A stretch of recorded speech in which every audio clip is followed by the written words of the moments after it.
Good afternoon. Today is October 1st. We're in October. We have moved a whole nother month towards the end of the year. I can't even believe we're done with September. October is here.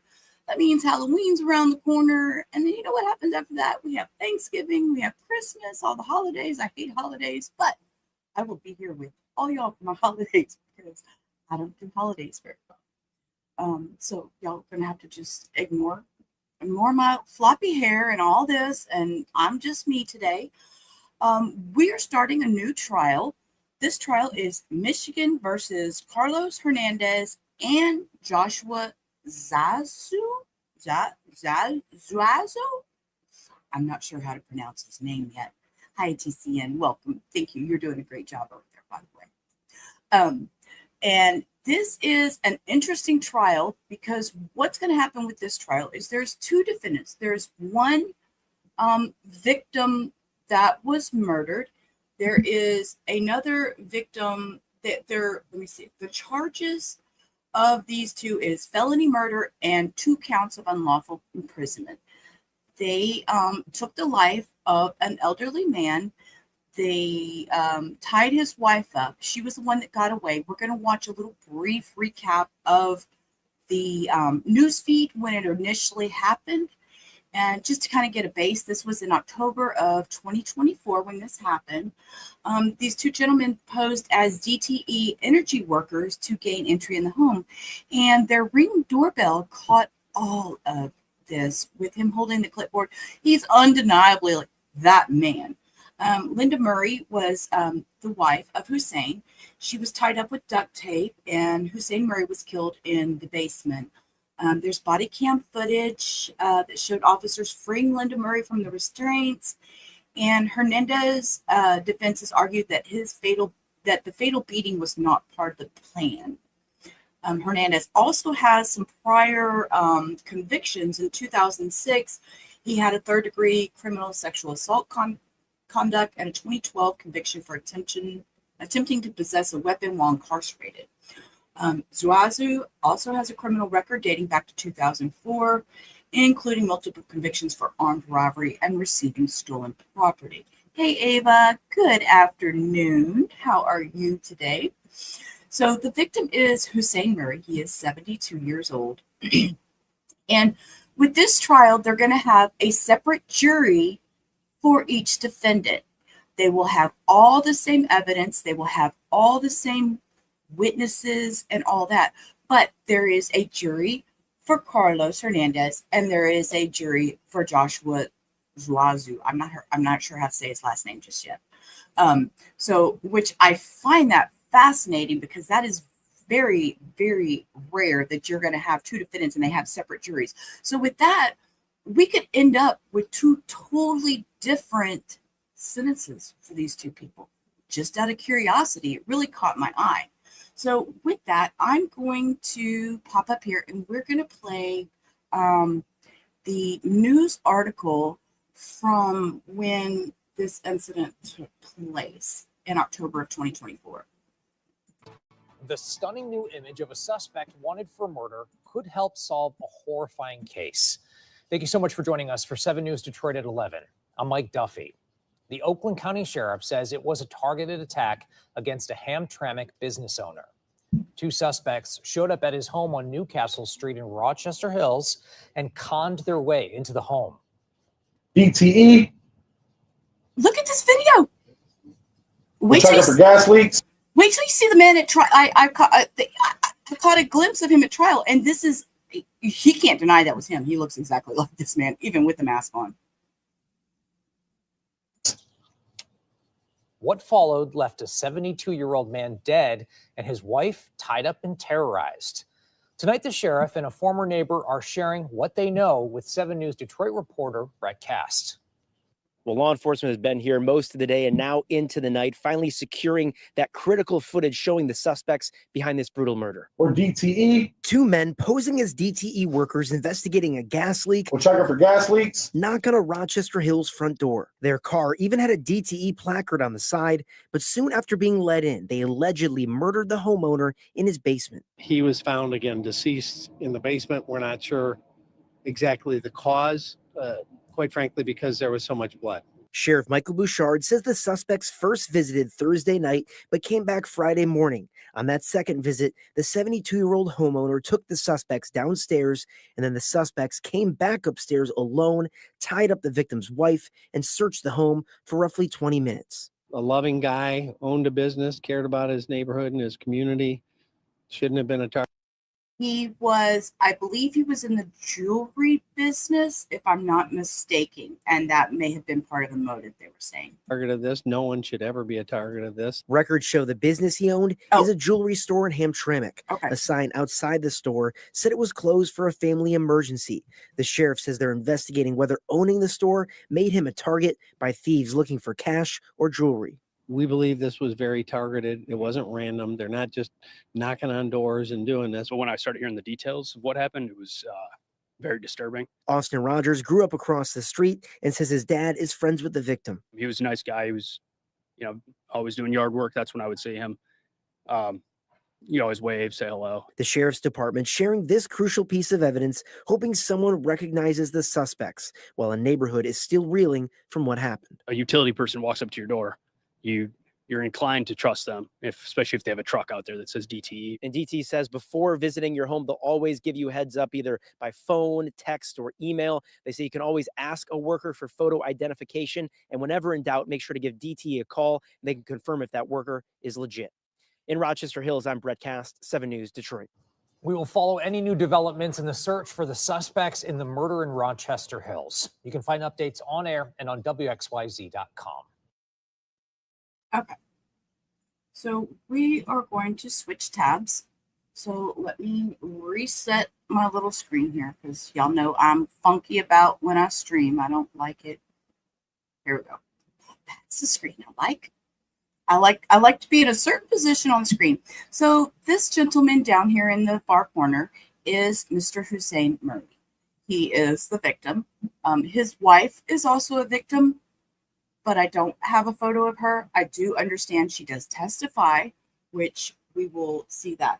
So the first thing we're going to watch is opening for the notification banner says present and flashing. What? Present and flashing? Did I type something wrong? Look, Ava, you got me all looking now. Let's see. Oh, stays present. Oh, I read that wrong. See, stays present and flashing. Yep, that way everybody knows what's going on. Oh, see, look, I'm all over the place reading today.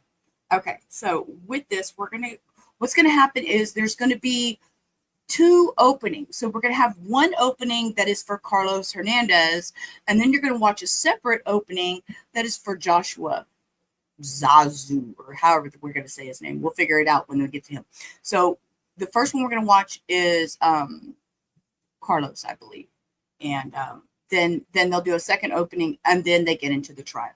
And they've already had jury problems that I've noticed this morning. So this trial is already a train wreck, and it just started. So with that, we're going to get rolling. 91945XC. Good afternoon, Your Honor. May I please support John Petrofest and Andrew McGurrow on behalf of the people. Good afternoon, Your Honor. Paulette Michelle Lawton on behalf of my client Carlos Hernandez, who's standing next to me. All right, so tell me your name. Carlos Hernandez. Okay, all right, we're ready for openings? Yes, Your Buzzer Honor. in the jury.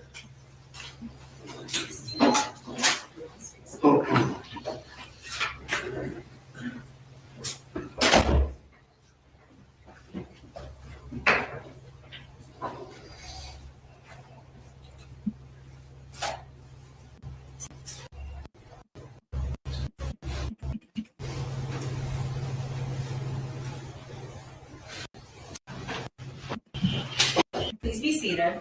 Okay. We're going to get into opening statements. Mr. Petrofessa? May it please the court, counsel.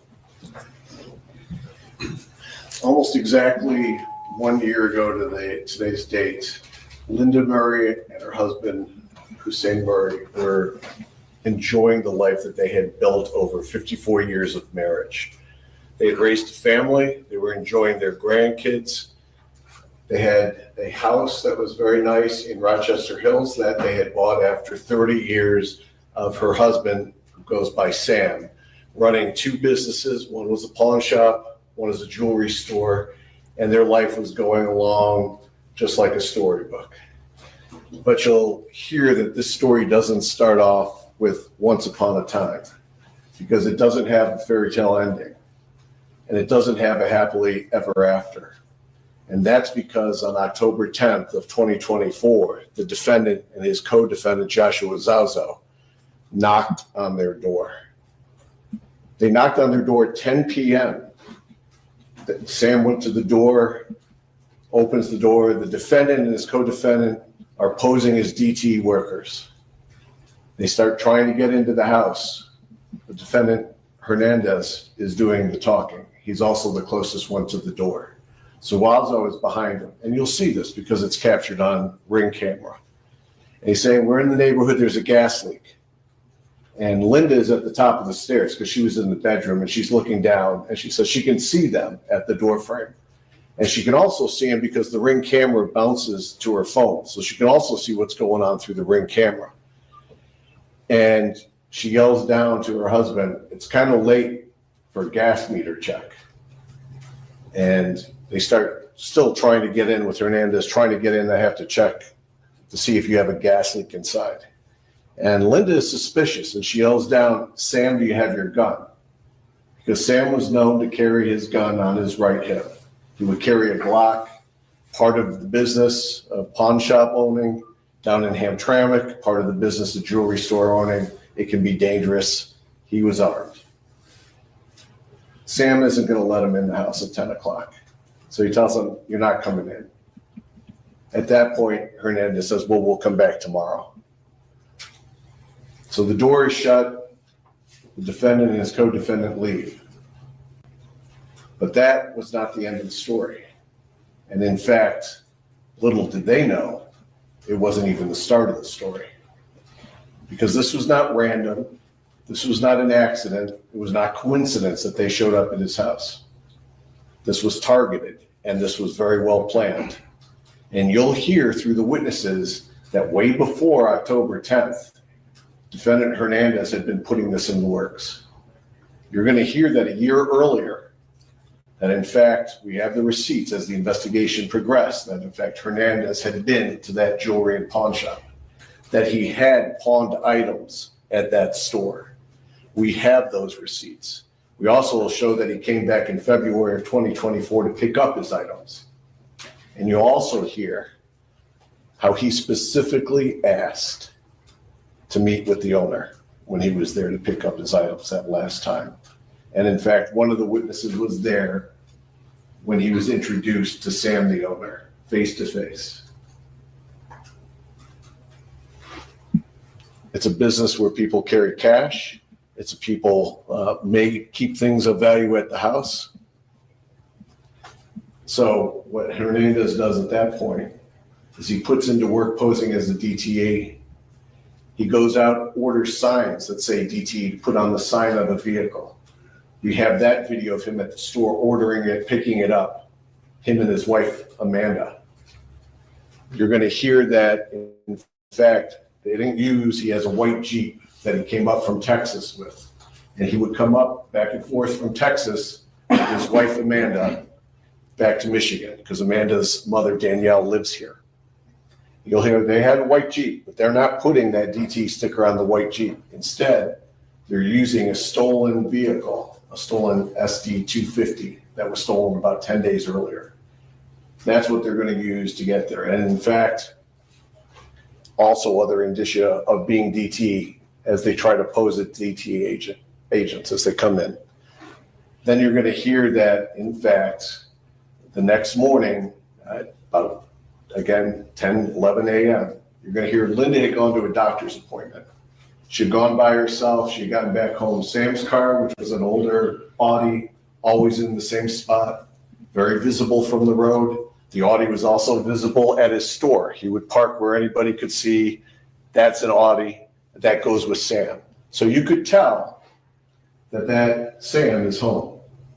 Well, when Linda gets back in, Sam has just finished cooking food for his employees. It's a Friday. He's planning on going in about noon, and he's bringing food to feed them. So that's on the kitchen counter. When Linda gets there, she starts cooking breakfast. And then there's the second knock on the door, which changes everything. And again, it's defendant Hernandez and defendant Zuazo at the door. Again, Sam is armed with his Glock on his waist. But this time, they talk their way into the residence. And as they come in, Linda will tell you that she recognized them from the night before. She's already testified about this at preliminary exam. She's already identified both of these guys at exam under oath. She'll say, I'll recognize them. It's the same guys from the night before. As they come in, she was maybe 10 feet away from the door, and they want to check the furnace downstairs in the basement. And this time, they're starting to go downstairs. She'll say that there's a weird segment where defendant Hernandez says he has to go back to the truck. So there's about 67 seconds when he's out of view, but she doesn't think he actually went out of the house again because the alarm when you go in and out didn't click. So she doesn't think he actually ever left a second time. And then Zuazo is kind of lingering off to the side. At that point in time, Sam is going to show them down into the basement where the gas hooks up inside. And you'll hear Sam is leading the way downstairs, and behind him is Zuazo, and behind him is defendant Hernandez, who closes the door. And that's going to be the last time Linda ever sees her husband alive. She'll say that at that point she went back to cooking, probably another 10 or 15 minutes she's trying to cook and finish breakfast. She doesn't hear anything. She doesn't hear any commotion downstairs. She'll tell you that her husband, Sam, was not a quiet guy. You know, he was a naturally loud talker, but she doesn't hear anything. But instead, she'll tell you that defendant Hernandez comes up from downstairs. And when he comes up, and you can see he's a big, imposing guy. When he comes up, he says, "Where's the money?" "What? Where's the money? Where's the safe? Where's the jewels?" She's like, "I got cash in my purse." And she says she had about $300 cash in her purse. And she'll say, "We don't have a safe. There's no safe." "So what about the jewels?" And she'll say, "The jewels are in a safety deposit box. I got costume jewelry upstairs. That's all I got." At that point in time, she starts saying, "Where's my husband? Where's my husband?" Hernandez doesn't answer. Then you're going to hear Zuazo comes up from downstairs. And she says, "Where's my husband?" And Zuazo says, "He's sleeping." And at that point in time, she sees blood on the front of Zuazo's shirt. She starts screaming. She's getting upset. So Hernandez hauls off and slugs her in the face. And you'll see the left side of her face and how it's bruised. He then puts her against the wall. So you're going to stop screaming. And she says she'll stop screaming. At which point in time, he puts her in the kitchen and starts to bind her with duct tape. And when he binds her with duct tape, he starts going through her purse.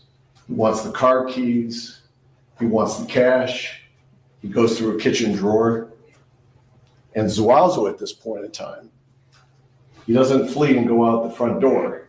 Instead, he goes upstairs and he ransacks the upstairs of the house looking for anything of value. And she'll tell you, he took stuff from the house, but it was nothing of great value. He went through my jewelry box. He took my jewelry box. Costume jewelry. It wasn't worth anything. And that was gone. And then you'll hear in the upstairs, where Hernandez never goes, there's a blood swipe on the wall. She's now bound. They take her cell phone, they take her cash, and they finally leave the house through the garage. And she could say, "I heard it around a few minutes." They went through the garage. They didn't have a clicker, but she hears a big boom where probably the garage was released from the remote control. So it comes slamming down. So the police get called and they arrive. And you'll see the body cam of what happens when they arrive. You'll see the first deputy who's there. He goes through the house eventually. You'll see that there's a lot of other deputies that respond also. You'll see the scene. And when you go downstairs and you see the scene, you'll see how brutally Sam was demolished, physically just demolished. He's dead at the scene. There's no reviving him. As you've maybe figured out through our jury selection, the media quickly is on this case. Quickly, the ring videos are out there to the public very quickly. And very quickly, Hernandez and Zuazo become suspects and of interest to the sheriff's office very quickly. And you're going to hear what Hernandez did after he leaves that scene. He goes, puts that truck in Detroit and sets it ablaze, destroys the truck. You'll hear from the Detroit folks who responded to that scene just trying to demolish any type of evidence that's in the truck. It's ablaze, it's on fire, we know it's the truck. Then he hits the road with his wife. I think it's her child and I think a couple pets. And they're headed out of here back to where we knew they lived at after they became a focus back in Texas. So you hear quickly that the sheriff office is on that. Sheriff office is putting out notices all the way through the path of where we expect them to be driving. And Louisiana comes across them first. And we have a detective from Louisiana flying up here. He's going to talk to you about everything that happened in Louisiana. And you're going to hear very clearly that when they go through that car, a lot of things of value that they find in that car for our case. They're going to tell you that they come across 3 pairs of size 13 Nikes. And on the bottom and on the inside of one of those pair of size 13 Nikes is blood, and the DNA comes back to the victim. You're going to hear that there's 2 other pairs of size 13 Nikes that aren't bloody. And then you'll hear that there's a size 11 tan work boots that also has blood on it, that also comes back to the victim. Then you're going to see, as they went through it, that there's a white size 5XL t-shirt with blood on it that comes back to the victim. You're going to hear that they also discover jewelry boxes in his luggage that he has packed up. And those jewelry boxes are very distinct. That costume jewelry is very distinct. And Linda will tell you that that's my stuff. And then you're going to hear that one of the things they also find in there is this POCO license plate, which was the original license plate on the burnt up vehicle before it got stolen. That goes back to the owner of that place. So you'll hear there's a conversation that takes place between the investigators and defendant Hernandez down in Louisiana. He'll play that for you. And then you're going to hear all these parts coming together to show you that not only was there DNA on the items that were found in Louisiana, but the crime scene folks also processed the actual basement crime scene. And you're going to hear that both defendants' DNA are found inside that basement, inside that crime scene, on pieces of duct tape that were used. And I think it's not going to be easy to watch. There's no 2 ways to say it. The pictures are not easy. The story is not easy. But I believe at the end of this case, after you've heard the testimony, after you've seen the evidence that we produce, and after Judge Polis reads to you the law that applies in this case, I believe you'll find the defendant guilty as charged on all the counts. Thank you. Thank you, Sir. That's all.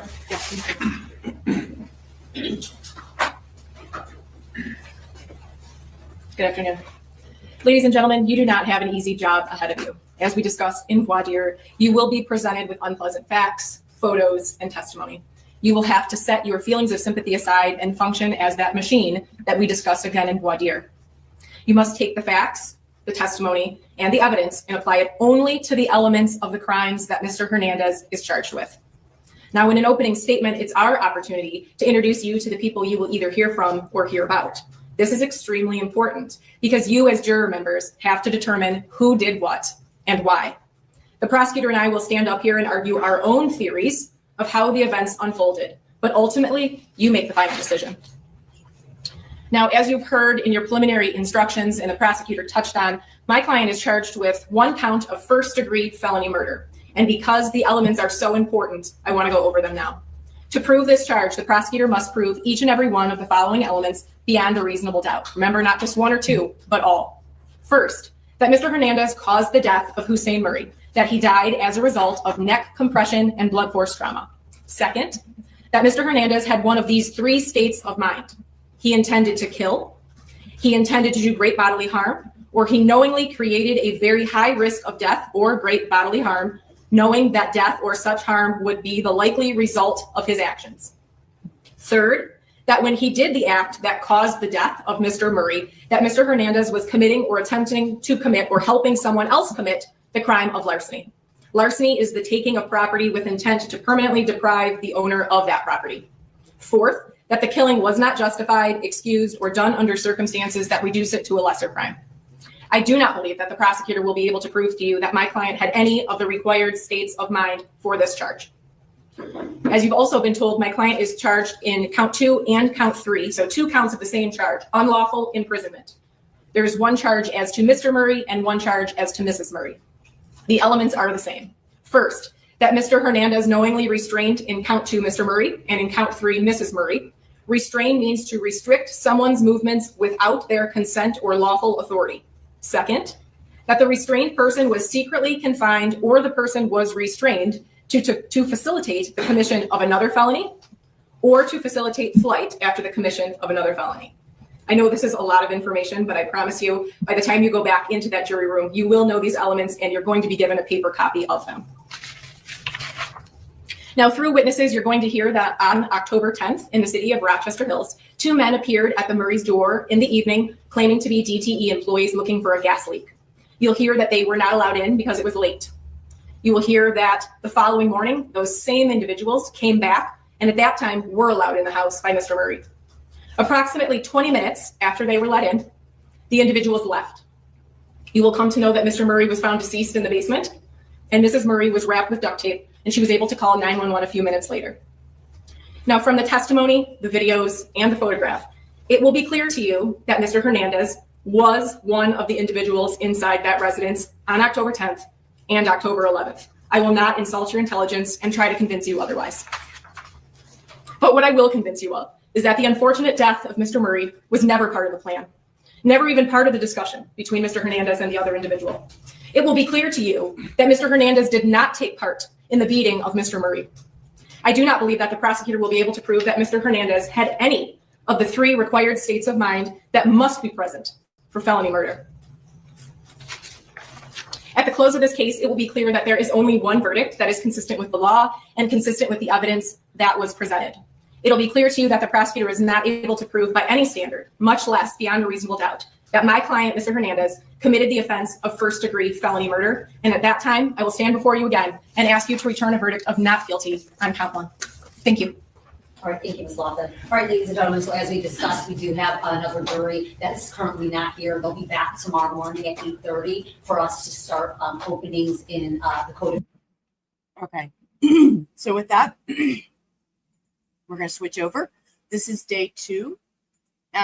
This is going to start.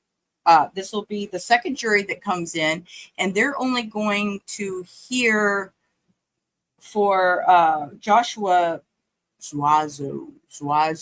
That's that name, Zuazo. I can't pronounce that name. It just is not flowing from my tongue. So, but they're going to step in first because they had a jury problem. So we're going to listen to their jury problem first, and then we'll get to their opening statements and carry on.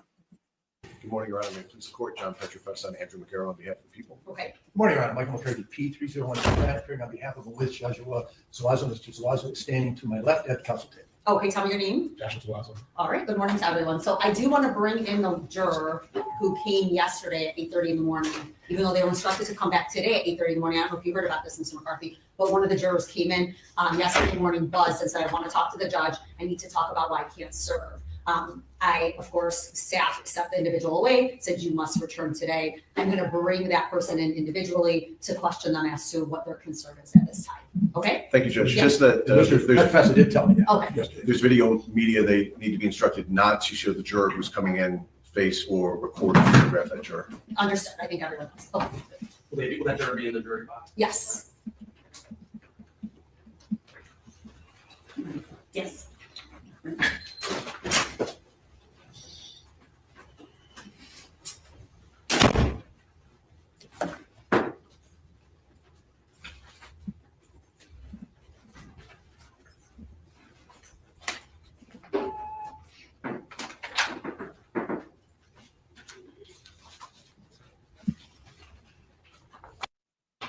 Rise for the jury.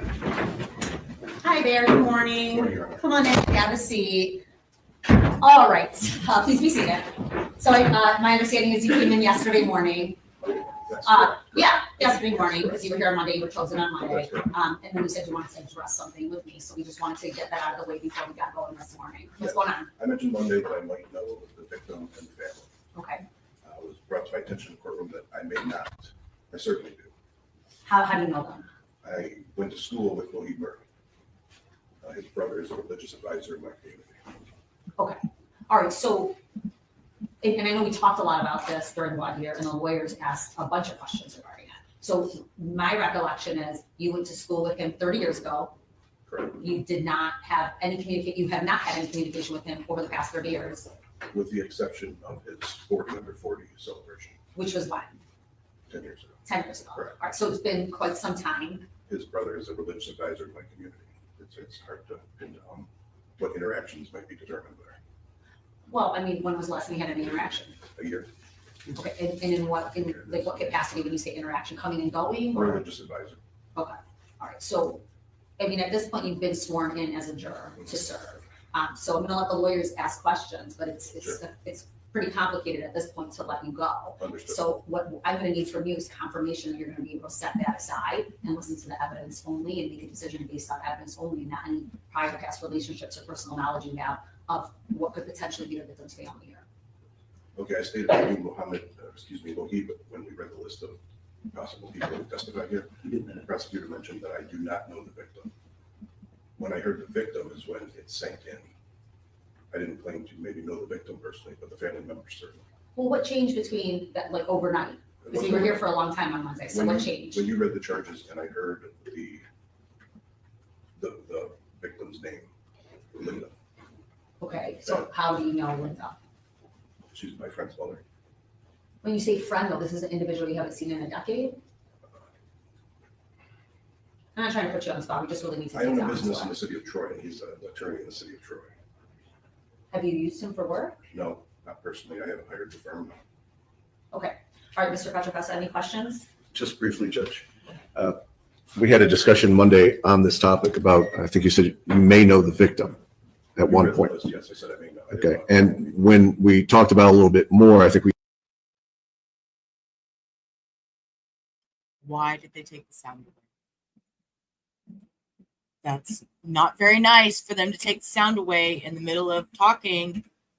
Have gone to high school with a family member, and I think that's where we left off on Monday. That's not my determination, but sure. Okay. Thank you, Judge.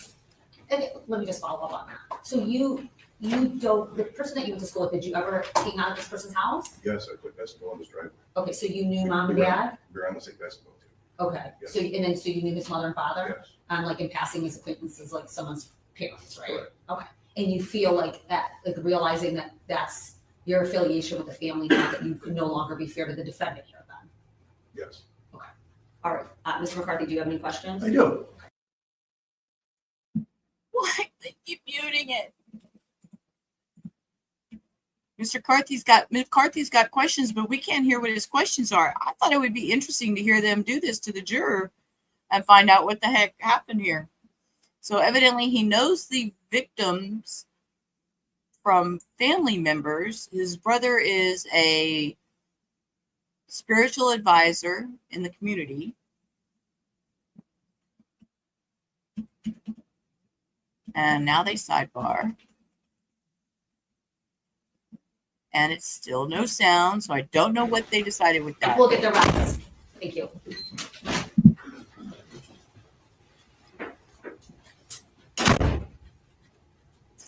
Trying to confuse? I'm not trying to confuse you. Silly girl.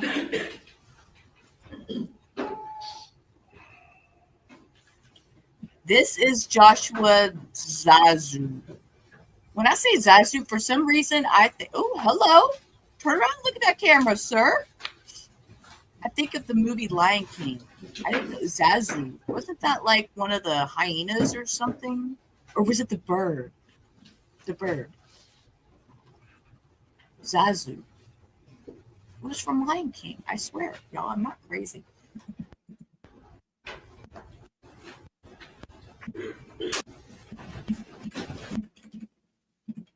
And they go immediately to side. Juror in seat 9 is no longer with us. There's some information that we Oh, they received released the that, juror. No Okay. longer allows you to serve on this jury. That should not affect your opinion or how we move forward or any of the voir dire process that we had. But we do want to know whether or not anyone discussed in the jury room this morning any information that was provided to us through juror seat 9. We'll just take hands if anyone talked to juror in seat 9 or juror seat 9 share any information with anyone. It's important for us to know that at this time. I'm seeing all nods. So nobody had a conversation this morning with juror in seat 9. Councils, are you comfortable with that? Yes, Your Honor. Okay, all right, then we're going to go right into openings. Good morning. Go ahead, Mr. Bishop. May it please the court, counsel. Good morning. About a year ago, you're going to hear that Linda Murray and her husband, Hussein Murray, who would also go by the name Sam, were enjoying the fruits of their 54 years of marriage. They had raised a family. They were enjoying grandkids. Her husband, Sam, was still working on a regular basis at the two businesses that he had run for almost 3 decades. Down in Hamtramck, he had both a pawn shop and also a jewelry shop. And he would still go there on a regular basis. And you'll hear as the testimony comes in that that life that they were living and were expecting to continue to live came to an abrupt end starting on October 10th of 2024 when there was a knock on the door. And that knock on the door was at 10 p.m. And that knock on the door was with this defendant, Joshua Zuazo, and his co-defendant, Carlos Hernandez. Little did they know when that knock on the door came that their fate was about to be changed forever. And there was no going back. Linda Murray is going to testify this morning, and she's going to tell you that there was a knock at about 10 o'clock. And she's upstairs getting ready for bed, and her husband, Sam, is downstairs. And when that knock comes, they had a house that was set up with Ring cameras. And there's several Ring cameras around the house, and the Ring cameras also not only let you know somebody's there, but they also give you the video of what's going on at the knock on the door. So Sam goes to the door, and she's at the top of the stairs. And she'll tell you she could see what happens at the front door. And she'll tell you when the door opens, Defendant Hernandez and Defendant Zuazo are standing there. And they're dressed as DTE employees. And they are not DTE employees. But they're posing as DTE employees. And they want to get into the house. So they're saying, we're here because there's a gas leak, and we need to get in and check the house. And Linda's suspicion is up right away, and she yells down, it's kind of late for a gas leak check, isn't it? And her husband, Sam, has the door open, and Hernandez is still having a conversation about needing to check the gas. And Linda shouts down, Sam, do you have your gun on you? Because Sam, because of his businesses, because of the pawn shop, because of the jewelry, was licensed to carry a firearm and would carry a Glock on his right side. The conversation ends. Sam says, you're not coming in. It's too late. And then Hernandez said, well, we'll be back tomorrow. The door closes. They continue on with their night. You'll hear in the next morning that Linda has a doctor's appointment, and she goes to the doctor's appointment. She gets back to the house about 10 o'clock. When she gets to the house, Sam's already been cooking that morning because she's going to bring in food for his employees. It's a Friday now. And he often would cook for the employees, and he'd bring it in to share with them throughout the day so they had something to eat at lunchtime. Usually would go in around noon. So she gets in there, she starts cooking up breakfast for her and her husband.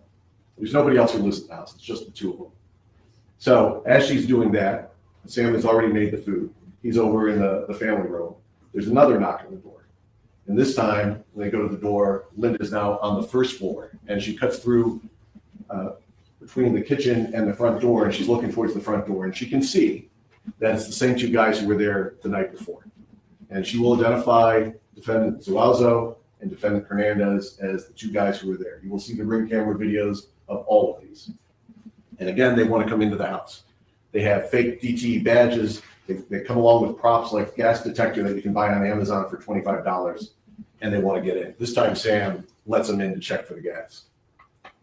So as they come into the house, the gas that they want to check is going to be in the basement. So at first, Zuazo comes in and kind of lingers around. I think Linda thought he was going to go to the gas dryers. He doesn't. And then Hernandez says something kind of strange, like, well, I forgot something out in the truck. So he disappears slightly, but she doesn't hear the alarm in the house beep. So she doesn't really believe he actually left the house to go out to the truck. And then you're going to hear that her husband, Sam, leads down into the basement. And you're going to hear that Zuazo is the first one to follow him down the stairs. And then Hernandez comes behind. And Hernandez closes the door, and that's the last time Linda ever saw her husband alive. She'll tell you that she's in the kitchen, she's doing breakfast, she hasn't finished it, takes 10 to 15 minutes. She doesn't hear anything coming from the basement. She doesn't hear commotion, she doesn't hear screaming. She'll tell you, I believe, that her husband was a loud talker, and that for his age, he was a strong, physically fit guy. She doesn't hear anything. So as the door opens, up comes Hernandez first. Hernandez now, and you'll see the pictures between the entry exit to the basement is very close to the kitchen. Hernandez is there, and he starts saying, "Where's the cash? Where's the safe? Where's the jewelry?" It's like, "We don't have a safe. I got cash in my purse." It's like, "Where's my husband?" It's like, "Where's the cash? Where's your jewelry? Jewelry's in a safety deposit box. Where's my husband?" And then you'll hear, up comes defendant Zuazo. And now she sees him at close range, and she sees blood on his shirt. And at that point in time, she starts screaming. She starts screaming, "What happened to my husband? Where's my husband?" And Zuazo says to her, "He's sleeping." Then you're going to hear Hernandez, who is a huge human being, I think he's like 6'5", 450 pounds, hauls off and punches Linda on the left side of the face. She's then pushed by Hernandez. "Are you going to shut up?" She said, "I'll stop screaming." At which point in time, he starts in the kitchen to bind her up with duct tape. At that point, "Where's your cash?" "In my purse." Starts going through a kitchen drawer. "Where's your car keys?" "They're attached to the purse." And while that's going on, you'll hear defendant Zuazo doesn't leave the house. He doesn't go in the car. He doesn't drive away. He doesn't run down the street. Instead, what he does is he goes upstairs and ransacks the bedrooms up there looking for valuables. Goes into the master bedroom, which is completely ransacked. You'll see photos of it. Goes through the other bedrooms, and you'll see that there's a jewelry box that had her jewelry, which was valueless, costume jewelry. And one of the drawers from that jewelry box is taken. And you're also going to hear that defendant Hernandez does not go upstairs. Only defendant Zuazo goes upstairs. And in one of the bedrooms that he ransacks, you'll see that there's a blood smear on the wall. That blood smear, when it's tested by the Oakland County lab, come back to the victim, Hussein Murray. He comes back down, time to go. So they exit through the garage. Now, they don't have a fob for the garage, so she says they're in there for a little bit, and she hears a huge boom, which is probably because the garage is disconnected. If you don't have a way to open it, you can disconnect it, pull it up, and pull it down. It comes crashing down. She hears it from inside the kitchen. She gets the ability to call the police because they take her cell phone on the house line, and the sheriff's office arrives. You'll see that body cam as soon as we start going with testimony this morning. And it's one of the things that we talked about in jury selection. There's a lot of officers who arrive. That's before they go into the basement. There's a lot more officers who arrive after they go into the basement. When you go into the basement, what you see is Sam is on the ground. It's a horrible scene, brutal scene, very bloody scene. The ME will tell you about the damage he sustained down in that basement, but you're going to see that his hands are duct tape, his feet are duct tape, they're also zip tied, other zip ties there. You'll see that the gun that would have been on his right side was gone, never found. And you'll hear what a brutal end to his life happened on that October 11th. You're going to hear how the investigation, because the sheriff's department with the ring camera smartly and quickly released it to the media. And the media put it out on TV immediately, which was a great thing because they start getting tips. And as you'll see, it's not hard to see, defendant Hernandez sticks out physically. So the focus quickly turned onto defendant Hernandez and also defendant Zuazo. You'll hear from a witness who worked with him. He says, "I saw the video, I recognized him, I recognized what he was wearing from, that was what we used to wear at work. And so, and I recognized his voice. So I knew who that was." So the sheriff's office quickly gets on to trying to track down where they are. Now, what is happening with the defendants at this point in time? Well, they're trying to destroy evidence. So you're going to hear that truck, which was a stolen truck that was stolen about 10 days before. You'll have that witness come in and say that the truck was in front of my house. It was our work truck. I went to bed at 11, it was there. I woke up at 5, it was gone. So he'll come in and say how that truck was stolen. One more layer of trying to get away with what happened on October 10th and 11th. I didn't know there was a stolen truck. That the plate that was on the truck was actually stolen from DTE itself. So if anyone was to have run it, say, "Is this a DTE truck?" it would have actually come back to DTE because that plate was stolen. So that truck is taken down to Detroit. It's set on fire. You'll hear how the Detroit officers responded to the blaze. There's actually a photo of the truck on fire as that piece of evidence is trying to be destroyed. So the sheriff's department quickly starts, there's a thing called the flock system. It's used to be a few places now, it's every place. Pretty soon, you're not gonna be able to drive without them being able to track your plate if they want to, because it photographs the plates. And they got him, Hernandez, going south. And they're also aware now that they've started their investigation that Hernandez has another residence that he uses down in Texas. So they put out a bulletin all the way down the trip, what they expect to be to Texas, and Louisiana on October 12th quickly comes in contact with him and pulls him over. They conduct a search warrant, and what you're going to hear they find in the vehicle that Hernandez is driving is the original license plate on the stolen truck that's designated POCO, because I think that's the company's name. That's in there. You're also going to hear that there are size 13 shoes, 3 pair of size 13 shoes. And on one of those pair of 13 shoes, there's blood. And when the lab tests that blood comes back to the victim, Sam Murray. You're also going to hear there's 1 pair of size 11 brown boots, not size 13, but size 11. There's also blood on that. Those boots also come back to the victim. Then you're going to hear that there's a bucket hat found in that, a bucket hat that is identified by witnesses as the defendant wearing on prior occasions. And then you're going to hear that as the investigation continued, the lab that was processing that scene comes up with DNA of both defendants on different items that were found at the scene and in the basement. As the case progresses, you're going to hear evidence that throughout this course of events, which started way before October 10th and 11th, because as the investigation now focuses, you're going to hear that, in fact, defendant Hernandez had gone to Mr. Murray's store almost a year earlier, back in October 2023, and he had pawned items there. And he's going to be identified by witnesses as being the guy who they remember coming into that store by his size he stuck out. They also have the records of his pawn slips. And then you're going to hear how he came back in February of 2024 and was also at that store. This time at the store, horrible detail. But he actually asked to be introduced to the owner. And he was introduced face to face to the owner, Sam. And you'll hear that Sam would park his car at that building open to the public. You could see his car, it's an older Audi. You could see that he can park his car outside the house in the driveway. So you could see if he's home or not home. So this was not random. This was not an accident. This was targeted. They did not give up after the first time, where a lot of folks might have said it didn't work. They may call DTE, they may call the cops. I'm not showing back up tomorrow. That doesn't happen. They're back on October 11th to finish that mission. And that mission was also planned by getting false DTA stickers for the side of the truck.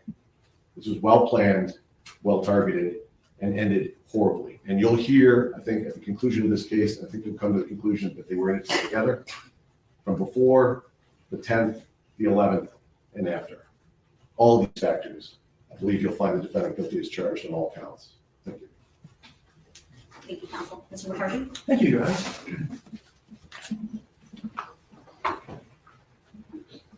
Good morning. The first thing I want to do this morning is to extend Mr. Zuazo's sincere thanks to each and every one of you who have set aside the business that you would have been attending to this week had you not been summoned to the Oakland County Courthouse to serve as a juror. And he has known about this case since the 18th day of October last year, when he was in custody and brought before a judge and advised at his arraignment of what the charges against him were. Very serious charges. First-degree felony murder for the death of Mr. Murray, and the unlawful imprisonment of Mr. Murray, and the unlawful imprisonment of Mrs. Murray. So since that day, the 18th day of October in 2024, Mr. Zuazo has been looking forward to this day. He didn't know when his trial would begin. He didn't know who among his fellow citizens would be summoned to the Oakland County Courthouse to serve as the triers of fact, the people who will determine the truth in this case. But he did know this, that once his case was presented before a group such as yourselves, that the truth would then be known. So he's been waiting for this day as his day of vindication. And it is for that reason that I extend his sincere thanks, as well as my own, for you all serving as jurors in this very serious matter. Now, the questions that you have to determine are all focused on Joshua Zuazo. You don't have to make any findings of fact as it affects the co-defendant, Mr. Hernandez. And that is as it should be. There's a separate jury that will deal with the facts associated with him. But because the allegations are that the two men worked in concert, or that at least this, and this is what I am prepared to concede today, is that Mr. Hernandez did not work alone. His jury will have to determine the facts regarding his case, but you sitting here taking in the evidence are not going to have any question in your mind whatsoever that the first person at the door to try and enter the Murray home on the night or during the night of October 10 of last year is Carlos Hernandez. As Mr. Petrofessa said just a few moments ago, and you all will see for yourselves in a little while when both juries are assembled and the testimony begins, he is a distinctive individual by his size. He's 6'5", or I read in one report, 6'6". When he was arrested in October of last year, he weighed 450 pounds. I don't know exactly what he weighs in at this time now, but the fact of the matter is a very big individual, certainly one who stands out. And you'll see the ring videos, you'll have a feeling for a very good eye view of. Sir, I'm offended. Stop talking about people's sizes. He's very distinguished, very noticeable, but we don't need to call him out on his weight and all that. I'm embarrassed. Of who the first person is. The question in this case is one of identification, as to all of you. Now, I understand what Mr. Petrofessa said, that he intends to present evidence, that people do, that would show that Mr. Zuazo is that second person. Your job is to determine whether he is correct, and has he proven that allegation of identification beyond a reasonable doubt. In the law, depending on the seriousness or the type of case there is, we have different measuring sticks by which different juries determine what is the truth. In a criminal case, that measuring stick is the highest burden of proof in the law, proof beyond a reasonable doubt. You can't have, and Judge Polis has already given you a description of what a reasonable doubt is. She's going to instruct you on it again at the end. But I ask you to keep that in mind, because what your job as jurors is to scrutinize the evidence, listen carefully to it, and come to a conclusion that you are convinced is the correct one. Either that the people have failed to prove, or they did prove beyond a reasonable doubt. It's a serious obligation. And I'm sure when you received that summons, whenever that was, it said you had to be here this past Monday to serve as jurors, or at least potentially serve as jurors, you looked at it as not a wonderful opportunity to do some public service or civic duty, but as an interference in whatever it is that each of you would have been doing this week. But now, because you have taken that solemn oath that was administered to you on Monday afternoon, your job is to determine the truth. That's what a trial is. It's a search for the truth, and you all are the truth finders and determiners. So just along those lines, I want to tell you that if you let your mind wander while we are all gathered here together and start thinking about those things that you would be doing this week had you not been summoned and sworn in to serve as a juror, while the testimony is being presented or exhibits are being displayed, the evidence in the case, you're going to miss something. If you go this afternoon at lunchtime and have an excellent meal somewhere, and when we get into the afternoon session today or tomorrow or Friday or however long this trial lasts, and that meal starts to settle and your eyes become heavy and you start to drift off, you're going to miss something. Don't let that happen. This is serious business. And that oath that maybe went in one ear and out the other has real serious implications. And the reason for all that is, and the reason why it's so important that you listen, is because in the end, when all the evidence has been presented, and the arguments that Mr. Petrofessa and myself have been presented, and Mr. Magaro, and Judge Polis has concluded, giving you her final instructions on the law, 12 of you will be chosen to go back into the jury room where right now you can talk about anything except this, the only reason why we're all here together, and then begin your deliberations, your discussions about what the evidence is. And that's where paying attention is essential, because you can't honestly participate in those discussions if you weren't paying attention. And the way and the reason why, and even as wonderful as the United States is, we didn't come up with this idea of 12 people on a jury. That goes back to the old English common law, and it's been around for centuries longer than the United States has existed. And the reason it's done that way is because 12 people of differing life experiences and just knowledge of life in general sit down, they listen to what the evidence is, and then they all tell their different perspectives, and they engage with one another and come to a determination of the truth. And that's, while I am cross-examining witnesses and listening carefully to everything that goes on during the course of the trial, while Mr. McGarrell and Mr. Petrofessa are examining witnesses and doing exactly the same thing, you all will be sizing everybody up. One of the things that Judge Polis has already instructed you on, and she's going to instruct again, I'm pretty confident, at the conclusion of the trial, is listening to the witnesses. And I'm not going to say that any person who comes into this courtroom and takes an oath to tell you the truth, because I know who these witnesses are, and I've read what they've said in the past, and I have an understanding of what I expect you all are going to see. I'm not going to tell you that anybody's a liar. But one of the instruction you get on listening to witnesses is people can give testimony about what they think they saw, say it honestly, because that's really what they believe, and still simply be wrong. I am not a very good mathematician. I had trouble with that when I got to trigonometry. But I understand that we all understand 2 and 2 is 4. But a person can add up a column of numbers and get the wrong answer, think they're right, they answered it on their test paper because they thought it was correct, and simply be wrong. This information that you're going to hear during the course of this trial is traumatic, and it's disturbing. And as you sit through it, you are going to be traumatized yourself to a certain extent, because you're going to see some photographs that are pretty rough to look at of Mr. Murray, where he was found by the deputies that went to their home, the Murray home, and started their investigation. You're going to see Mrs. Murray testify. She herself is a victim of a crime. There's no question that this happened. It's a question of who did it. And the identification is the issue as it affects Joshua Zuazo. But you're going to see terrible things. And it's hard to do that.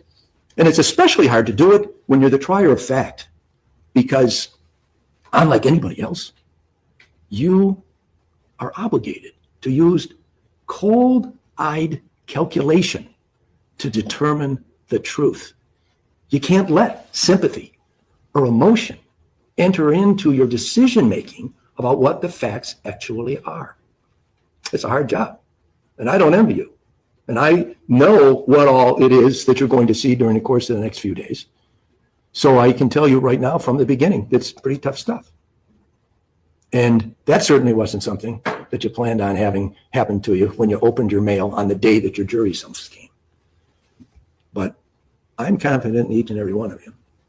I don't know if you noticed, but I actively participated in the jury selection that we conducted on Monday. And I can assure you, if I didn't have that confidence as a fairly well-experienced attorney, you would not be occupying the seats where you find yourselves today. Now, I'm going to have, and I want you to just keep a couple of things in mind regarding this issue of identification. Well, their in-camera makes it really clear who the big fellow is. It doesn't really identify Mr. Zuazo. And there'll be quite a bit of questioning about that.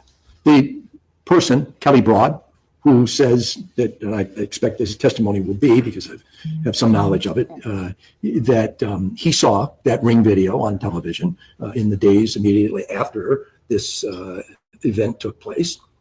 And he came forward and he made an identification of Mr. Zuazo. I will have a series of questions for him, and I ask you to listen with keen interest there, because that's a really important thing. He's an essential witness in this case for the prosecution to establish that Mr. Zuazo is the person.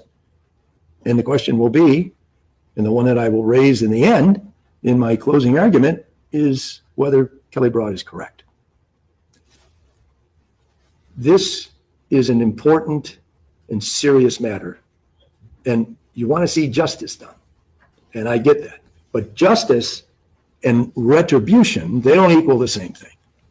And your job as jurors is to find what the real facts are and to make a determination regarding whether the correct person has been, and that is Joshua Zuazo, has been identified as the second man involved in this case. It isn't that it didn't happen. It isn't that it isn't a terrible crime, or they are all terrible crimes. But the question for you, as Joshua Zuazo's jurors, is whether he is the second man. And is he responsible for any of the crimes that were committed on October the 11th? I thank you for the attention you've paid so far. I know you'll pay attention during the course of the trial, and I look forward to getting my next opportunity to speak with you when I present my closing argument on behalf of Mr. Zuazo at the end of the evidence presentation. Thank you, Your Honor. Thank you, Mr. McCarthy. All right, ladies and gentlemen, so I'm going to send you back to the jury room for about 10 minutes. When you come back the next time, we will have both juries in here. All right, so what we're going to do is we're going to kind of swap between where you sit. I don't know where you're going to be brought in, but you're either going to be brought in here, you're going to be brought in one of those front two rows. Obviously, it's more comfortable to be sitting where you're sitting Welcome right now. So we are going to be cognizant of that and try to switch between the breaks. But right now, Okay. So with that, I never actually. hey, Vamos, how are you? Calling People versus Joshua Zuazo, case number 2024-291950-FC, and People versus Carlos Hernandez, case number 2024-29.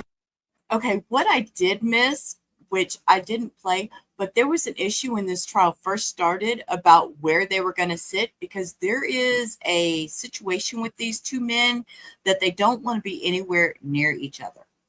1945-FC. John Petrofessa and Andrew McGarrett on behalf of the people. Morning, Your Honor. Michael McCarthy, P30169, appearing on behalf of Joshua Zuazo. He's standing to my left at the defense table. All right, tell me your name. Joshua Zuazo. Good morning, Your Honor. Paulette Michelle Lawson on behalf of Carlos Hernandez, who is standing to my right. All right, tell me your name. Hernandez.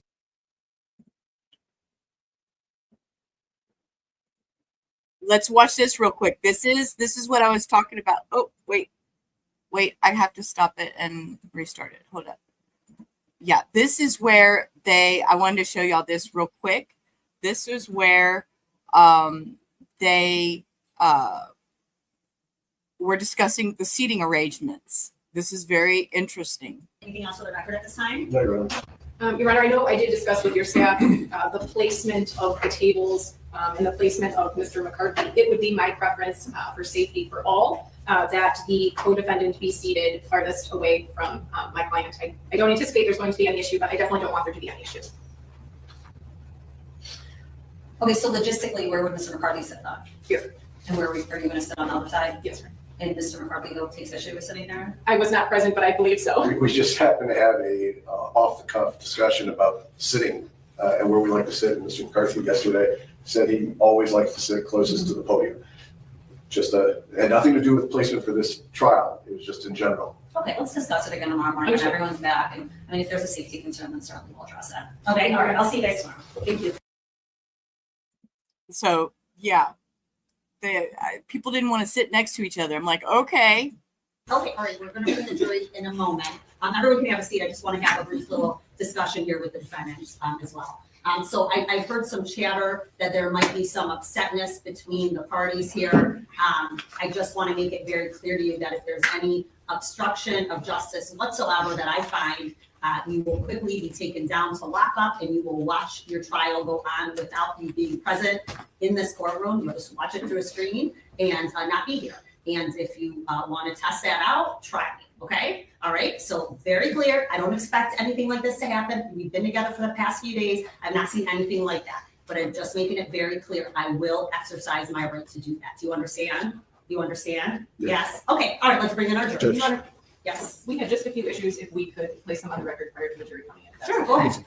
Your Honor, the first issue, my client's wife is listed on the witness list, I believe now, only of Mr. Zuazo, Mr. McCarthy. She is in the hallway. She does wish to come in and observe her husband's trial. It's my understanding that the prosecutor is objecting to that, and I wanted to make a record of that. Sure. What's your position regarding that? I absolutely don't believe she should be in here. I think we need to make a record on her anyway for this because her name appears on my witness list. Her name also appears on Mr. McCarthy's witness list.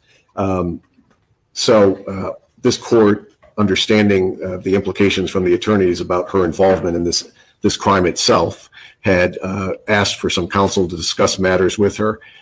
We reached out on last Friday to Scott Kozak, who's been in touch with her.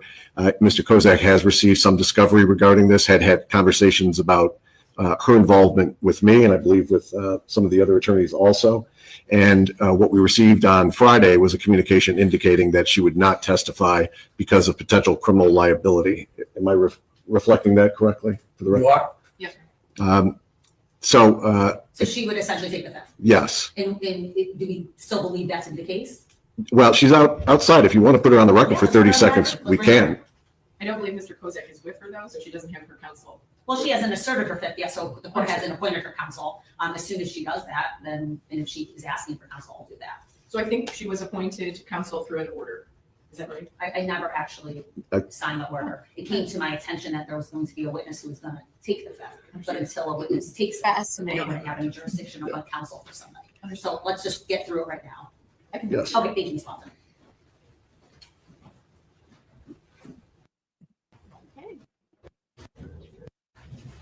You can just stand right there. I'll be able to hear you. Tell us your name. Amanda Ileana Hernandez. Okay, all right. I'm going to get you sworn in to ask some questions for you. Okay, it's our understanding that you want to be in the courtroom, but you're potentially a witness. So we're just trying to figure out whether or not you're going to actually be called in this case. Go ahead and raise your right hand. Do you swear to tell the truth, the whole truth, nothing but the truth, so help you God? Yes. Okay, put your hand down. So you understand that you've been subpoenaed to be a witness in this case? Yes. All right, and it's my understanding that you would be planning on asserting your Fifth Amendment. Is that correct? Yes. All right, and is that something you plan on doing then? Yes. Yes, all right, Mr. Becker. And you've had conversations with the attorney, Scott Kozak, before Yes, this? I have. He's actually tried to get me taken off the witness list, but he can't get in touch with Mr. McCarthy. All right, any questions? I know that's not accurate. Go ahead, Mr. McCarthy. Well, Any questions for the witness on behalf of I Mr. think Zuazo? the fact that she's stating that she's going to assert her rights under the Fifth Amendment and remain silent, that satisfies me. I'll strike her name from the witness list, and I have no desire to have her testify, given my understanding of the evidence that would implicate her. What's your position? The position is that she still shouldn't be in here for several reasons. First of all, she's still a potential defendant, and she still could be potentially charged. I don't want her having access to testimony of what's going on. Secondly, She's a potential defendant and can still be charged. Okay. she's still in constant contact with the defendant. I have concerns about her intentionally creating a mistrial. She's also living, I believe, with another witness, Danielle Diaz, her mother, who's going to be testifying tomorrow. I also believe that she can watch, because I believe it's being live streamed. If she wants to follow this case, she can watch it on live stream.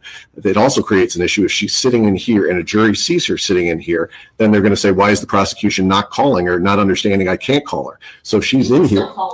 And I think this is the way that we're going to get around this. But what are your thoughts, Ms. Lawson? Your Honor, since she has been struck on Mr. McCarthy's witness list, she is here to show support for my client. I think that is important for the jury's view. So I would ask that she fill out your name. She's still on your witness list? Yes. And you still could intend to call her? I could give her use immunity if I decided to. Okay. All right. So for that purpose, because obviously you're telling me you're going to take the fifth, you are not yet called a witness. You could be called a witness and come in and you could say the same thing you just told me right now. That just prevents the lawyers from asking you any other questions, but doesn't prevent you from being called as a witness. So I am going to ask that you remain outside the courtroom at this time. Okay? Your Honor, before she leaves, I think there's one other thing that she should have a clear understanding of. Sure. And that is that I shared some discovery with Mr. Kozak in order to enable him to give good advice to his client, Ms. Diaz. Now, she could very easily be charged in this case, and I don't want her to lose track of that because, as I understand it, when there's an ongoing investigation, which I believe as it affects her, there is, then the subject of that investigation is not entitled to have the information being gathered by the prosecuting authority. And that is the case that she finds herself in right now. So I think that she has to be removed from the courtroom and be outside of the courtroom the entire time. Okay, unless she's otherwise called as a witness if the prosecution changed their cease mind. to exercise that. And at this time, I will in fact sign an order appointing Mr. Kozak to be your counsel moving forward until at least the end of the trial. Sound good to everybody? Yes, sir. Okay, all right, we ask that you wait out in the hallway. Thank you. Your Honor, the only other matter, I am objecting to an exhibit, which is a video that will be coming in through, I think, the second or third witness, but we thought it appropriate to do it now, since the jury has not been brought in. I am objecting to exhibit number 16. That is a body-worn camera of one of the first responding officers that makes his way into the residence. He does kind of a cursory search upstairs. He's involved of an entire search of the home. He then comes upon Mr. Murray in the basement, and the body camera is depicting the scene as he is seeing it. I do believe under MRE 403 that it is overly prejudicial and also needlessly cumulative. We're also hearing from that officer. We're also seeing pictures of what he is seeing. So not only are we having testimony and pictures, we're also now seeing a body worn camera. And for those reasons, I'm asking that the body worn camera, Exhibit 16, not be allowed. But that argument, wouldn't it be, I hear arguments from the defense asking that body worn cameras be shown. So it's only applicable sometimes, but not others. That's your position? I think due to the graphic nature of what he comes upon, I think it's overly prejudicial. Okay, overly prejudicial. What's your position regarding that? Your Honor, all evidence presented that doesn't correspond to their position be prejudicial. That's not. Okay, so I was trying to figure out why Amanda could be in trouble. And it said, and what I come up with says Amanda Hernandez is mentioned as being with Carlos Hernandez when he fled. There's no indication in these reports that she's facing any charges or is part of the ongoing trial. So that is what Google told me. So interesting. So we may find out about that in the trial that she was with him. So The test. It's just if it's substantially outweighed. At this point, it's going to depict the scene when Deputy Copeland shows up. It's going to depict the victim, the state she was in. It's going to show clearing of the house. It's going to give information and context to the jury what the scene was like when they showed up. The pictures that are going to be in there are going to be through the crime scene investigator with the placards and things like that afterwards. We're not playing the full body camera, which will be over an hour. It's been edited down to 28 minutes.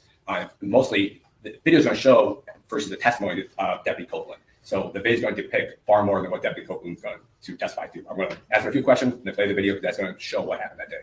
Okay, do you join on that objection? Yes, in the test for 403 is not overly prejudicial, it's unfairly prejudicial. And its unfair prejudice outweighs the probative value of the evidence. So I join in the motion brought by Ms. Lofton, but I'm making that distinction because that's the actual language of the rule. And it is, I submit that in agreement with her that the presentation of that body-worn camera would be more unfairly prejudicial than probative because you do have the witness who can tell you what he saw. And in response to your question regarding people objecting or wanting the body-worn camera, I submit that those instances where defense counsel asks for that is because it records the statement made by a particular witness, which may be different than what it is that the officer remembers from what it is. Not always. There's kind of scrutiny regarding whether or not there's a body-worn camera if it's not played in trial. This court is always, if it exists, I'll play it because it's going to give the best description of what that officer was able to view at that time or any conversations that happened in and around that. The evidence here in and of itself is prejudicial. We've got information here that is read to the jury that they're going to hear evidence of a felony murder that involves detailed injuries that, rise to a level of just inhumanity. The evidence in and of itself here is prejudicial. So I have a hard time thinking that the body cam video shouldn't be shown because it's overly or unfairly prejudicial, as pointed out, pursuant to 403. Prejudicial evidence is allowed unless the court finds that it is rises the burden to the defense and causes it fairly prejudice and being less than probative. I think it's probative. It's going to be admissible. So 16 is in. Any other objection? No objections and nothing further prior to the jury. How about people? Any objections to anything? No, Your Honor. Are there going to be any other objections that I should expect through trial other than potential just questions or anything like that? I think that's where we're at right now, Okay, yes. same with the people? Yes, sir. Okay, all right, then let's bring in our juries. juries, that's kind of odd. Have two juries. I'm just like flabbergasted by this. I've never watched a trial with two different juries.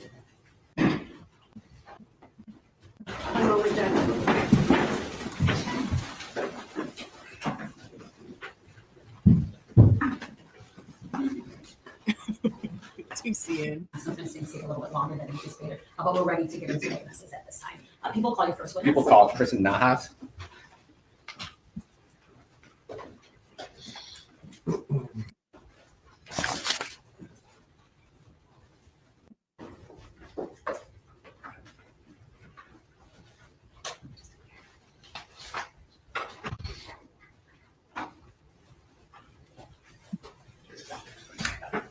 Good morning. Yeah, if you could just get into that witness stand, stay standing, raise your hand, I'll get you sworn in. Do you swear affirm the information you're going to provide today is the truth, the whole truth, nothing but the truth, so help you God? Yes. All right, thank you. Please be seated and tell us your name, Kristen Nahas. your witness. And ma'am, please spell your name for us, please.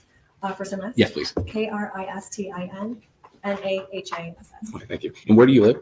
I live at 3759 Newcastle Drive, Rochester. Okay, and how long have you lived in that subdivision? 11 years. Okay.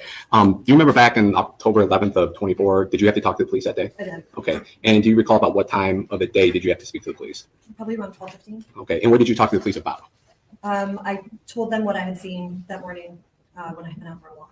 Okay. And you went out for a walk that day? I did. Okay. And what time did you leave the house to go for a walk? I left at 11:15 to walk my dogs around the block. Sunny. It was a beautiful day this week. Okay. So you left your house about 11:15 to walk the dogs. I did. Okay. And while you were out walking your dogs, did you observe anything that caught your attention? Yes. The first thing was it was very busy.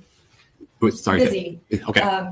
Immediately, the houses, down from me had a lot of action. The dogs were kind of excited about work crews, a lot of trucks, a window crew at another house 3 doors down. So the table saw out in the driveway and people working. It was, exciting for them. They were distracted. The dogs were distracted. Yes. But almost immediately, I heard a squeaking noise, like a fan belt, of a vehicle that was going so painfully slow. It was kind of annoying. Everything going on, it was maybe 5 miles an hour. And it was, as it passed me, the pickup truck carried on down the street. Okay. And when you saw this truck, what street were you on in your subdivision? I was on Newcastle. I was only 2 doors down from my house. Okay. So you had just started your walk and Just started the walk. and a lot of stuff is going on, but you see a truck. I heard it first. You heard the truck first. What type of truck was that? It was a pickup truck, a white pickup truck. All right. Did anything about that truck that caught your attention besides it going slow and the noise? Honestly, it was the noise was obnoxious almost. Okay. And so when you heard this noise, that truck caught your attention, and what did you do next? It rolled on, so nothing. I carried on with my walk. Continued maybe another couple houses down.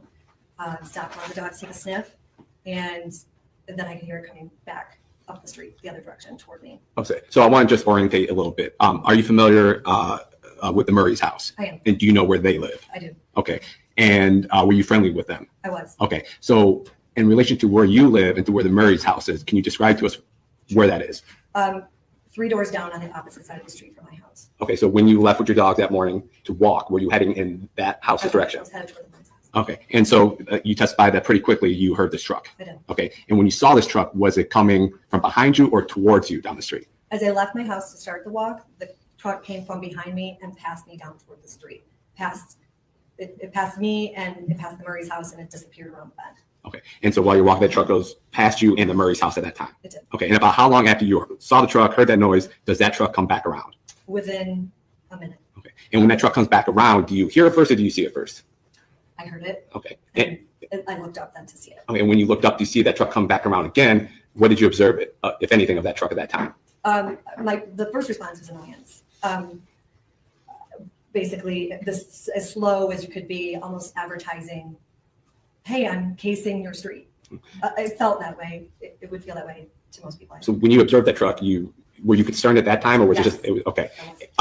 Did you see any markings on this truck? I did look up to confront the driver and initially looked at the face. The window was down and was prepared to just kind of hold my hand up and say, "How can I help you?" Okay. Did you do that? I looked up and I looked at the driver, and at the same time I saw the DTE decal on the side of the truck. It diffused me completely. So when you saw it may have been utility company, you were no longer concerned? Yes, it occurred to me that, they're just looking to do service somewhere. Okay. And at that time, you said you were going to stop and confront the driver. Did you observe anything about that driver at that time? At that time, not necessarily.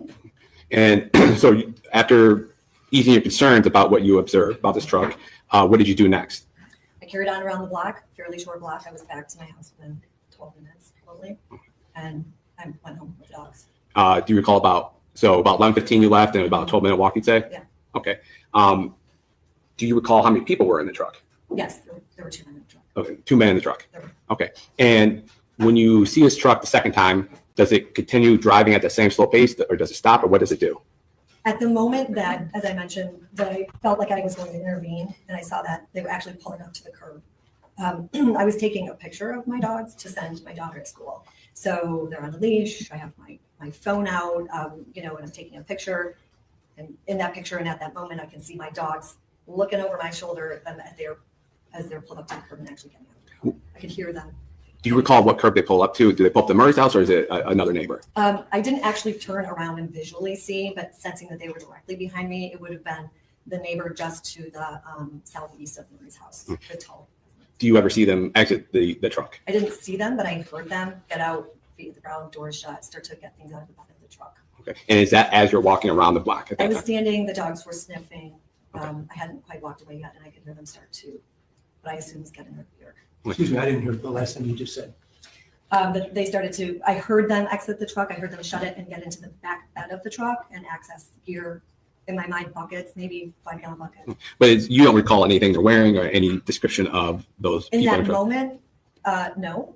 But When you say in the moment, like it didn't necessarily register to me in the moment what they were wearing, which became interesting to me after the fact. okay. So you go back home, and is there at some point during the day that the police arrived to the Murray's house? Yeah, I feel like shortly thereafter, the dogs were new to me, so we spent a lot of time in the yard, and there was immediately action in the street. I feel like by maybe noon, I'm just using my memory, but the neighbors were out. It was obvious that something serious was happening, and I would guess it was probably a half hour before. Sorry. I'm sorry, I think it was about a half hour later, so I estimate noon. Okay. And when you see this commotion of the police outside, do you go over to their residence to Yes. speak to them? Okay. And at that time, do you speak to the police and tell them what you observed that day? Within the course of a few minutes, one of the neighbors had said they think there was some. Well, objection to any hearsay about whatever a neighbor said. You know, I'm not offering for the truth of the matter, sir, so it wouldn't be hearsay. It's a prompt. One second. If there's an objection, you have to wait. I don't know if somebody said something, why isn't it for the truth of the matter, sir? For the effect on what I heard, I don't know what she's about to say. I don't know what this neighbor said. It all depends on how the evidence has been offered. Then I would suggest that you heard what the neighbor said. What did you do next, rather than hearing from the neighbor? That's fine. It's just, Thank you. yes. Yeah. You go down to where the police are. Mhm. Is that a yes? Yes. Everything, of course, we have to I'm say. sorry, yes. It's all right. So you go down there and you tell the police. You hear something from the neighbor and you go down to the police. Is that correct? Immediately prompted me to engage with an officer. Okay. And when you speak to this neighbor, does it jog any sort of memories from that morning? Viscerally, yes. Pardon me? Viscerally. Okay. What memory did that jog? It occurred to me, it was a short sleeve weather day. It wasn't, it was warm, and immediately realized that the driver of the vehicle, I believe, was wearing a balaclava, the style where the whole face is cut out, and a hoodie with the hood up. And that the passenger in the vehicle, who was turning his body towards the passenger window, was also wearing a hooded, on reflection, I surmise it could have been a tie-back suit for both the driver and the passenger, which immediately I realized that's very out of sorts for this hot weather type of day, especially the balaclava. So it wasn't until after you saw the commotion, talking to neighbors, that this sparked something in your mind. Oh, yeah. And you told the police what you observed that day. Right. I have no further questions. Thank you. Yes. Thank you. Nihas, my name is Michael McCarthy. I represent one of the defendants in this case, Judge Zuazo. I have a few questions to ask you here this morning regarding your testimony. And if I don't make myself clear, please tell me that, then I'll rephrase the question, okay? Now, you engaged with the officers when you saw that there was commotion. He seems a little aggressive. Just saying. Just calm down, sir. Take a breath. It just started. Down in front of the Murray house, and police cars were present, correct? I would say that I was present. I didn't engage with anyone at that time. I didn't speak to an officer. Okay, an officer came to your home at some point Just and a spoke with neighbor. you, correct? At And some you were point, on, yes. you were on front porch. I mean, in this, She's probably that nosy Karen neighbor that everybody talks about, but is glad she's in the neighborhood when shit like this goes down. You know what I'm saying? it was in daylight, and it was sometime in the early afternoon of Friday, October 11th, correct? Yeah. And you told them, the officer that you spoke with, what it is that you saw that day, right? And would that name Officer Bowie ring a bell with you? Okay, so you spoke with Officer Bowie, and then you also told Officer Bowie that you would give him a written statement, correct? I did. All right, and you've had an opportunity to see that written statement before you assume the witness stand here this morning? I did. Okay, you've read over it. I know that you, in your statement, you identified the driver having this balaclava mask, and also that he was a man with an olive complexion and little to no facial hair to note. Direct quote Correct. from you. Yeah. And you said that he had a light-colored, hooded, possibly Tyvek material with a Alte-Viz orange balaclava with the entire face exposed. That's what you wrote. I believe. And then what you also told the officers, and I believe you said here during your direct testimony, is that you didn't see either one of the two people that you say were in this vehicle actually exit. You heard it, but you were moving on with your dog walk, correct? And this was not anything of interest to you. You were more concerned with taking a good picture of the dogs and sending it on to your sister and continuing with the walk, correct? Is that a yes? Okay. Now, you said that in your statement, the passenger or his passenger was a male, but the only observation, I think he may be taller and thinner than the driver. Remember that? I do. Okay. You didn't say anything in your written statement when this was all fresh in your mind about what it was that the second man in the vehicle was driving. Wearing? Wearing, well, that's what I meant to say. Oh, I don't recall that I didn't write what he was wearing. Well, may I approach, Your Honor? I'm going to show you a document. You please tell me whether you recognize it. And then if you do, I have further questions. Do you recognize that document? I do, yep. And is that, in fact, a copy of the statement you wrote out for Officer Bowie on October 11th of last year? All right. Now, what I'd like you to do is take a look at that and see whether or not you gave a description of the clothing the second man was wearing in your statement. I didn't. You did not. Okay. So you would agree, today is the first day of October, that nearly a year has passed. Right. All right. When is it that you came to remember that the second man was wearing some sort of orange or yellow clothing? It wasn't orange or yellow, it was light in color. Light in color. So you don't know what color? Gray or white. Okay. So you don't know what it was, but this other person was wearing some sort of a covering. Is that correct? Correct. So you would, and that's something, when did you remember that?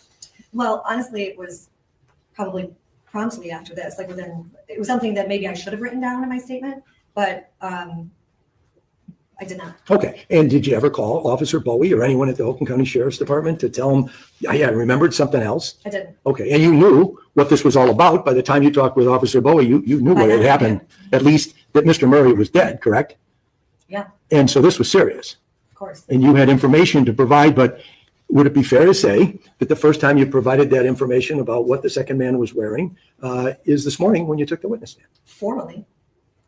Well, I mean, formally you're under oath, but what I'm asking is, it's the first time you've shared that with anybody in law enforcement, the prosecutor's office, any detective was in open court here this morning, correct? I can't honestly answer that because I was at the pre-trial day back in maybe November last year. December the 17th? I'm not sure what the date was. It was one of the pre-trial dates I was subpoenaed for. And there was discussion about that date. I may or may not have mentioned it, but I can't honestly say it was never mentioned. Okay. No one asked you to write anything more, Nothing correct? more, right. This Okay. was within minutes Okay. of the incident. So just, and I get that. And things can happen. Your memory, you start thinking about what all you saw and you want to add something to it, but you didn't take, and they gave you, the officers did give you some identification information about how to get in touch with them, right? And so you could have done that, but you did not. You went somewhere to court, either in November or December of last year. You discussed the case a little bit further. You may have told it to someone that day, but you're not positive, correct? Because there's no recording and you were not called as a witness that day. That's correct. Okay. But to summarize, what it is that you actually did see was this truck being driven by a man in a balaclava mask who you say has olive skin and little or no facial hair, correct? Correct. And the passenger was wearing some sort of light colored clothing, correct? And he was maybe taller than the driver Yes, and thinner, you said, in your statement. yes. Okay. This is all you taken a glance, correct? Well, in addition, the passenger his body was turned away. So from the orientation of someone from their side view, You couldn't see. appeared to be thinner. Okay. You couldn't see very much, correct? There are limitations to what I could see. Correct. Thank you. May I approach? I have no further questions. I like her style. I mean, she's on point with that. Thank you. Good morning, ma'am. I just have a few more questions for you. Okay, I'll try not to ask the same questions that have already been asked. As you described the person that you said was in the driver's seat, I know we've gone over, you said olive complexion, little to no facial hair to note, correct? Correct. You also then described a high-vis orange balaclava mask. What does high-vis orange mean to you, just so that the jury is clear? It's like a safety orange. Maybe that would be like a hunter's jacket. That is high vis, meaning high visibility. Okay, and that is the mask or the hood that this person you saw had on, correct? Correct. I have nothing further.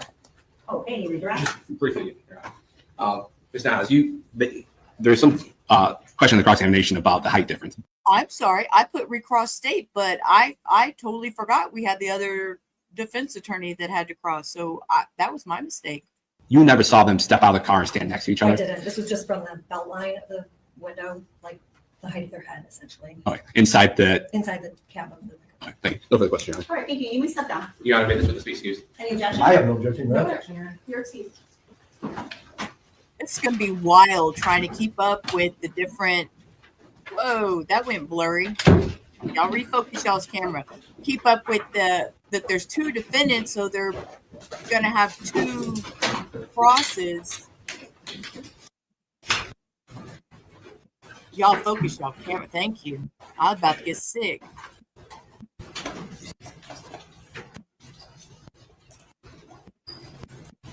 About the truth, so help you God? All right, thank you. Please be seated and tell us your name. Deputy Tazra Copeland. You're with us. Thank you, Anna. And Deputy, can you spell your first name and last name for us, please? Sure. First name T-A-S-R-A-Y. Last name C-O-P-E-L-A-N-D. And Deputy Copeland, where are you employed? Oakland County Sheriff's Office. And how long have you been with the Sheriff's Office? 21 years now. All right. And prior to your employment at the Sheriff's Office, do you have any other law enforcement experience? No. And Deputy, what is your current title right now? Patrol officer. And where are you currently assigned to? Rochester Hills. Okay. Substation. And I want to direct your attention to October 11, 2024. Were you also assigned to that particular substation then? Yes. Okay. On that day, did you receive a dispatch about a potential robbery occurring in Rochester Hills? Yes. All right. And where were you, if you recall, when you got that dispatch? I was in the area. Can't tell you exactly where when the call came out, but I know it's close by. Yes. And I'm having a hard time hearing. Can you just raise your voice a little bit? Yeah, absolutely. Okay, thank you. So you were in the area, just? Yes. Okay. And was that while you were on the road? Correct. Okay. And on that day, were you in a fully marked Oakland County Sheriff's Office patrol car? Yes. Were you alone or with a partner at that time? No, I was alone. Okay. And when you received that dispatch, do you recall about how long it took you to head over to that location? It was less than 5 minutes, if I recall correctly, because I wasn't that far when I heard the call come out. Okay. And when you arrived on scene, do you recall where you parked your vehicle? I parked one house down. And, The actual home. and were you the first deputy to arrive on scene for that dispatch? Yes. Okay. And what was the first thing you did when you arrived on scene? Walked up to the home. I remember knocking. I believe there was a ring doorbell or something. No one answered. Then I started to walk around to the side of the house. Then I called for the dispatcher to have the person that they were still talking to open the door. And did that person open the door? Yes. Okay. And on that day and time, are you equipped with body worn camera? Yes. Can you describe to us how that works? Well, you hit the button to record. So it records everything the moment you press the button. And that day and time, on October 11, 2024, when you arrived to that house, was your body camera working? Yes. And that day and time, did it record the events that you observed? Yes. Your Honor, at this time, the people are moved to admit People's Exhibit 16 and publish it to the jury. All right, so there previously was an objection to 16. The court did find that it was otherwise proper pursuant to 403. Both defendants' objections are noted for the record. Okay. Thank you, Your Honor. Yep, 16 is admitted and you may publish. Thank you, Your Honor. There's going to be volume associated with it, so I don't know how loud we can make it. Okay, well, is it playing on both then? It should. Okay. And Deputy, I'm going to play your body worn camera. It may stop from time to time, ask you questions, but most likely we're just going to play it all the way through. Okay. Okay. And let's just make sure he can identify it as well as being his own. Yes. So which monitor am I going to look at? I think what you see on your screen should be what everyone else is seeing. So we're not Okay. seeing, it is not working right now. It was working earlier.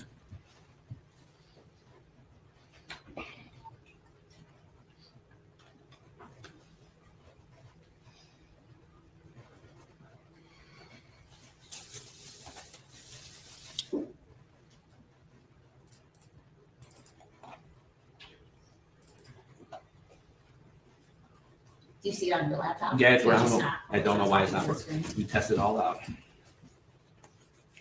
Give me 1 second. Technical difficulties. The audio's working, but the Okay. Audio is working perfectly fine.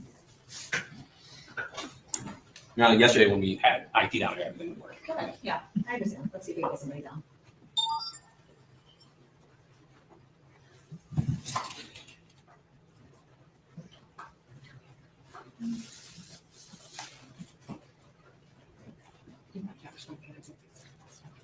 We might have something here that can.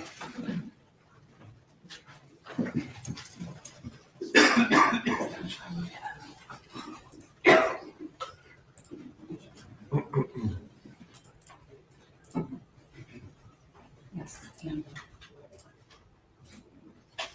This ages you. Thank you. All right, we're good. You're not, all right. Record's still on. What's that? Record's still running. The record, yeah, we never stopped the record, so just have them identify. Yes, and Deputy, would this be the body worn camera that, would that be the recording that was recorded from when you right on scene? Yes.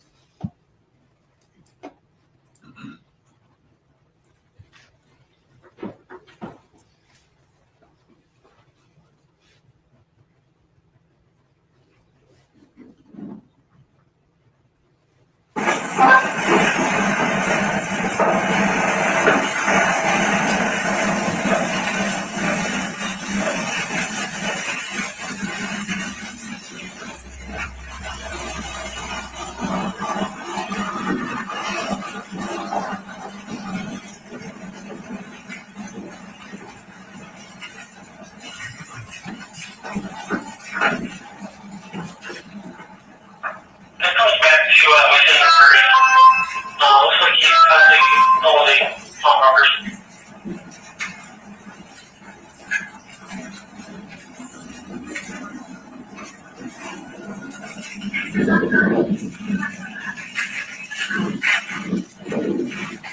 Where's the one?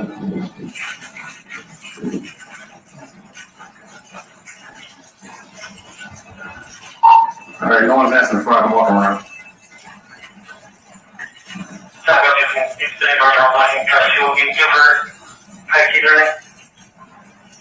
Do you still have her on the phone radio? She's still on the phone. Hold on, I see the number door. 10-4. No success, Charlie. All the time.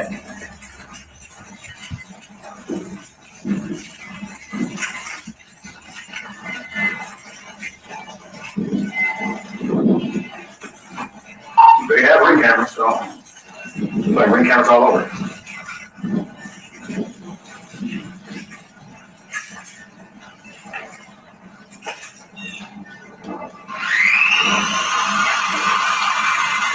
Yeah. Hello. Yeah. All right, make contact. Yeah. What in the world is there? Is that a blender going on? Her hands are taped. She's got duct tape. Hey, Case One, how are you, hon? I haven't seen you in a while. I hope you're doing well. I'm going to rewind that just a second. All right, make contact. Yeah. Okay. Is anybody else in the house? My husband, I don't know where he is. The people that were here were gone.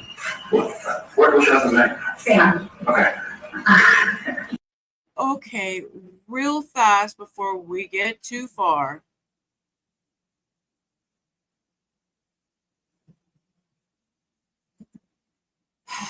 Okay. Okay, that's okay. I always know the car check the house. She has duct tape around her wrist. I don't have a. The victim has duct tape around her wrist. Now I want you guys to go over his house and look for the husband.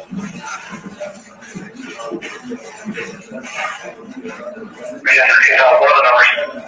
3737. Yes, at DTE Energy. You were here last night. DTE on truck. She said they were here last night. Yes. In fact, I was really unusual. We wouldn't let her know. Okay. Can I go and get some? No, she's right there with the radio. I need you over here.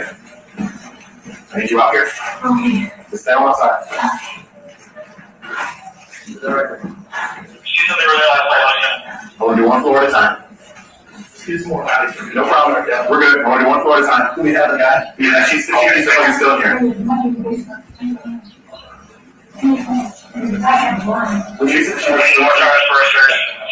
She said that they left already, but they have ring cameras. She opened the door with her side up. But okay.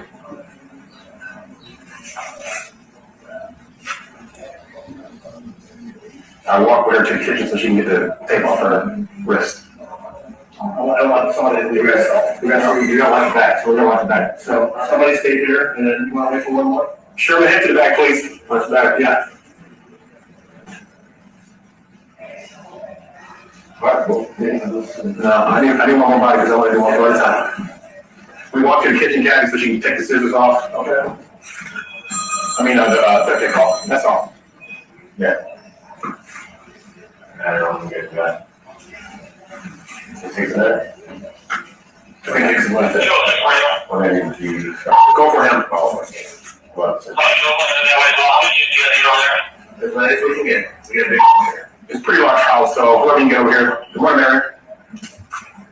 Copy. I'm guessing if we don't search the area, on the hills of the area, inspect the area, but I'll try to get a couple open away. You said it was a DTE vehicle, ma'am? Yeah. Was it just a label or the whole truck was marked DTE? It was a truck. I absorbed the outside. Okay. Let's go. We need to sit here and watch all this. Let's go ahead. Wait. Yes. We need more bodies. Yeah, please. Victims give a description of a possible DTE vehicle that's marked with DTE. White color. So, we walk down there, Gabby. What do you see over there? Yeah. We walk down there. They got an open area, like a living room / family area. And then this is not even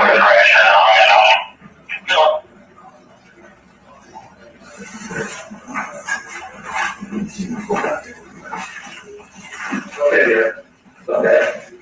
You're okay, I'm right here. And Deputy Copeland, at this time in the video, what is your concern? What is going through your head as a police officer? To make sure there are no more threats in the home. Right. And so what are you doing right now? We're trying to clear the house, so make sure there are no threats and make sure the house is secure.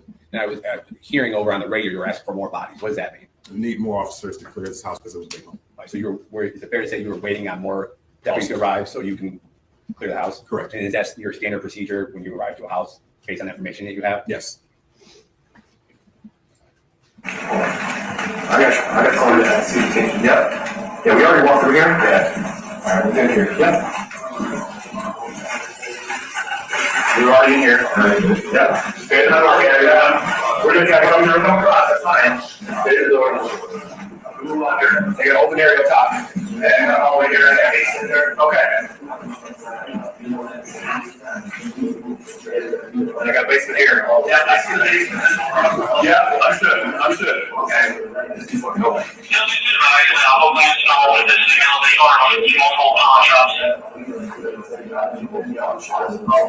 She owns them? Yeah.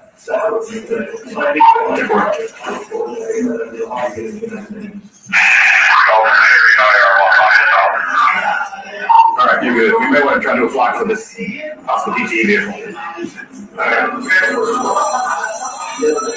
need to make them off the front porch, so whoever gets here, let's get her away from the front porch.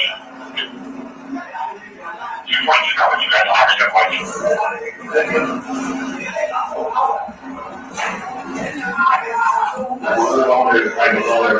yeah, so you got stairs over here, Cabby, and over there your way. I see the stairs. Yeah, you're right. Yeah, there's a hallway down here. Yes. I got the moving door in front of me before I get to the hallway. Okay, so that's really slow on the top all day. I'll work with you.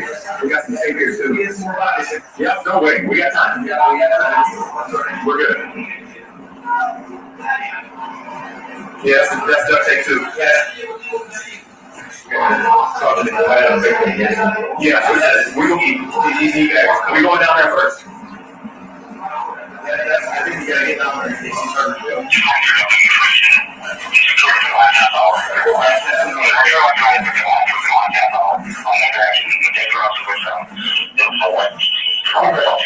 He took the with her.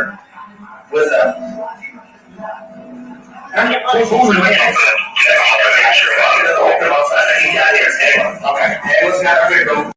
Okay.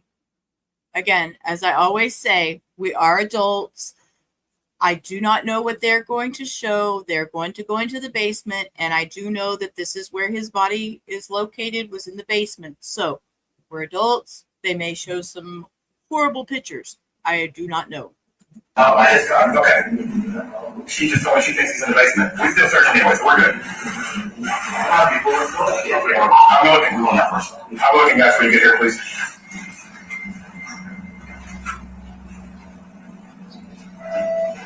I got blood on the wall and the handle, grill. Okay. To the basement. I need one more.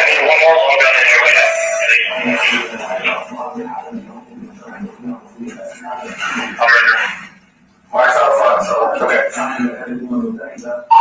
Ray, if you can Just watch. Just watch.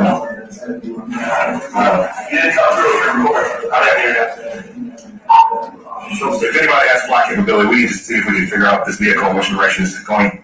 If they do have a kidnapping going on with this.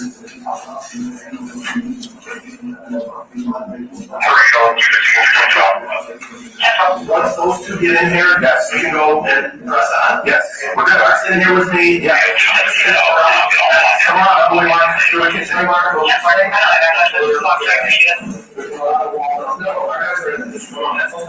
That's it. Just come to me. Harry and Brandon get here. Yeah, well, I'll secure this first one and you guys do your search. Yeah. I got a few open doors. I'm going to have to clear this one open door here before I get to you. Make sure you get a body with you. So we're good. I'm home to make it right now, so we're good.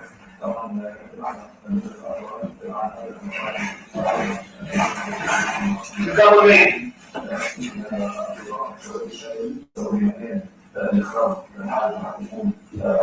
You stay here with me. Okay, so that whole side's clear. That's clear. Three over there, one over there. Got all the way here. Harry, I need you in here. Come. Okay, go ahead. Yeah, you got this, and I got this. As soon as Harry gets in here, yep, I'm going to press forward. We're going to try this first open door. Go ahead. Okay. He's over here in the corner. Okay. Be careful with that open area too, Mark. That whole area is clear.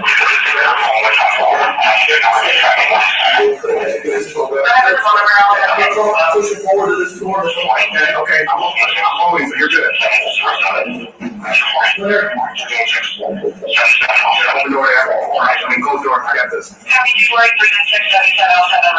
3167707 What I had with the pawn stores, figure out where early just in case they may be taking this guy to the pawn store. We got ice? Okay, we got ice. I'm going to just go off this. What is this? Who's the first one?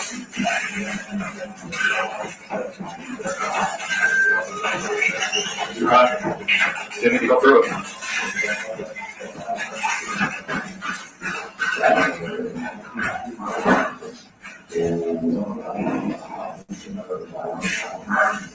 Fort Sheila is in the area.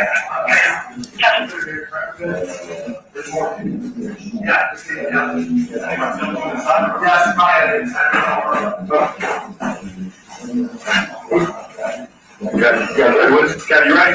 I'm first. Very still on the table. Oh, it's coming back now.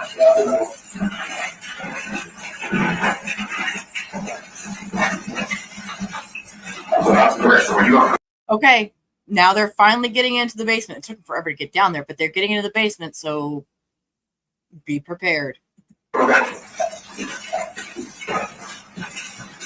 Oh, and they turned the camera. Okay. You got one down. You got one down.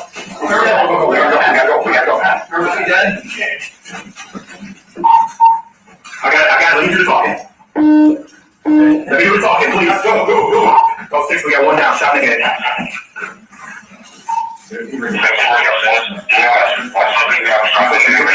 Are we good? I did that. Happy July 3167707 Okay. Clear. Look at the bloody now, you guys. Watch your step. We need lights. Right behind you, Dave. Right behind you. Let's get started. Everybody relax. You hold this. Let's get with all Harry and clear upstairs. Yes. Everybody relax. We're good. We're Harry. We're clearing upstairs now. Everybody stay back. Where are you gonna go? Sure get clear? Yes. Okay. Hey, hold on 1 second. Just one second. Go ahead. You get that off. I got you. Sure down there. Where we go? Yeah, we're here. I got here. Go down.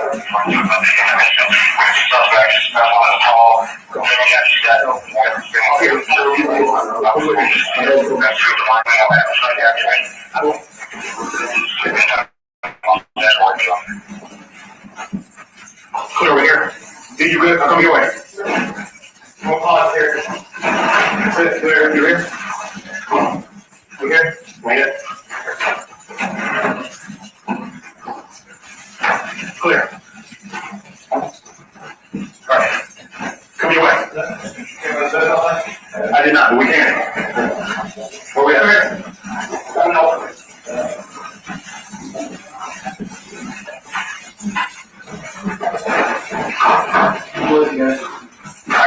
you waiting over here? You guys check this room? We're pushing forward there. I got you. Okay. Move it. Move it. Closet.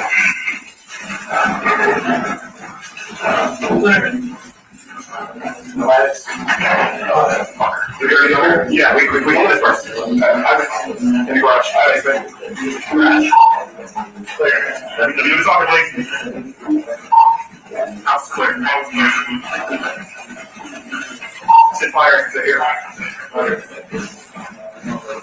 Mark, we're coming back for you. We're clear. Where's she at? Hang on, check there. If she has access to the ring camera, please.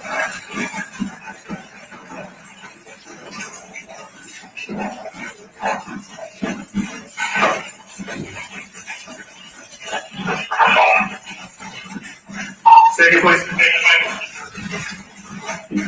Damn.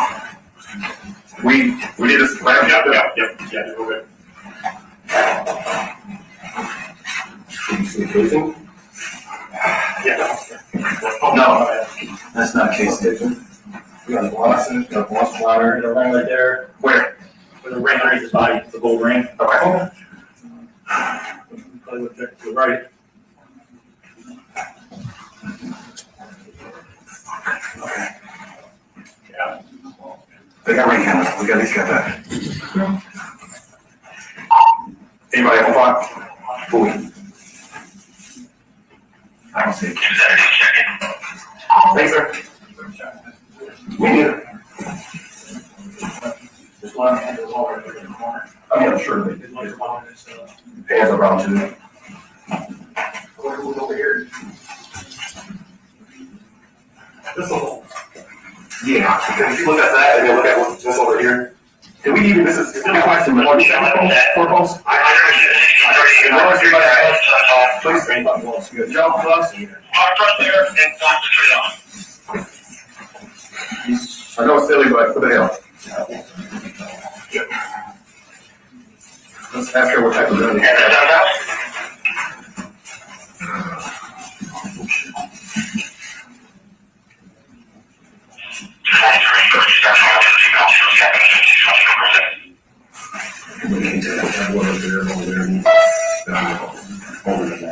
We also have zip ties right here that they might use. Because they're this doesn't look that old. This. Didn't they say they were here last night? Did they say they were here last night? I assume she's talking about this. This could have been going on all night, so that's part of that. I can't really tell. He's still warm, but he's still heavy.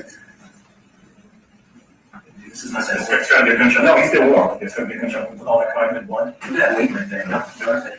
Hit with that far away. I don't think so, guys. I don't think so. Look at all that all the way over there. They might hit him with that weight. We can tell. Shit, I need to. Fuck it. Hang on. Ask her about the gun holster around his waist. What type of weapon did he have? Please.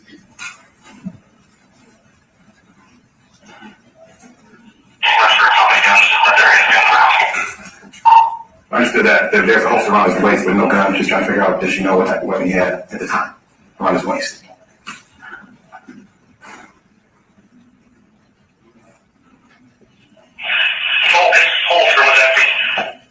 I see that. Watch your legs go. There's one in that box right there. Thank you. Good my pulse. He's so heavy. Just check around his neck. It's hard to tell if anything. Where's fire at? I thought they were here.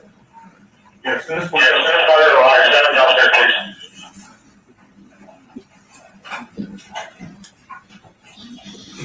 You just said that we're waiting on fire. What does that mean?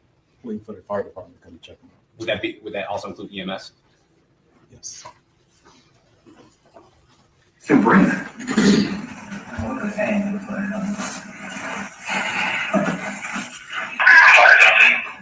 Copy, fire.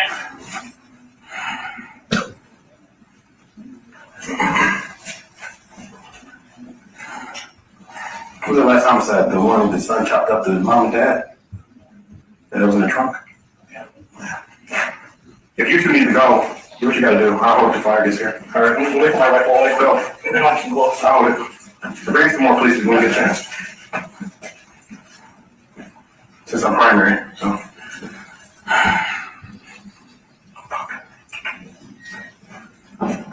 I'm just curious now, since they all know these pawn stores, if they head to a pawn store. There's a ring laying around. Is that a ring? Laying around the ground already? There is. There is. So they've spotted jewelry, is what he just said. There's a ring laying on the ground. It's a lot of blood all over. It is. Like I said, he's still warm. He's still warm. So He got hit with that weight right there. See that weight underneath him? I do. I wonder if he got hit with that. Because I don't see no shell casing. And there's spattering all over his.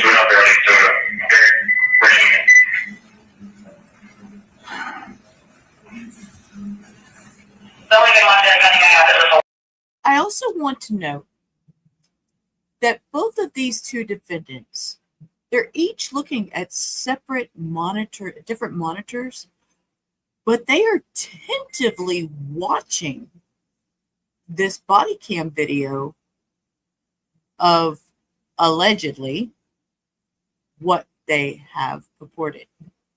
Very interesting how they're just sitting there really paying attention to this body cam.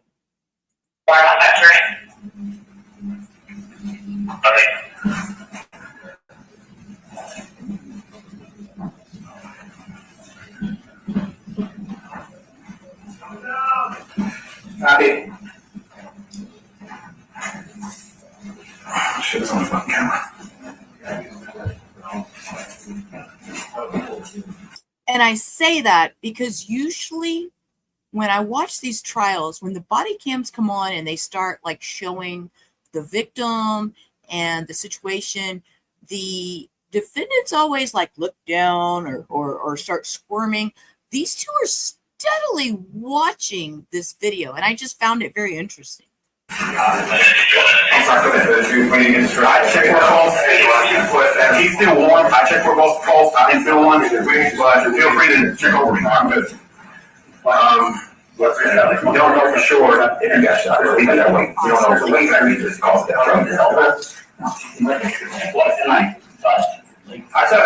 touched his neck. I touched what you got to try. Let's make sure you try to save him first. Yeah.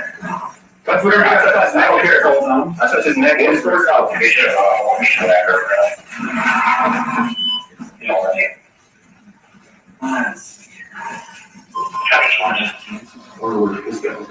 That's what I was asking. And then that's why I tried to figure out what type of gun he had.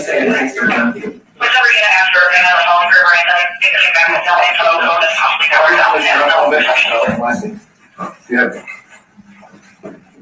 He's lost. He's still warm. He's not. Okay. He's not bringing the stretcher down. He's still warm. He's still warm. It just happened. I checked his neck and his wrist. I didn't feel nothing as far as the pulse. The same.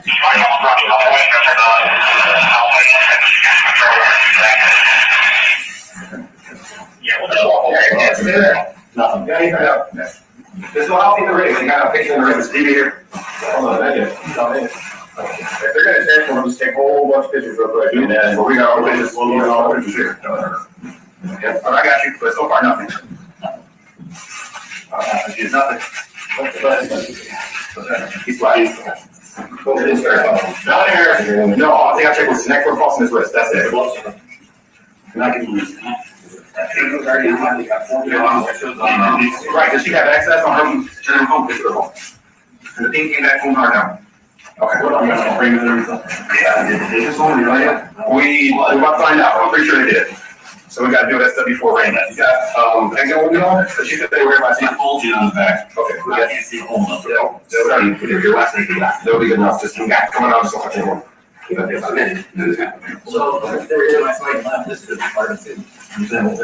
Well, nothing happened last night. Okay, last night. Okay. So you have you said, where's the exit? And there's bulging in the back. I did not see a hole. Gotcha. I also didn't inspect it completely. Yes. Okay. Okay. How much is number these facilities? Okay. Appreciate you. Thank you, sir. Yep. So I think that what? There's a C or K. C. Somebody's on one. There's a flashlight. The flashlight. Oakland, was Oakland here? Yes, we have to see it. Keep everybody out of this house. Everybody but a detective and now he's here. You still be Oakland? No, I don't think so. I don't think so. If they get here, we'll chase them away. But I'm just trying to keep track of who's been coming in and out of this house. Okay, yeah, for me. I got it. You guys haven't seen any stakes or anything around the house? No, we just searched. Can't saw the body, and then we kept searching. So we didn't go back over for inventory or anything like that.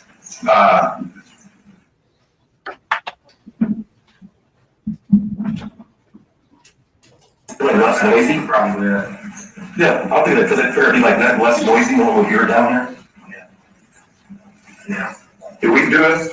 This little footprint right here? You step on this? Okay, so that's either, no. Mark did not go that way, Mark went this way. We did do that. Well, this is issue right, this kind of matches the ring. Because there's no footprint right here, but this is issue, and it's not matching. It doesn't look like it's issue right. It's not matching, yes, sir. Take your camera off and get a whole thing before we get too many hands on fire. Understood. Just take a nice little video. Understood. Good. See, come on. There you go. You have to get a search warrant out. Yep. Before we start taking everything on. It looks like that's how it's connected with that.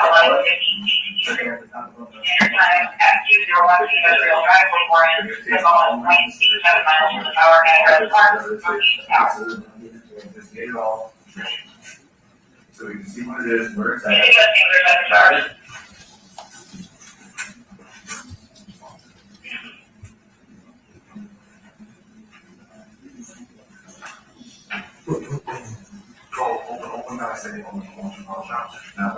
I heard that already, but I don't know how they know and who they know. Okay, so that's right.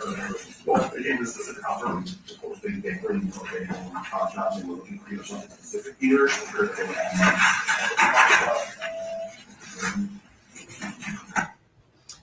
Deputy, is that a fair and accurate representation of the scene when you arrived to 3730 Newcastle that morning? Yes. And up there in that corner, is that an accurate and correct timestamp of the date and the time that you were there? Yes. Right. And I know I have a few more questions. I know in the video you noticed that he had a gun holster on his waist. Yes. While you were there on scene, did you ever recover or find a gun in that house? No. I have no further questions. Thank you. Hussein Murray. Thank you, Aaron. Deputy Copeland, my name is Michael McCarthy. I represent Joshua Zuazo. I just have a couple of questions to ask you here this morning. If I don't make myself clear, tell me that. I'll rephrase it, okay? Thank you.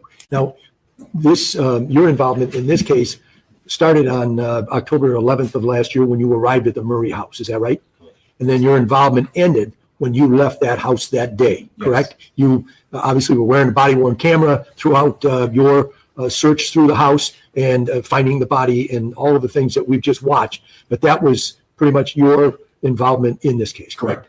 You didn't do it. You didn't interview any witnesses that day, and you didn't gather any evidence, correct? I did speak to the wife. You spoke with Mrs. Murray, right? Yes. And then because you talked to her when she opened the door for you, correct? Yes. But beyond that, and you wrote a report about that, correct? Yes. And she indicated to you that these two individuals had come to the house the night before. Is that right? Yes. And she's the one from whom you obtained the information relating to the DTE Energy, correct? Yes. And but beyond that, that was pretty much what she was able to tell you, correct? Correct. All right. Thank you. I have no further questions. Thank you, Prosecutors Hernandez. Thing one, Cindy. Good morning, Deputy. Morticia. I want to go over just a few things. How many minutes from when you were dispatched did you arrive? How long do you think it took you? I know you were on road patrol, but how long do you think? Less than 5. I'm going to make a really rude comment, and please don't come at me for this. He has a look on his face like something really stinks. I don't know. I I have a resting bitch face sometimes. He's got a face that's like something around here stinks. I don't know what it is, but something stinks. And give you that. Okay. And you testified that you were the first officer on the scene, correct? All right.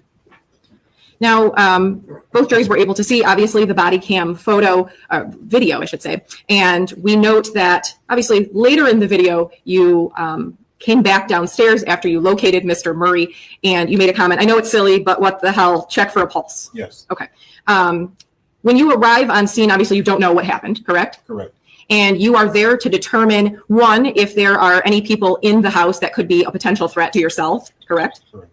But also to see if there are any people located with injuries. Is that correct? Yes. Okay. And it seems from the conversation between the deputies that you had made an initial decision that he had been shot in the head, correct? Correct. Okay. And you know now that actually was not the case, correct? Correct. All right.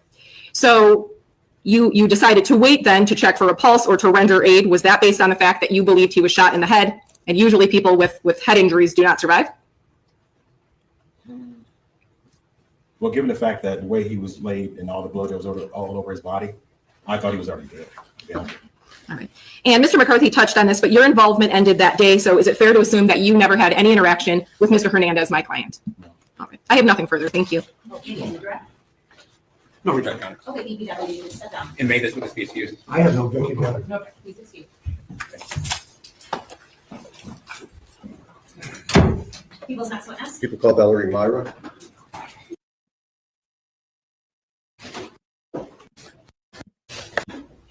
Tell us your name. Valerie Mabra. Thank you, Your Honor.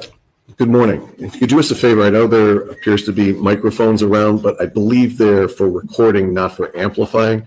And if you don't speak loud enough, somebody's going to raise their hand so we know that they can't hear you. So please speak up as loud as possible, okay? Okay. Okay, if you could tell us how you're currently employed.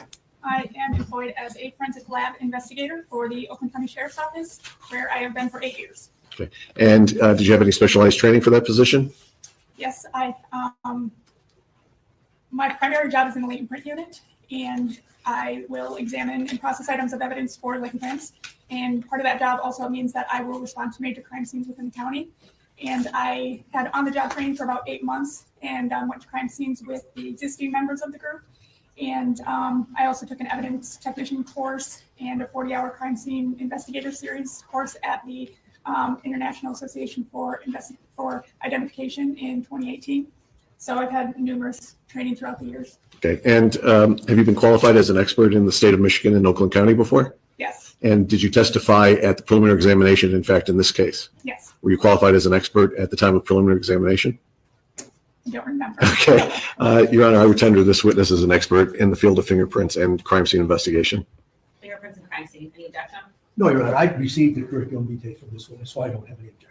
I did as well. No objection. Okay, all right. The jury shall perceive that witness's testimony as an expert in fingerprint and crime scene analysis. Okay. Before we get to what your involvement was in this case directly, can you tell us, one of the things that you mentioned was about how the Oakland County Sheriff's Office has a special crime scene investigative unit? That's correct. And you're part of that unit? Correct. And when you're called out to the scene of a major crime and that unit is called, are you the only person or are you part of a team? I'm part of a team. We have members from the latent print unit and from the firearms unit that make up that team. Depending on where people are in their careers, sometimes we have 4 members, sometimes we have 6. It all depends. Okay. And part of that team, do you know an individual by the name of Sierra Ramirez? Yes. And does she have a specialty with the Sheriff's Office? Yes, she is in the biology unit. Okay. When you do crime scene analysis and you get there to investigate a scene, is part of that taking photographs? Yes. Do you also put placards so you can then reference the evidence that's discovered to track it later? That's correct. Because once something is seen and then it's marked, it travels through the basically chain of being forensically tested after that. That's correct. And by forensically tested, that would include DNA and fingerprints. Yes. Okay. We had a case that occurred on October 11th of 2024. Were you involved in that? Yes. Do you recall where you were called out to? The address? Yes. I would have to check my notes. Can you check your notes? And while you're doing that, do you write a report as part of your duties? I do. That's part of processing crime scenes is authoring a report. And I was called to 3730 Newcastle Drive in Rochester Hills. Okay. Is that location in the Oakland County, state of Michigan? Yes. When you authored that report, did you sign your report at the end? Yes, I did. Okay. I'm going to show you what's been marked as exhibit number 12. Do you have a copy of that without the exhibit sticker? I do. Okay. And we met last week to go over all the photographs and your report. Is that correct? That's correct. And does exhibit number 12 accurately reflect the report that you did in the ordinary course of your business and duties? Yes. Your Honor, the people who move people's exhibit number 12 into evidence. Any objection? I have no objection on behalf of Mr. Zuazo. No objection. All right, 12 is in. Judge, I'm going to wait to publish for that. Okay. I want to also say that last week we went through the labeled numbered exhibits. Is that correct? That's correct. You were showing a bunch of photographs? Yes. I'm going to show you just the first photograph of that group of photographs. People's exhibit number 1A. Do you recognize that photo? Yes, I do. And does that accurately reflect the front of the house when you arrived that day? Yes. Okay. We had exhibits that we had talked about regarding the photographs that went from exhibit number 1A all the way through 1CC as far as the photographs. Is that correct? That we labeled and went through last week? Yes. The photographs that I just indicated, do those accurately reflect everything that you saw? Yes.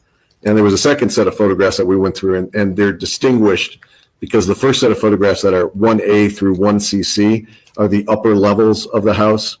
The photographs that we had gone over that are labeled 2A all the way through 2BB, those are of the lower level of the house, which are the more graphic photographs. Do you recall going through those? Yes. Does that second set of photographs also accurately reflect what you saw that day, both on the upper levels and then again on the lower levels? I do.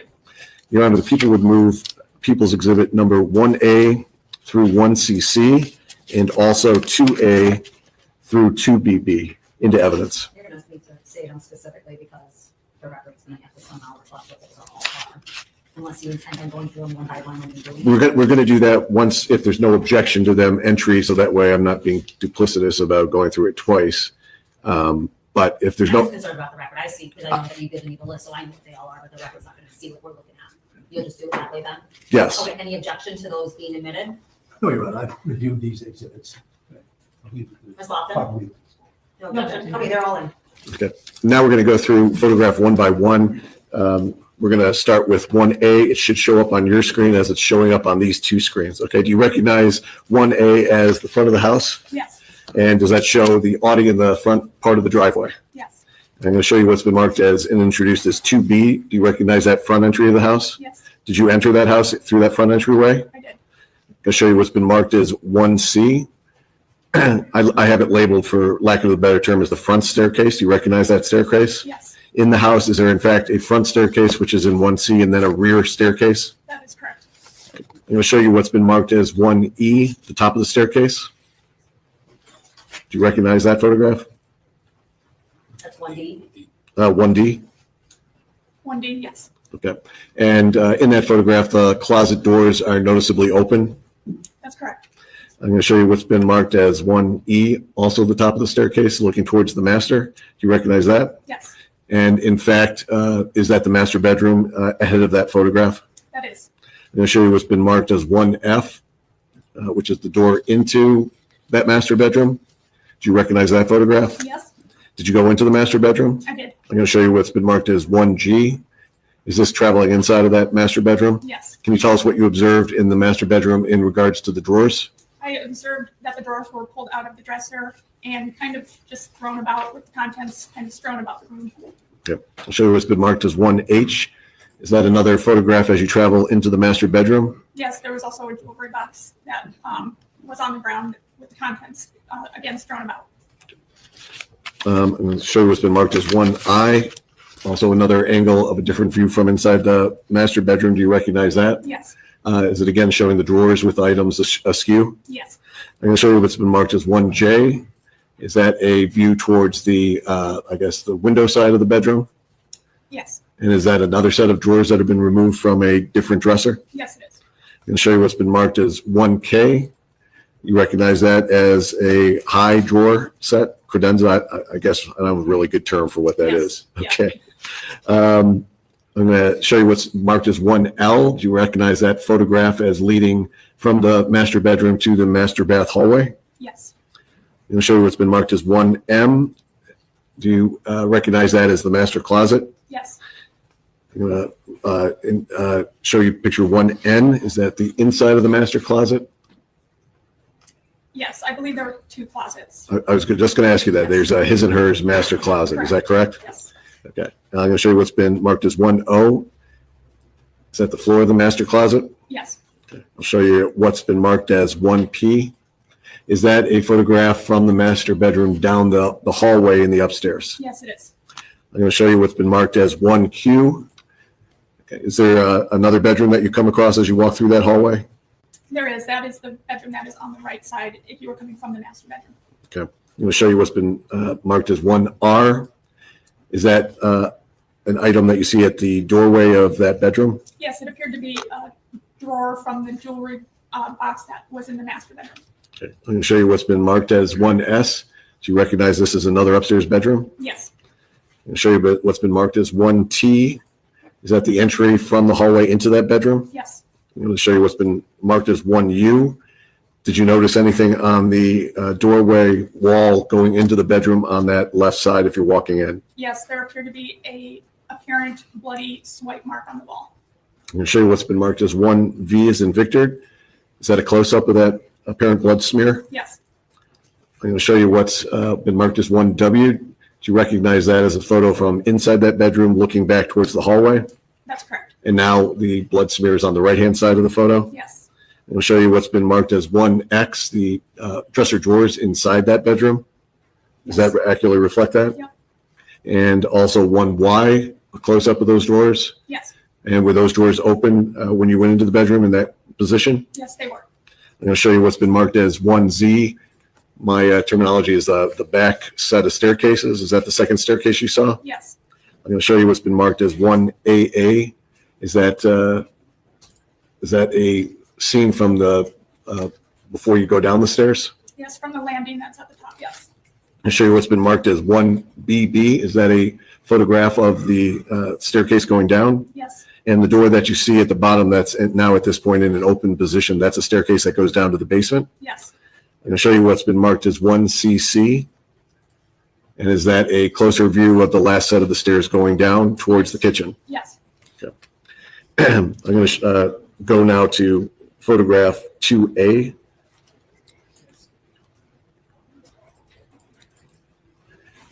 Do you recognize these items on the floor in the kitchen?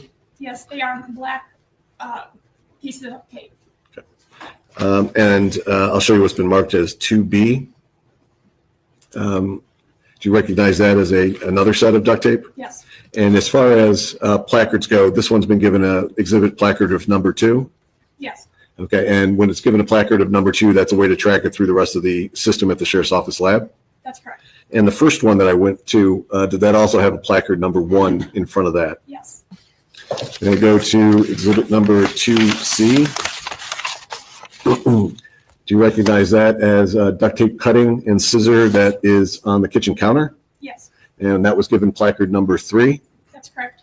And picture 2D, is that a close-up of exhibit number 3? Yes. I'm going to show you what's been marked as 2E, the landing towards the basement. Is that correct? Yes. And did you travel down into the basement? I did. I'll show you what's been marked as exhibit 2F. Okay. Is that a photograph from the basement leading into the back, lack of a better term, furnace area, water heater area? I called it a utility room in my notes, but yes. I'll show you what's been marked as 2G. Is that as you're getting closer to that area in that section of the basement? Yes. I'm going to show you what's been marked as 2H. Is that a photograph from an angle of the victim and his injuries? Yes. Okay. Can you tell us what did you observe that caught your attention about how he was in that position and any type of bindings that were on him? It appeared that he was bound both at the hands and at the feet, and he was laying on his left side, and he had apparent blood pooled underneath him and spattered in different areas around him. Okay. And you've had, unfortunately, a lot of experience in crime scenes that are graphic. Is this a graphic crime scene? I would say this is especially brutal, yes. Okay. And the duct tape that's shown in this exhibit 2H, is it the same color duct tape or are there 2 different colors of duct tape? There appeared to be 2 different colors. There was gray tape and also black tape. I'm going to show you what's been marked as 2I. Can you tell us what's depicted in 2I? So this is a close-up of his bound hands that were in front of him. It appeared that he was bound with both zip ties and tape. So this is a close-up of that. Okay. So he's bound with both duct tape and zip ties? That's correct. And also in that photograph, is that what appears to be a Home Depot bag? Yes, there was a sink that was on the ground of that room.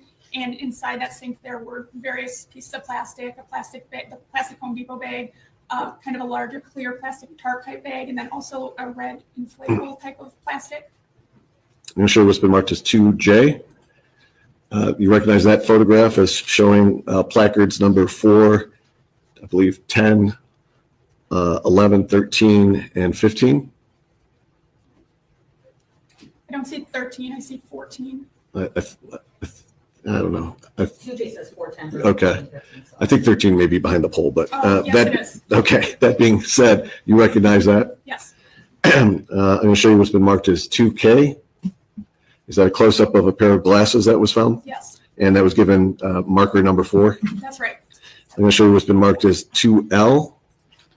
That's a different angle showing the position of the victim, but also placards number 5, 6, 8, 9, 13, 14, and 15. Is that correct? Yes, that's right. I'm going to go to 2M, which is a close-up photo of 5, 6, 7, and 9. Do you recognize that? Yes. We indicated that there was some zip ties that you saw around the victim's hands. What are those items that you noticed? In this photo? Yes. So these appear to be zip ties that were already fashioned together. They kind of appeared like ready to use. So objection is speculation. You can say what it is that you observed, but to draw a conclusion about what the purpose was. Let's rephrase the question. Thank you. I'm going to show you what's been marked as 2N. Is that a close-up of the zip ties 5 and 9? So the zip ties were just number 5, and 9 was the apparent bloody shoe impression under the zip ties. Okay. I'm going to show you what's been marked as 2O. Can you tell us what you see in 2O? So number 6 is the smaller set of zip ties, and 8, I believe, is the duct tape. Okay. And what color is that roll of duct tape? That is gray. And that's exhibit number 8. Yes. I'm going to show you what's marked as 2P. Is that a close-up of exhibit number 8? Yes. And I'll show you what's been marked as 2Q. Is that a close-up of exhibit number 7? Yes. And can you tell us what that is in exhibit number 7? So that was a piece or pieces of gray duct tape that was stuck to a piece of burlap that was near the victim. I'll show you what's been marked as 2R. That's placard number 13. Is that the sink that you referenced before? Yes, Okay, and that's not a connected working sink. That was just laying on the ground. that's correct. I'm going to show you what's been marked as 2S. Does that show those exhibits number, 4, 10, 11, 13, 14, and 15? Yes. I'm going to show you what's been marked as 2T. Is that a close-up of another exhibit? Yes. Can you tell us what's in that? In this photograph, it is the clear plastic, and then inside the clear plastic, there was a roll of duct tape. And can you tell us what color that duct tape was? I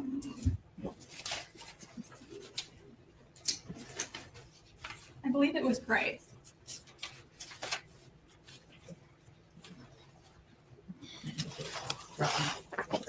Yep. Do you have it in your notes or your Yes, shirt? is that- That is can I gray. refer to Okay. it?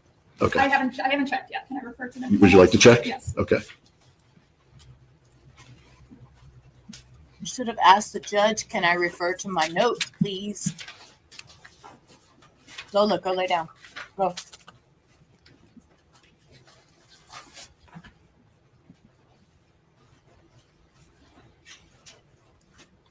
So I guess that is black tape. Okay. 14 is the black tape. Yes. Excuse me. It's the frame of the answer, the form of the answer, I guess.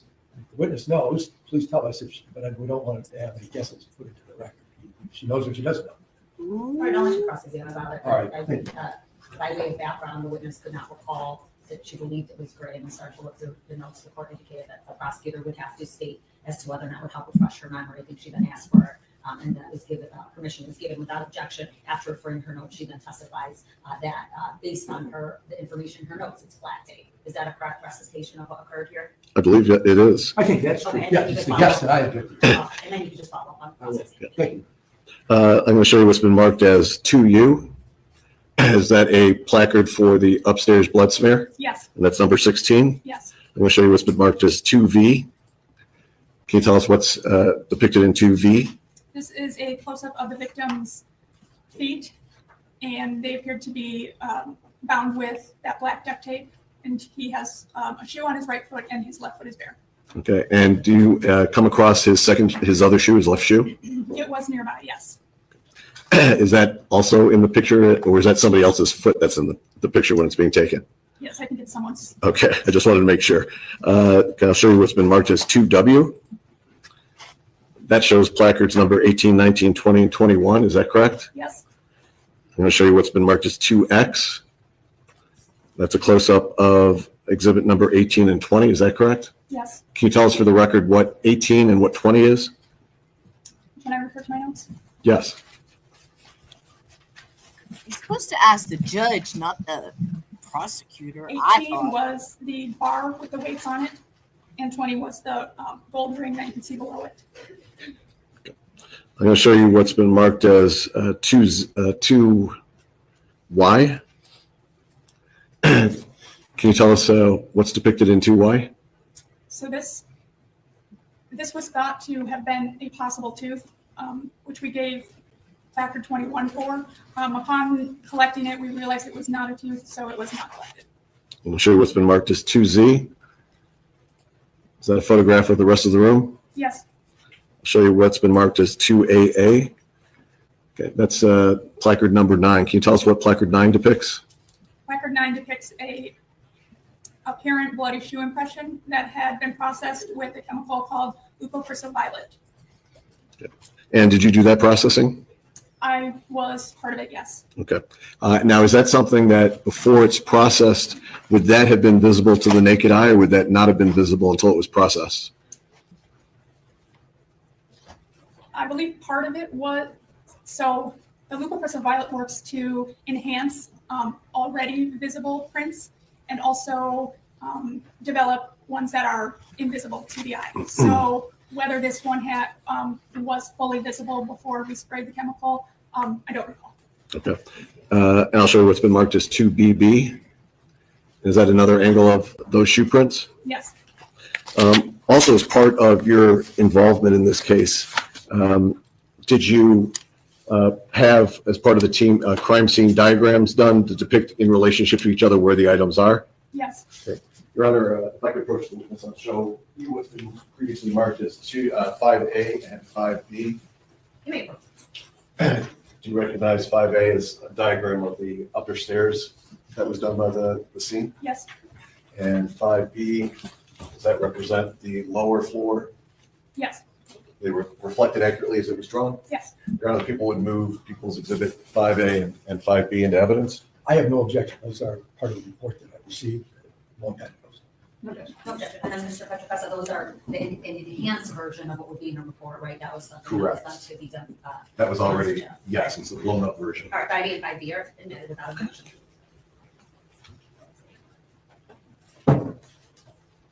And just finishing up my questions for you, you have a specialty and expertise in fingerprint analysis, is that correct? That's correct. Okay, and did you process the scene to see if you could reveal any fingerprints that were left there by either of the defendants? I did. Okay, and through your investigation, you were able to get a set of known prints from both defendants to compare it to? Yes. Okay, so when you did your comparison, were you able to find any prints anywhere you looked that matched either of the defendants? I'm sorry, are you talking about my processing on scene or later at the lab? Both. Yes, I did not develop any that I was able to take with me from the scene. I collected the plastic and received prints from that plastic, and I was not able to identify either the defendants on that plastic. So everything you printed basically does not come back with the prints of either Mr. Hernandez or Mr. Zuazo, is that correct? Yes. And in your expertise, if people are wearing gloves, would that prevent leaving of fingerprints? It would. I don't have any other questions, Judge. Okay, thank you, cross-exam. Zuazo. Thank you. Myra, my name is Michael McCarthy. I represent Joshua Zuazo. He is one of the two defendants in this case. I have some questions to ask you here this morning, and I'll tell you the same thing that I said when you testified at the preliminary examination about my questions. And that is, if you don't understand the question, just tell me that, and then I will rephrase it so that it's clear that you understand what I'm asking. Okay? Okay. All right, thank you. So following up on this fingerprint business, we saw a lot of duct tape or some type of tape, gray tape and black tape. Many pictures taken of that tape in the scene by yourself or others that went to the scene on the 11th of October to record all the evidence that was present, correct? Yes. And at least one of the pictures that we saw, if not more of them, showed a roll of duct tape, gray tape in particular. Is that correct? Yes. And that was taken into evidence, correct? Yes. And my question to you is either on that roll or on any of those pieces of duct tape, whether you check them or analyze them to see whether there were any usable prints, usable meaning latent prints that you could actually investigate. There were no latent prints developed on that tape. Okay, none were developed. Tell me or tell the jury, please, what kind of work you did in order to get or to investigate to see whether there were prints on those items of tape that were collected, either the roll of tape or the pieces of tape. Well, sometimes we have the investigators choose if they want to have something tested for fingerprints or biological evidence. So sometimes they will choose one over the other, just depending on the circumstances. I did process a piece of the duct tape that was, I'm not sure if you know, my latent print report, if I would be able to refer to that. You certainly can. If that will refresh your recollection. Do you have that report there with you? I don't have the latent print Hold on report. just a minute. Let me see. I think I might have it right here. Yes. I believe this is report 24-0253852-073. Does that sound right to you? Maybe you'll know it better by looking at it. May I approach you? Come on. Thank you. Thank you.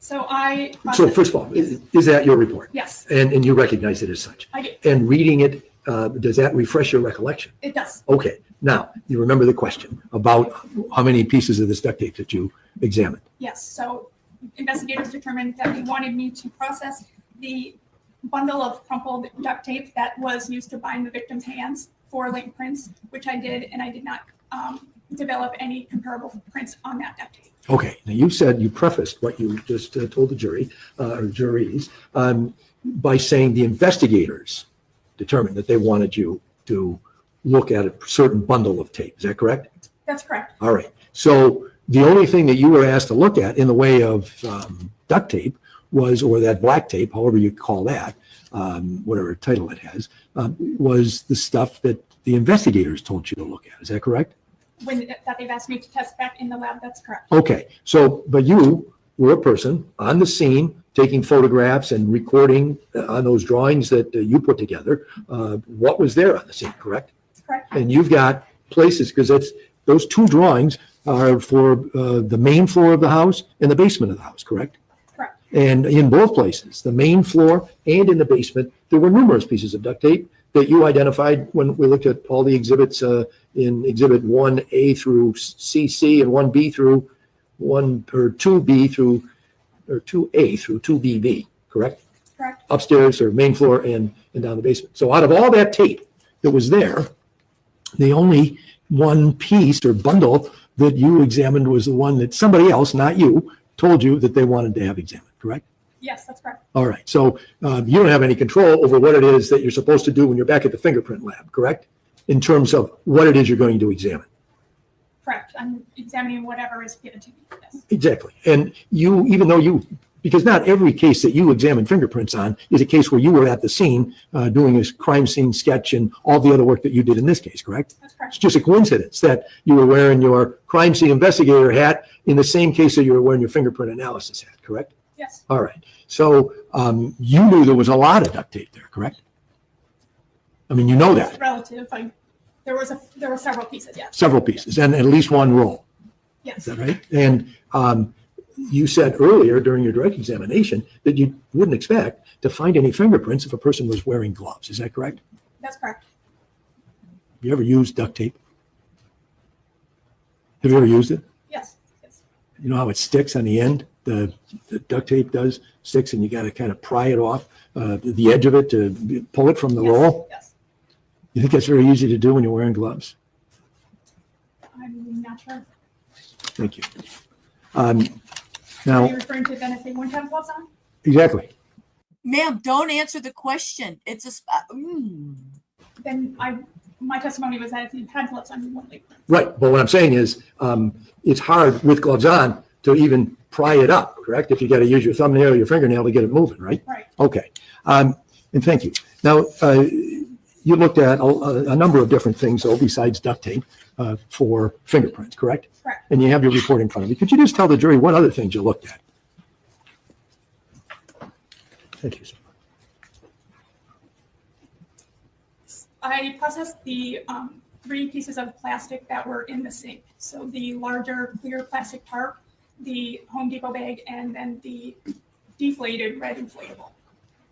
And there were no fingerprints that were matched up with Mr. Zuazo or Mr. Hernandez, correct? That's correct. And did you have samples? I mean, and those are the ones you're looking for. And you had samples of both men's fingerprints, correct? Yes. And so, at least from fingerprint analysis, there's no evidence in this case of their prints being put anywhere, correct?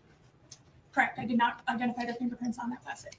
And as far as all the photographs that were done and all of the work that you did looking through the house and the scene sketches that you made, there's no evidence that you found that put Mr. Zuazo in the Murray's house during your crime scene analysis on October 11th, correct? As it relates to my involvement, no. Thank you. I have no further questions. If I may just approach to retrieve that document. Thank you, Mr. McCarthy. Any cross-exam for Hernandez? Yes. Okay. I'll just wait one moment.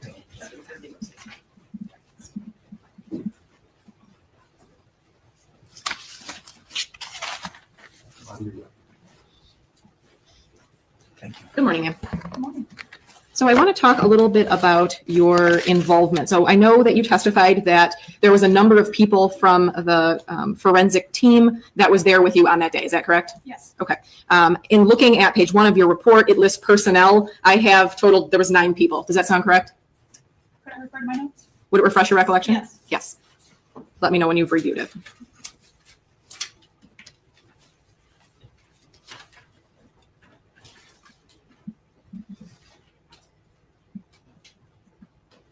Yes, that's correct. All right. So how is it that you divide up the duties? Do some people, as you stated, you have some specialties in fingerprint analysis and crime scene analysis. I'm assuming other people have different specialties. Is that correct? That's correct. So how do you divide up the duties when you get to a live scene?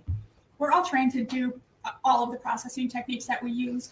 Sometimes when somebody comes from a particular unit, they will just naturally do that portion of the processing. So we mentioned Sierra Ramirez earlier. She is from the biology unit. So she typically will do any DNA collection processing that needs to be done at the scene. The other processing items that we do, such as the sketch or the measurements or photographs or note taking, is just kind of divided up. We're all trained to do it all, and we just divide it on who needs something to do at that time. As we get there, we don't all of them need to get there at the same time. So different things just naturally take place, and the duties are just divvied up, as needed. So on that particular day, were you the one taking the photographs or no? Yes, I was. Okay. Now, when you get to a scene, are you first briefed by the officers that are already there? Typically, yes. Okay. Do they draw your attention to what they have found, or do you just go about your way and find all of the things that you can locate? Yes, they will usually tell us what they have already found or seen at the scene. And then as we go through, we will look for any in addition to what they've already seen. Okay. And who makes the call on what evidence to actually collect, like put in bags and take with you? Who makes that call in this team of 9? That is usually kind of a collaborative effort between the crime scene team and the investigators. Ultimately, it's the investigators' scene, so they will make the ultimate decision of what to collect. Okay. And are you involved in the actual collection of the evidence when that decision has been made? Sometimes, yes. Okay. Were you in this particular case? Yes. Okay. And when you collect evidence, can you describe that to the jury? Is everything thrown in one bag? Is it separate? How does that work? Yes, it's photographed, and then everything is put in their its own bag for preservation purposes and designated with the appropriate information on. Do you use paper bags or plastic? It depends on the evidence. Can you describe that? Usually for biological evidence, we're using paper because it's able to breathe. Things that can go in plastic might be currency or things that don't, things that you're not worried about, mold growth would go in plastic, but typically we're using paper. Okay, and you said biological. Is that some type of blood or liquid substance on an item? Is that what you meant by biological? Yes, that's correct. Okay. Do you know your approximate time of arrival on October 11th? I believe it was 2:18 p.m. Now, you had testified that not only do you take information from the officers as to what they have already found, but obviously you do your own search of the area. Is that correct? That's correct. Okay. So the juries were shown a body camera where the responding officer noticed blood on the wall and the handrail leading down to the basement. I am not seeing that at all in any of your reports. Do you recall, or if you need to refresh your recollection, do you know if that was photographed by yourself or any swabs were done of that particular area? I don't remember being told about that. If it is in a photograph, it would be in one of the overall photographs that it was just captured in. I wouldn't have taken a direct photograph of that. Okay, so we did see a direct photo of the bloody swipe. I think it was described as upstairs. So I'm talking about essentially a bloody swipe or some type of blood that was on a handrail. Do you have any recollection of seeing that and or documenting it in any of your reports? No.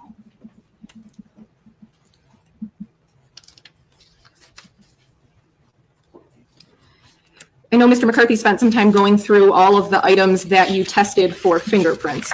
Is it fair to say, in looking at your report, you tested 98 items, or 98 times you tested something that was collected? I developed 98 fingerprints on the clear plastic tarp. Okay, so out of the 98 prints, you were unable to compare those to either Mr. Zuazo or Mr. Hernandez, correct? Yes, all 98 prints were on that one item. Nothing further, thank you. One moment. Sure. Absolutely. You mentioned what time you arrived. Do you recall, or is it listed somewhere in your report what time you left? Yes, can I refer to that? If it refreshes your recollection, yes, you may. It will. 21:05. And for us people who use the regular clock and not military time, do you know what time that is? 5 after 9. Thank you. All set, Mr. McCarthy? No further questions, thank you. All right, thank you. Redirect here. Just to follow up on a couple of questions that they asked.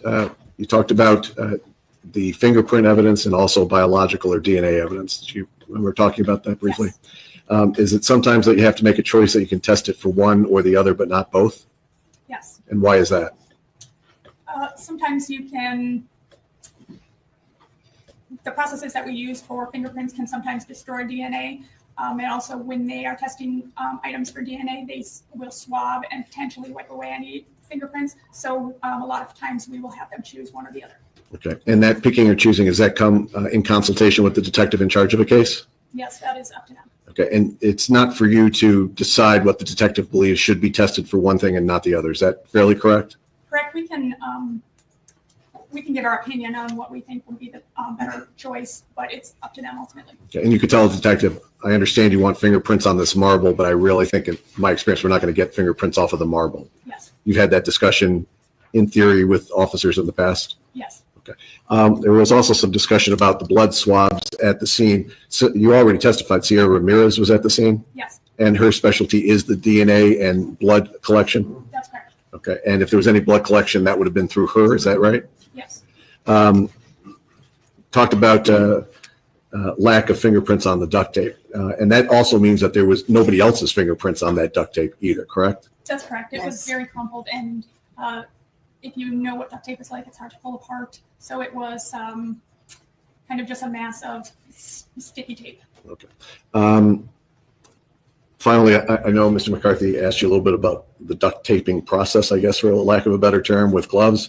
You're not a duct tape expert, I would guess, but is it also possible to open duct tape where you have your glove left on one hand and you pry it open with the other to open a roll of duct tape? I would think so. Yeah, there's not a single way that you can get duct tape off the roll. Is that right? I'm sure not. Okay. I don't have any other questions, Rose. Okay, all right, you're all set. Thank you. You may step down. So there's one more witness before. No, Judge. I have no objection. No, okay, why don't you guys come up first?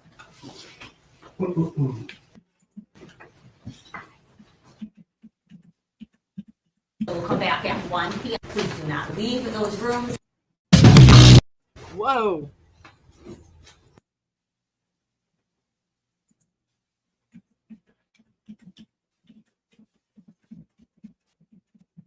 Joshua is presiding.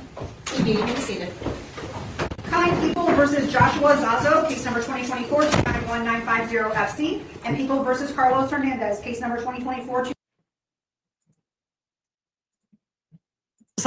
Good morning, Zuazo. Checking in with the morning report. Fire away. Well, the buzz from the bees is that the leopards are in a bit of a spot. Oh, really? The baboons are going ape. What are you doing, son? Of course, the giraffes.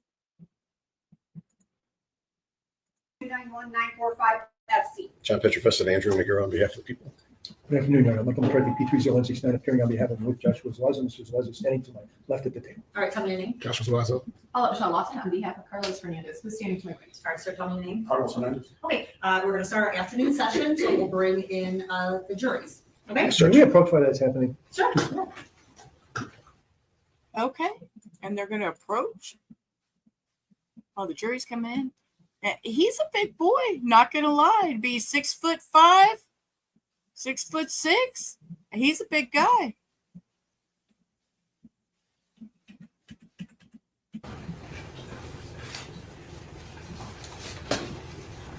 And this man, swap the panels now. Joshua, So, I do too, Cindy. I love like I could sit and recite the whole Lion King movie word for word, Shrek word for word, Beauty. That's just good memories for me. But you see how he looks so angry? He doesn't want to even look at the other guy. He's sitting as far away as he can. I mean, that, and yeah, the other guy, he's a big dude. I wouldn't want to run into him in a dark alley. we just talked about that panel is going to be here, right? Okay.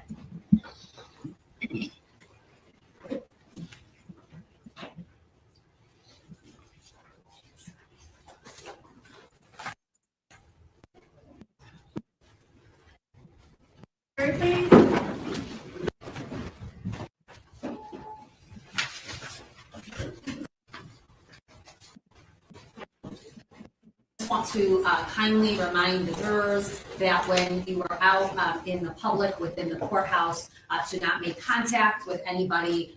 Please refrain from saying hello to anybody, whether or not you recognize them or don't recognize them. It's my understanding that a juror has said hello to one of the lawyers.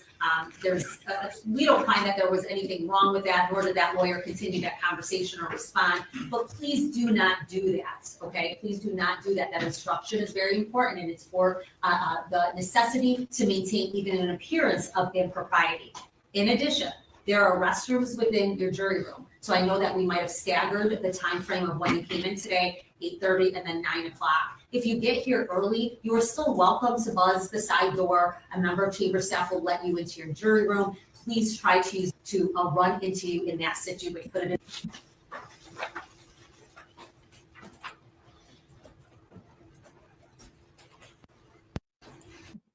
Right hand and look face me, and I'll get you sworn in. You swear or affirm the testimony that you're going to provide this afternoon is the truth, the whole truth, nothing but the truth, so help you God? Yes. All right, thank you. Please be seated, and then tell us your name. My name is Thomas Keelan, All right, you're with us. Thank you, Your Honor. Could you tell us how old you are, please? 51. Oh, no, 52. Can you tell us how you're employed? POCO employs me. And what does POCO do as a Traffic company? barricading company. How long have you worked for them? Over 20 years. Okay. What are your duties with them? Signs, I install signs. Okay. Were you, as an employee of that company, were you given a company truck to take home? Yes. And can you describe the truck that you were given to take home? It's a white truck, Ford truck with POCO logos on it, on the side doors, and DOT numbers on it, and a POCO plate. Okay. Was it a Ford or a Chevy? Ford. And do you know what, is it a 250, 150, something else? I think it's a 250, I'm not sure. Okay. And how long were you assigned that vehicle prior to September 29th of 2024?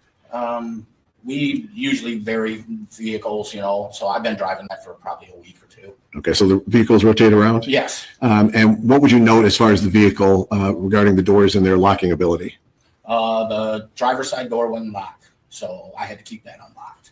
And what about the ignition? Did you need a key to start the ignition? Yes. And when you would drive that car home, would you park it in the driveway in front of your house or someplace else? When I'm at home, I'd in my driveway. When my daughter's house was in front of the house. Okay. And can you tell us, I don't need an address, but what area were you living in back on September 29th? Dearborn Heights. Okay. And do you call the evening of September 29th of 2024 with the vehicle? Did you park it someplace that night? Yes. And where was it parked when you went to bed? In front of the house. And what was the last time you recall seeing it that night? Probably when I went to bed between 10 and 11. I didn't look at the clock, but it was probably about 10 or 11. Okay. Was there any type of alarm system on the truck itself? No. Okay. As far as grades of truck, A being phenomenal and Z being not such a great truck, where would you rate it in that system? It's middle of the alphabet. It's not. Okay. And did you wake up on September 30th? Yes, I woke up at September 30th at about 5 o'clock in the morning. And did you go out to your truck? Yes. And did you find your truck? No, it was gone. Did you call the Dearborn Heights Police Department? Yes. Did you report it as stolen? Yes. Okay, it was his. I'll show you what's truck been that marked as People's Exhibit number Q. If I can approach, Judge. We're going to avoid the teleprompter. Do you recognize that license plate? Yes.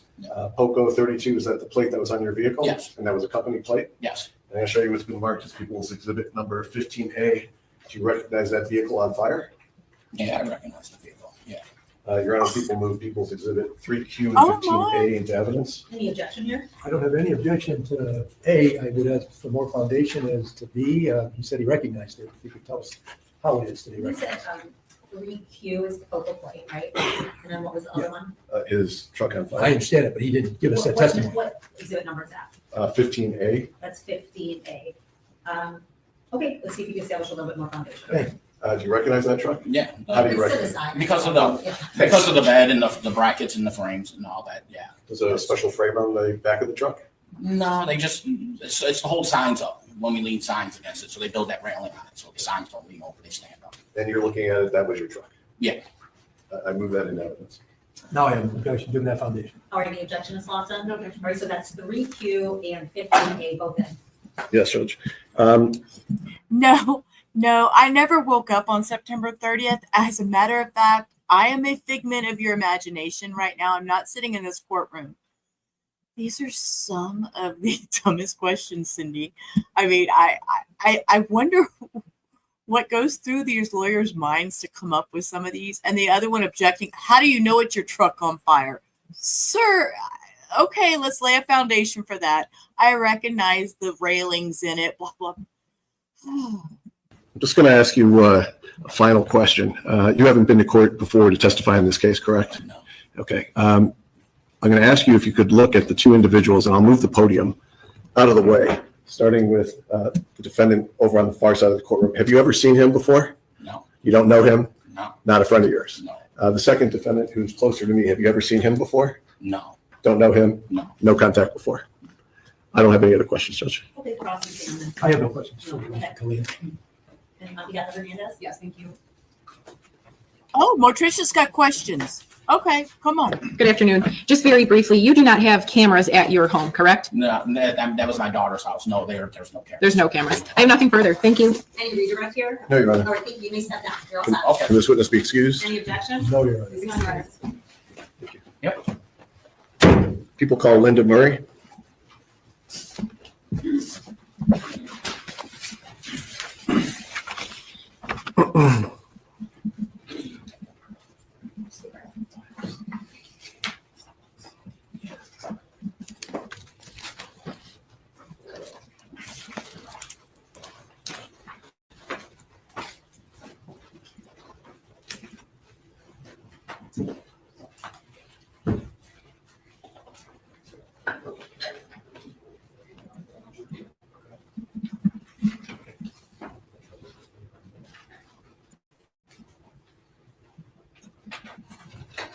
Mrs. Murray, if you could approach this way. I ask you to step up, and the judge will swear you in. Watch your step on the way up. I'll get you sworn in. Okay, so again, this is a victim. She was bound, as we seen in the body cam video previously. And her husband is the one who is down here in the corner, Mr. Hussein, who is was 72 years old when this happened. So I suspect she's, going to have a hard time with this. So, deep breath. It's possible if you could stay standing and raise your hand, I'll get you sworn in. Please raise your hand. Do you swear or affirm the testimony you're going to provide today is the truth, the whole truth, nothing but the truth, so help you God? Yes. All right, thank you. Please be seated and then tell us your name. Linda Murray. Your witness. Good afternoon. Good afternoon. And bless her heart for having to face these two men right now. I hope she's strong. I hope she's strong. I'm going to ask you to speak up very loudly because it's not just the folks to your right that need to hear you. The folks out in the first couple of rows need to hear you, okay? And if you don't speak up loud enough, we're going to see some hands from the folks there, meaning they can't hear you, okay? Okay. If you don't understand something I ask, or if I'm not clear, just ask me to repeat it and I'll repeat whatever question it was, okay? Mrs. Murray, could you tell us how old you are? 73. And have you been married? Yes. And can you tell us the name of your husband? Hussein Murray. And how old was he at the time of his passing? 73. Okay. How long had you been married? 54 years. And did you have any children from that marriage? Yes. How many children? 3. And do you have any grandchildren from your kids? Yes. How many grandkids? 11. I'm going to direct your attention back to about a year ago. Was your husband still working at that time? Yes. And can you tell us how he was working? He was a jeweler and he worked at his store every day. Okay. And can you tell us the name of his store? One was Gold and Glitter, which is a jewelry store. And then on the other side was Hamtramck Pawnbrokers Okay. Where were they located, those stores? in Hamtramck. Okay. And he would go there on a regular basis? Yes. Did he have a regular schedule that you were aware of when he'd go and when he'd typically come home? Yes. Would he vary that schedule very much, or is he someone who is pretty consistent with the schedule? Very consistent. Okay. And during the week, Monday through Friday, what times would he approximately leave your residence and then go to those stores? About 12 noon. Okay. And what time would he typically return home? 7. Did he work on the weekend? Only Saturday. What type of car did he drive at the time? An Audi. And was it a brand new one or an older one? Older one. And he had had that vehicle for some time? Yes. How long do you think it was, best guess, that he had had that car? 5, 6 years. Okay. And did you have your own car? Yes. What kind of car did you have? Infinity. When your husband would go to these stores, were you aware of whether or not he'd ever carry a firearm for protection? Yes. And what type of gun was that? A Glock. Okay. And was your husband right-handed or left-handed? Right-handed. Okay. And would he wear that holster on the right side? Yes. Now, when your husband would go back and forth between the stores, where were you living at that point in time? In Rochester Hills. And can you tell us the address? 3730 Newcastle. Was that located in the city of Rochester Hills in Oakland County, Michigan? Yes. And how long have you lived there at that residence? 26 years. Because of the nature of his business, dealing with pawn and dealing with jewelry, did you have any type of safe at your residence? No. Nothing in it, no wall safe, no portable safe, no safe at all? No. Would your husband keep cash otherwise outside of the safe in a mattress or something like that at your house? No. Would you keep any type of valuable jewelry at your house? No. Did you have any jewelry that was costume jewelry? Yes. And where did you keep that? In the jewelry box in my room, my bedroom. Okay. Did you have any jewelry that was better than costume jewelry? No. When we get to October 10th of 2024, do you recall the events of that day and that evening? Yes. Okay. Were you at home that evening? Yes. Okay. Approximately 10 o'clock p.m. Can you tell us if anything unusual happened? A gentleman, Hernandez, came to the front door and said that he was from DTE and needed to check for a gas leak. Okay. Now, you identified him by name as Defendant Hernandez just now on the record. Is that correct? Yes. Okay. You did testify earlier at the preliminary examination back in district court December of last year? Yes. Okay. And you identified one of the defendants as Defendant Hernandez back then? Yes. Okay. Was Defendant Hernandez alone when he came to that door? No. Okay. Now, who was the other person that was at that door with him? Zuazo was not at the door. He was standing on the walk. Okay. There was a second person with him? Yes. Okay. Was that person, what description of nationality, ethnic background would you say that person was? Average size, average height, black. Okay. Where was it when you were first attention drawn to somebody being at the front door? My Ring camera gave me a notification through my phone. Okay. And where were you physically at in your house when you got that notification? Upstairs by the master bedroom. When you say you had ring cameras around the outside of the house? Yes. And those ring cameras were set up to notify you if somebody came to the door? Yes, And was it a Ring camera system where you could actually view on your camera what was going on those cameras? yes, And you could actually see on your camera what was going on at the front door? yes. Now, after you see that, do you leave your master bedroom or do you stay there? No, I stay in the hallway by the door. Okay. And when we talk about the hallway, are we talking about where the banister is? Yes. And what do you see happen as you're standing at the banister? My husband opens the front door and asks Hernandez, could he help him? Okay. Did you know where your husband was before he walked to the front door? In the family room. Okay. So what do you see happen when your husband opens the front door? I see Hernandez standing there with a clipboard, asking my husband to sign it for permission to enter the house. Okay. Were you able to hear the discussion that defendant Hernandez was having with your husband? Only that he asked him to come in and check for the heat exchanger on the furnace. Was there anything said about who they were at the door? Just DTE workers. Okay. Could you see any way that they were, let me just say that defendant Hernandez was dressed? He had a yellow vest on and a hat and a mask. Okay. And how would you describe his size? Very large. What did your husband say to them when Hernandez asked about coming inside? What he asked, why? And Hernandez said he needed to check for a gas leak. Okay. Did you get involved in the conversation? Yes. And how did you get involved with the conversation? I asked Hernandez, I said, isn't it a little late for you to be coming to the door? Yeah. Was there any response to that? No, he just said, I'm sorry, I have to check for the gas leak. Did you say anything else in that direction to your husband while they were at the door? Yes, I asked him if he had his gun. Okay. And how loudly did you say that?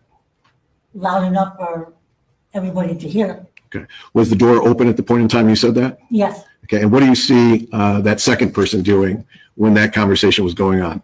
The second individual there? At that time, my attention was on Hernandez. I believe Zuazo was still on the walk. He wasn't up on the porch. Okay. Were you able to see the second person from the Ring camera? Yes. Okay.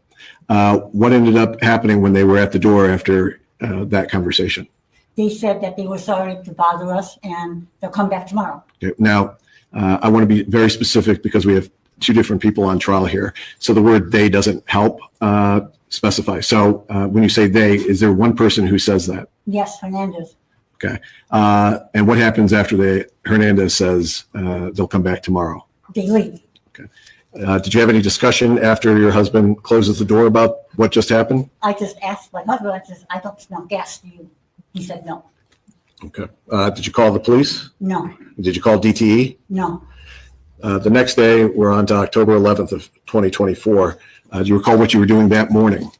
Preparing breakfast and lunch for the workers. Okay. Did you go any place before you started to prepare breakfast that morning? Yes, I had a doctor's appointment. Okay. And did you go to that doctor's appointment with your husband or alone? Alone. And was your husband at the house when you got back? Yes. And did you drive your Infiniti to go to your doctor's appointment? Yes. Okay. When you get back into the house, where is your husband? In the kitchen. Okay. What is he doing in the kitchen? He was fixing lunch to take to work. And was that something he would commonly do, or is this a special occasion? No, always. Okay. And when you say people at work, approximately how many people would be working at his stores on a daily basis? About 5. So when you come back in, is he still cooking or has he finished cooking? No, he's finished. And this is approximately 10 a.m.? Yes. Okay. As time goes by, is there a knock at the front door? Yes. What happens when there's a knock on the front door? I hear through the Ring camera that someone was saying DTE. Okay. So do you go to the front door? Does your husband go to the front door? Or does nobody go to the front door? My husband goes to the front door. Okay. And where are you at when he goes to the front door? In that hallway by the front door. Okay. You're able to see what happens at the front door from where you're at? Yes. Can you tell us what you see happen when you see your husband go to the front door? He opens the door and Hernandez again asks him to sign the clipboard to give him permission to come into the house. Okay, let me stop you there. When you say Hernandez, do you recognize Hernandez as the same person who was there the night before? Yes. Do you see that person in the courtroom today? Yes. Could you please point to and identify an article of clothing that he's wearing? He's sitting to my left wearing a polo shirt. Your Honor, may the record reflect this witness has identified defendant Hernandez? The record reflects the witness has identified the defendant. Was defendant Hernandez there alone or was there somebody else there? No, Zuazo was with him. Okay. Do they come into the house or do they stay outside? No, they come in. Okay. And how close do you get to who you just said by name, Zuazo? How close did you get to him? 5 feet maybe. Okay. And how was he dressed? Just regular, ordinary work clothes. Okay. This is a vest. Throughout this process, were you able to get a good enough look of the second person there to identify him? Yes, Okay. Did you identify him also at district court? yes. I'm going to move the podium for 10 seconds. If you look around the courtroom, do you see I'm not sure if that helped. Do you see the second person in the courtroom? Yes. Could you please point to and identify an article of clothing that he's He's wearing? sitting to the end of the table with a blue shirt. Your Honor, may the record reflect this witness as identified defendant Zuazo. Record reflect, the witness has identified the defendant. So what happens once they both come into the house? They start walking toward the basement. Okay. Now, do you have any gas-related products in the basement? Yes, What do you have, as best you remember, that's in the basement that's a gas-related product? 2 furnaces and 2 water heaters. Okay. When they're headed towards the basement, do they immediately go down to the basement? No, What happens? How does it get clarification on they, who all we're speaking about in that multiple? You can rephrase. Does Defendant Hernandez and Defendant Zuazo immediately go down to the basement? no. Okay. What happens before Defendant Hernandez? I don't want to assume he goes down, but what happens before that? Zuazo goes into the laundry room, and I assumed he was going to look for gas leak, but he looked at the wall where I have artwork instead. And Hernandez. Were you with him when he went into the laundry room? In that little hallway, yeah. Okay. And do you have a gas dryer in that room? Yes. Okay. And do you see what Hernandez was doing? He was standing by the garage door and the basement door. There's a hallway that he was standing between. Okay. And does anything happen before they head down, the 2 defendants head downstairs? Hernandez tells me that he forgot his meter and he had to go to the truck to get it. And were you able to tell from your observations whether or not he left the house? No, I don't know if he left the house because the door would have a chime to it when you open it. Did you hear the charm? No, How long would you say that Hernandez was out of your sight after he had made that comment? a minute maybe. Okay. Does Defendant Hernandez return? Yes. What happens after he returns? My husband starts to go down the basement steps. Okay. When your husband goes down the basement steps, does anyone follow him down? Yes, Hernandez does. Okay. And who? No, I'm sorry. Zuazo does. Okay. I just want to be clear. Which of the 2 defendants goes down behind your husband? Zuazo. Okay. And does Defendant Hernandez go down the steps also? Yes. And does one of the 2 defendants or your husband close the door to the basement? I didn't notice who closed the door. Okay. Does the door get closed to the basement? Yes. Where do you go after they head down into the basement? I finished up making breakfast. Okay. And how long do you think that takes? Oh, I was almost done, so 2 minutes. Okay. And after you finish breakfast, making the breakfast, how long would you say that the defendants were downstairs? 10, 15 minutes. People have different tones to their voice. Would you categorize your husband as a soft talker or a loud talker? Loud talker. Okay. When your husband was down in the basement with the defendants, did you hear him at all? No. Did you hear any commotion at all? No. Did you hear any cries out at all? No. Also, folks have different abilities physically as we age. How would you characterize your husband's physical abilities at his age? Very active and strong. He was a strong man? Yes. And he was still a strong man at his age? Yes. What's the first thing that you remember after that 10 to 15 minutes passes while the 2 defendants are in the basement? I was sitting at my kitchen table and Hernandez comes up from the basement and I stepped towards him to see if he needed something. And what happens then? Then he asks me, he says, where's the jewelry and where's the money? And where's the safe? I'm sorry. And I said, I have no safe. And he says, where's the jewelry? And I said, in the bank, in the safety deposit box. And then he says, where's the money? And I said, just what's in my purse and what's in my husband's pocket. And how much money did you have, especially remember, in your purse that day? About $300. And how much would your husband typically carry on him in cash? About $5,000. And can you tell us, after you responded that way, what happens? Zuazo comes upstairs also. And So he comes up behind Defendant Hernandez? Yes, yes. And how long would you say the delay between Defendant Hernandez coming up and Defendant Zuazo is between that? Seconds. Okay. Were you still talking to Defendant Hernandez about your money and your cash and your husband's cash at the time Zuazo appeared, or was that part of the conversation over? That was over, and I asked him, where's my husband? Several times. Okay. Are you asking defendant Hernandez where your husband is? I was asking both of them. Okay. And what happens when you're asking about your husband? Zuazo tells me that he's sleeping, and I notice blood on his vest, and I start screaming. Okay. And what happens as, let me ask you this, does defendant Hernandez say anything in response after defendant Zuazo says he's sleeping? Not that I recall. What's your response after you see the blood? I was screaming, and Hernandez hits me in the face to cover my mouth. Okay. And when you say he hits you in your face, there's a front, there's a right, and there's a left side of your face. Which side, if you can remember, he struck you? The left. Was it a hard or soft strike? Hard. Did you receive injuries from that strike? Yes. Did you later, after the events are over, end up going to get medical attention for the strike? Yes. Did you end up losing your front tooth at some point from related to the strike? Yes. How long was it after the strike that you ended up losing your tooth? About a month, 3 weeks a month. Okay. After you're struck, what happens next? He asks me if I will stop screaming when he removes his hand from my mouth and sits me at the kitchen chair. Okay. And what, if anything, is he saying to you at that point? Again, he's asking me, where is the safe? Where is the jewelry? Where is the money? And I would reply the same answer. At that point in time, where is defendant Zuazo?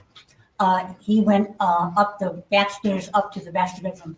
Okay. And you saw him go up the back stairs? Yes. Okay. From your recollections of that day, did defendant Hernandez ever go upstairs? No. What's going on as defendant Zuazo is upstairs? What's going on with you and defendant Hernandez? Hernandez is binding my hands and my ankles together. Okay. And is, Duct tape. and is that against your will? Yes. Okay. Did you notice if any of your items were taken that day? Yes. What was taken from you? When Zuazo came downstairs, I saw that he was carrying a drawer from my jewelry box. Okay. And that was without your consent? Yes. Was there anything taken from your purse that was without your consent? Yes. What was taken from your purse? $300. Okay. Were there any other items that you were missing after that day? Well, my phone, Hernandez took my phone and put it in his pocket and took my iPhone watch and threw it across the table. Okay. And obviously there was police involvement. Did you ever recover your husband's Glock? Was that ever recovered? No. While Hernandez is in the kitchen, do you see what else he's doing while he's there? He nonchalantly goes to one of the kitchen drawers, opens it, looks at it, and shuts it. Okay. Do you see defendant Zuazo return? Yes, Okay. And after he returns, does he come down the front stairs or those back stairs again? the back stairs. How long were they in the house after defendant Zuazo returns from the upstairs?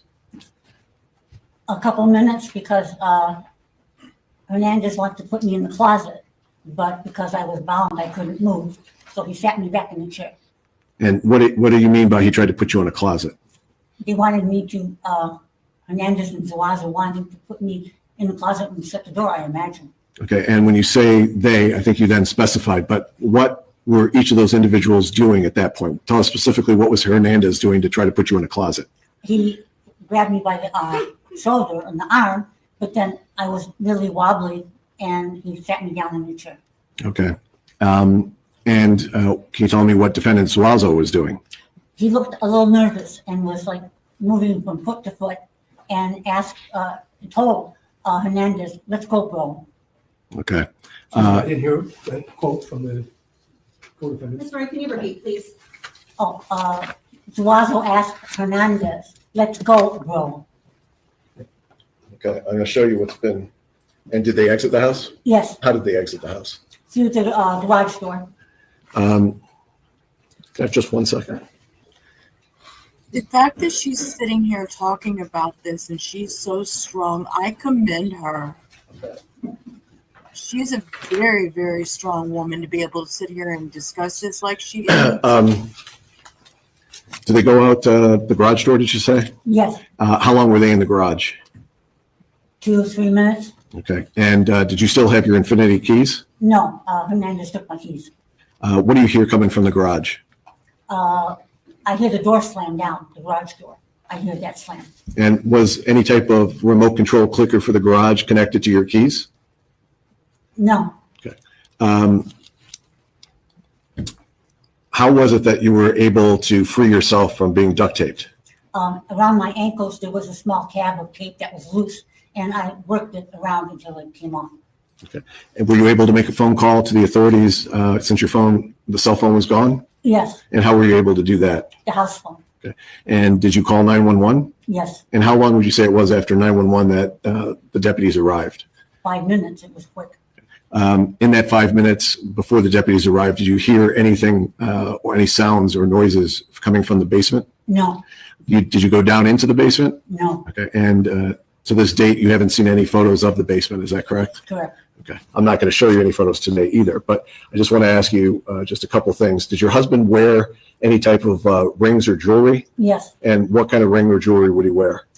he had a diamond jewelry, a ring on his finger, and a diamond watch. Okay. And when you say a ring on his finger, what hand was that finger attached to, right or left? I think it was the right. Okay. And you indicated that he had a nice watch. Was that a Rolex watch? Yes, Okay. Did your husband wear glasses? no, No glasses. only for reading. For reading? Yes. Okay. So let me show you what's been marked as photograph 1EE. It should appear up there. Does photograph 1EE accurately depict the injury that you sustained to your face? Yes, I'm going to show you what's been marked as 1FF. Does 1FF show a side view of the injury that you sustained to your face? yes, Oh, Show you bless your what's heart. been marked as 1GG. Does that photograph accurately depict the injury that you sustained to your wrist? yes, And I'll show you what's been marked as 1HH. Does that accurately depict the injury that you sustained to your shoulder? yes, Your Honor, the people would move those exhibits 1EE, 1FF, and 1GG and 1HH into evidence. The objection? I have numbers. No, are there? Once the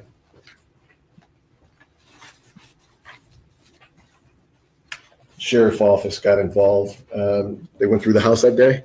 yes, Okay, and I'm going to show you some photographs. I'm going to show you what's been marked as 1D.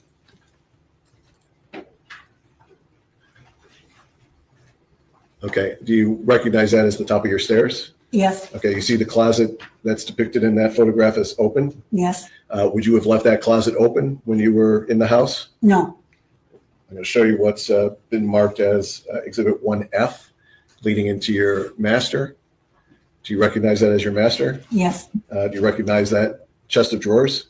yes, Was it left that way when you were last upstairs? no, I'm going to show you what's been marked as 1H. It's a different view. Can you tell us what you see in 1H? drawers scattered on the floor Okay. and items on the floor. Okay, I'll show you what's been marked as 1I. Can you tell us what you see in that picture? Drawers on the floor, And 1K? the armoire open. Okay, and the drawers should be inside, but they're not inside. Is that Beautiful correct? armoire and Correct. dresser set. Did you have any type of jewelry box upstairs? Yes, And where was that jewelry box kept? in my closet. Did you notice when you finally went through the house, was that jewelry box where it should have been? No, And can you tell us, do you recall where you found it? it was laying on the floor in the master bedroom. And were any of the drawers missing from there? Yes, one. And what was kept in that jewelry box? Costume jewelry.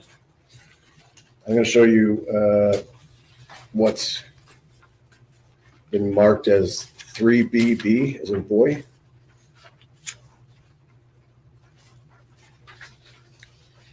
Do me a favor and look this way.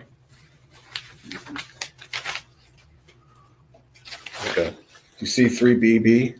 Yes, Okay. Do you recognize that? yes. And how do you recognize that? Those are my costume jewelry in my glass case. Okay. And the sheriff's department later recovered these items and showed them to you? Yes, Did you identify those items as what was in the house before the defendants came in that day? yes, I'm going to show you what's been marked as 3CC.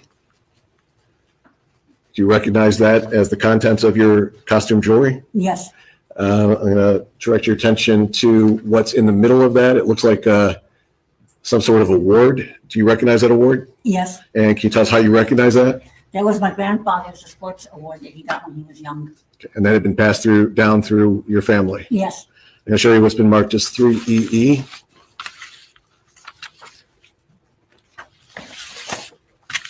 You recognize that costume jewelry as some more of the costume jewelry? yes, All these items were taken without your consent? yes, As this case has progressed, did you turn over the Ring camera video to the Sheriff's Department? yes, And you had a chance to review the Ring camera videos both from the 10th and from the 11th of October? yes, Did they accurately reflect what occurred and what you remember happening on those Ring camera videos? yes, And you also testified to that at preliminary examination? yes, Your Honor, the people would move the Ring camera videos that have been designated 5C, 5D, and 5E and request to publish those. Before we get to that, did you omit 3BB, 3C, what was just testified to? I don't see that as being in there previously.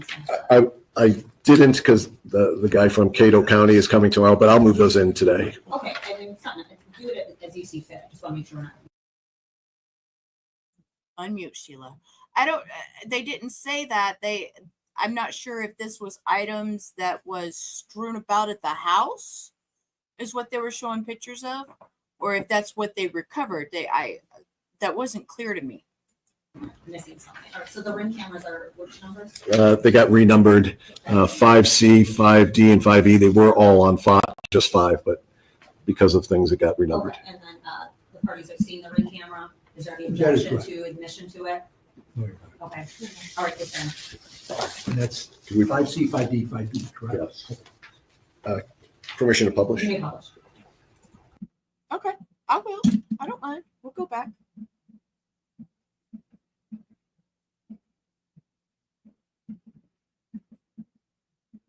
Yeah, I want to know if they, yeah. That costume jewelry is some more of the costume jewelry? yes, All these items were taken without your consent?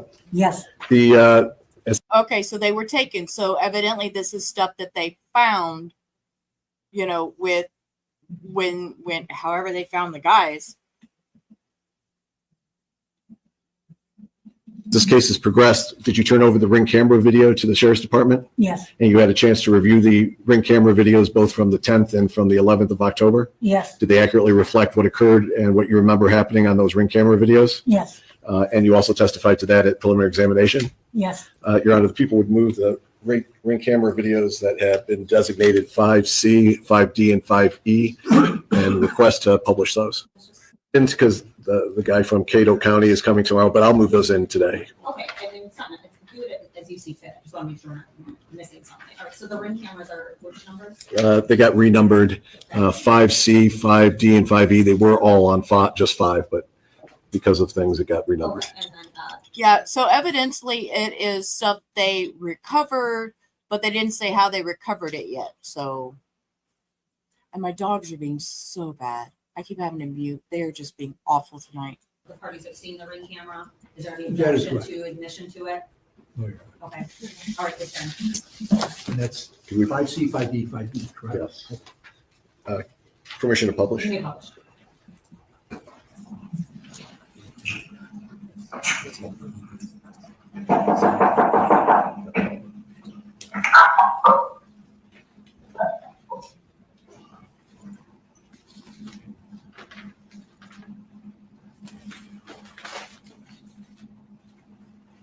Thanks for stopping by. If you'd like to leave a message, you can do it now. For DTE? We're trying for gas leaks? Was in the restaurant call, but she thought Red was her. Just a minute. In the front door. I don't know. It's DTE. DTE. It's kind of late for you guys to be coming around.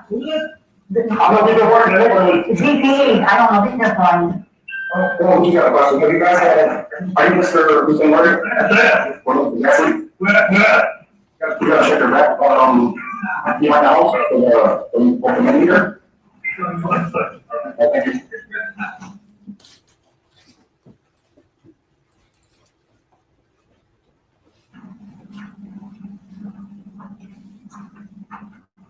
I'm going to say this very loudly.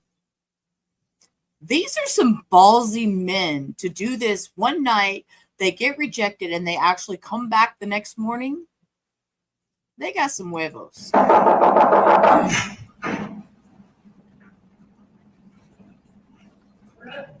the seat.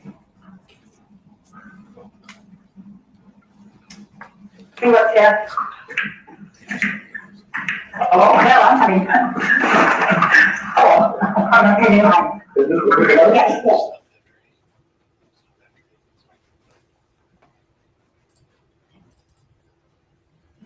And just for the record, just off C, so just, yeah, indicate for the record that this is called. And I didn't want to bother you guys for late, but we had to check the outside. You know, and I didn't want to bother you guys for late, but we had to check the outside. Yeah, I understand. I understand. Listen, I did. How you doing today, sir? I'm all right. So, you want to read? What am I paying for? Just to give us consent to check the inside of the home. So what we have to do is we have to check for like cracks in the heat. And this next one is Exhibit 5D. Did you go for that? For the record, yes. And there's also 5E, which is the garage video, which I didn't mention. Any objection, 5E? No, I've seen 5E, so I have no objection. Okay, same, all right, sir.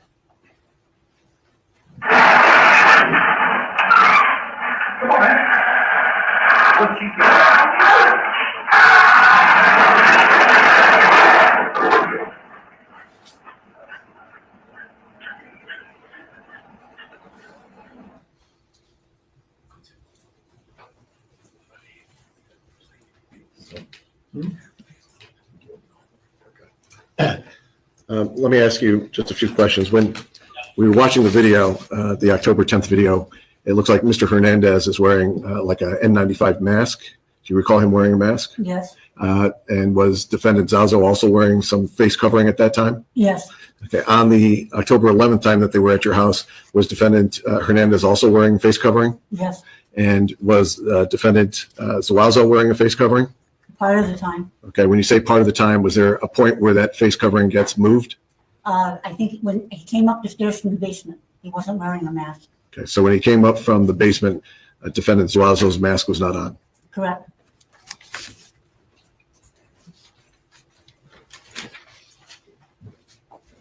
I don't have any other questions, Judge. All right, cross-exam Zuazo. Thank you, Your Honor.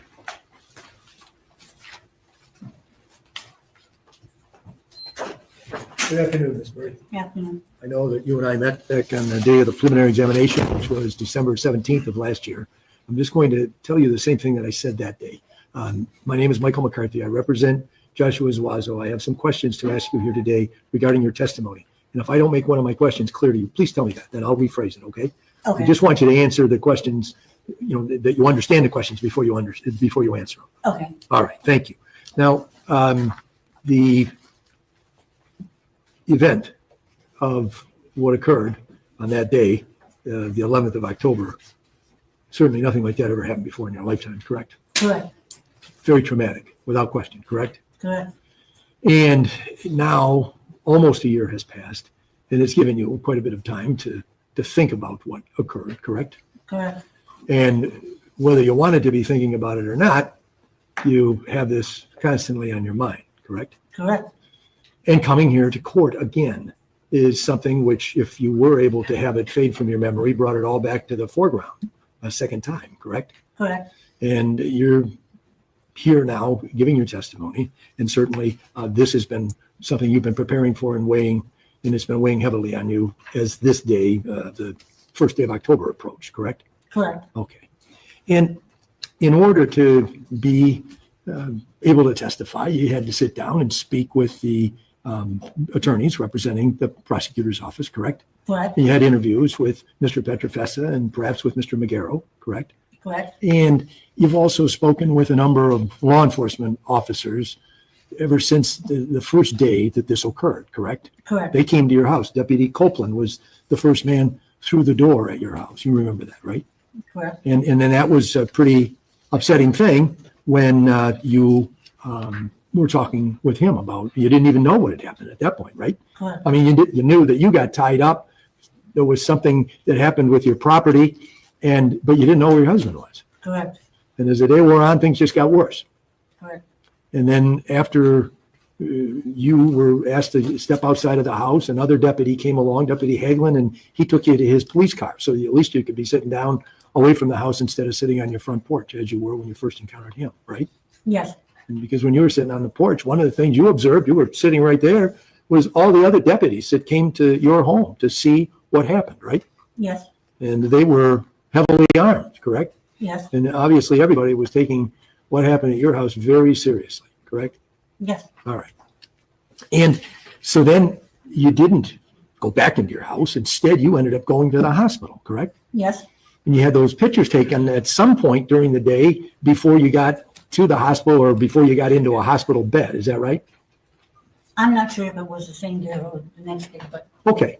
But those pictures were taken so that there would be a record of the injury you sustained, correct? yes, And you spent the night at least of the 11th and the 12th of October in the hospital, right? no. No? How did that go? I was released and after they did a CAT scan, I was released to go home. During the time you were in the hospital, you met with another detective. Isn't that true? Yes, Detective Weitzman, I think his name is, or Wigeman rather. I assume. Okay, but another detective Yes, came to see you while you were in the emergency room. Is that Yes. right? Okay. And then that same detective met with you some more times over the course of the next couple of days, correct? correct. And those meetings were conducted at your son's home. Isn't that right? I repeat that? I said those meetings were conducted at your son's home. Isn't that correct? Yes, Okay. And so there was a lot of discussion about this incident at your house in those first few days. You would agree with that, right? yes, And somewhere along the line, you learned what the name of the first person that came to your door was, or had come to your door rather, was Mr. Hernandez. You remember that? yes. Can you tell the jury how it is you came to know what his name was? Police officer told me. Okay. And then at some point, you came to know the name of Mr. Zuazo. Was that right? Yes, And how was it that you came to know his name? through the police officer. Okay. Now, did you learn those names on the same day, or did you learn those at different times? In other words, did you learn about Mr. Hernandez's name and Mr. Zuazo's name at the same time, or were those two separate occasions? At the same time, At the same time. Do you remember when that was? a day or two after. Okay, so somewhere, this occurred on a Friday, so somewhere over that weekend or the beginning of the following week. Is that correct? Yes, Because while you were interacting with the detectives that were working on this case, you were giving information to them. They had questions for you, correct? correct. But they were providing information to you. Isn't that correct? I'm not exactly sure what you mean. Well, they told you the names of the Yes. two people who were the suspects they were investigating. Isn't that correct? Yes, And you weren't able to provide them with those names, correct? correct. You didn't know the names of either of the men that came to your home, but at some point, the detectives told you those names, correct? Yes, And at some point, did you become aware of the fact that Mr. Hernandez was in custody? yes, Okay. And that was because a detective told you that, right? yes, Okay. Now, there was some news coverage of this story. You remember that, correct? Did you pay any attention to that? yes, I mean, no one can blame you for doing that. I mean, this is something that affects you in the most severe way. So it would only be natural for you to be curious about seeing what the coverage was. He's really, really triggering me, and I'm having to keep my mouth shut from saying anything bad. That's right? yes, Okay. And when that coverage was being provided, if it was on TV or in some newspaper, there were photographs, right? yes, And photographs of Mr. Hernandez, right? yes, And a photograph of Mr. Zuazo. Isn't that right? yes, And you've been very clear in your direct testimony in identifying Mr. Zuazo, correct? yes, And but you also, when you met with the detectives, you told them that this man, the second man in the house, was wearing a mask. Is that right? when he entered, yeah. Yes. But when did you tell the detectives that, if you did, that when the second man came upstairs, he was not wearing a mask? In the ambulance, In the ambulance. And when you were in the ambulance, who rode with you? Was that Detective Hagelin? I don't remember the officer riding with me. I remember the paramedic. You told it to a paramedic. No, I told it to the officer. Okay, that's what I'm asking. I just want to get clarification. The first time you told anybody that the second person didn't have a mask on when he came upstairs into your kitchen was when you were in the ambulance? Yes. And that you're just sitting there in the ambulance, you hadn't moved yet, and the detective was there with you, is that it? Yes. Okay, and you don't know that man's name that you talked At the time, no. No, and have you seen him since? Yes. Okay, and do you know his name now? No. Okay, fair enough. But somewhere along the line, you were shown a photograph of Mr. Zuazo, is that correct? Days later, yes. Okay, now when you were shown that photograph, were you shown one photograph or were you shown a whole bunch of photographs? I don't recall. Okay. Did the detective or whoever it was you were interacting with at that time, did he or she say, I'm going to show you some pictures or a picture and maybe you'll recognize this person, maybe you won't? Yes. Okay. And so you don't remember if you saw one picture or more than one picture, is that right? I think it was more than one, but I'm not 100% sure. Okay. And you made an identification? Yes. Okay. And then in your mind, that identification is the thing that you said, correct? Yes. And that is the thing that you've said consistently since the first time that you went to court and you gave testimony on the 17th of December, correct? Correct. And then you said the same thing today, correct? Correct. And you identified not only Mr. Zuazo, but also Mr. Hernandez, correct? Yes. So in your statement to the police, and I think this is to Detective Wigeman, who met with you a couple of times at the hospital and also at your son's house, you were being asked about the big man, and you were unable to provide a specific height range for him back on maybe October 12th or 13th, somewhere in there, in the days following the incident at your home. Do you remember that? I was unable. That's, well, I mean, that if the detective wrote that in his report, that you said that the Hispanic might have been 6 foot tall, that your husband was 6'2", and he was about as tall. And I then, was talking about Mr. Zuazo at the time. okay, so you're saying Good memory. that the person you were describing in the report was written down as the Hispanic man, but you're saying that you were talking about Mr. Zuazo? Yes. Okay, so you couldn't, and you said your husband was 6'2", and he might have been 6 foot? Yes. Okay. May I approach? I just want to show, yes. And this is from. This is from the report that was written by Detective Wigeman, and it's got contradictory information, and I just want to know if she can look at that, if this will refresh her memory about what you told him. Come on, course match. Sure. Yeah, he can't give her a police report to refresh her memory, can he? That's not good practice, huh?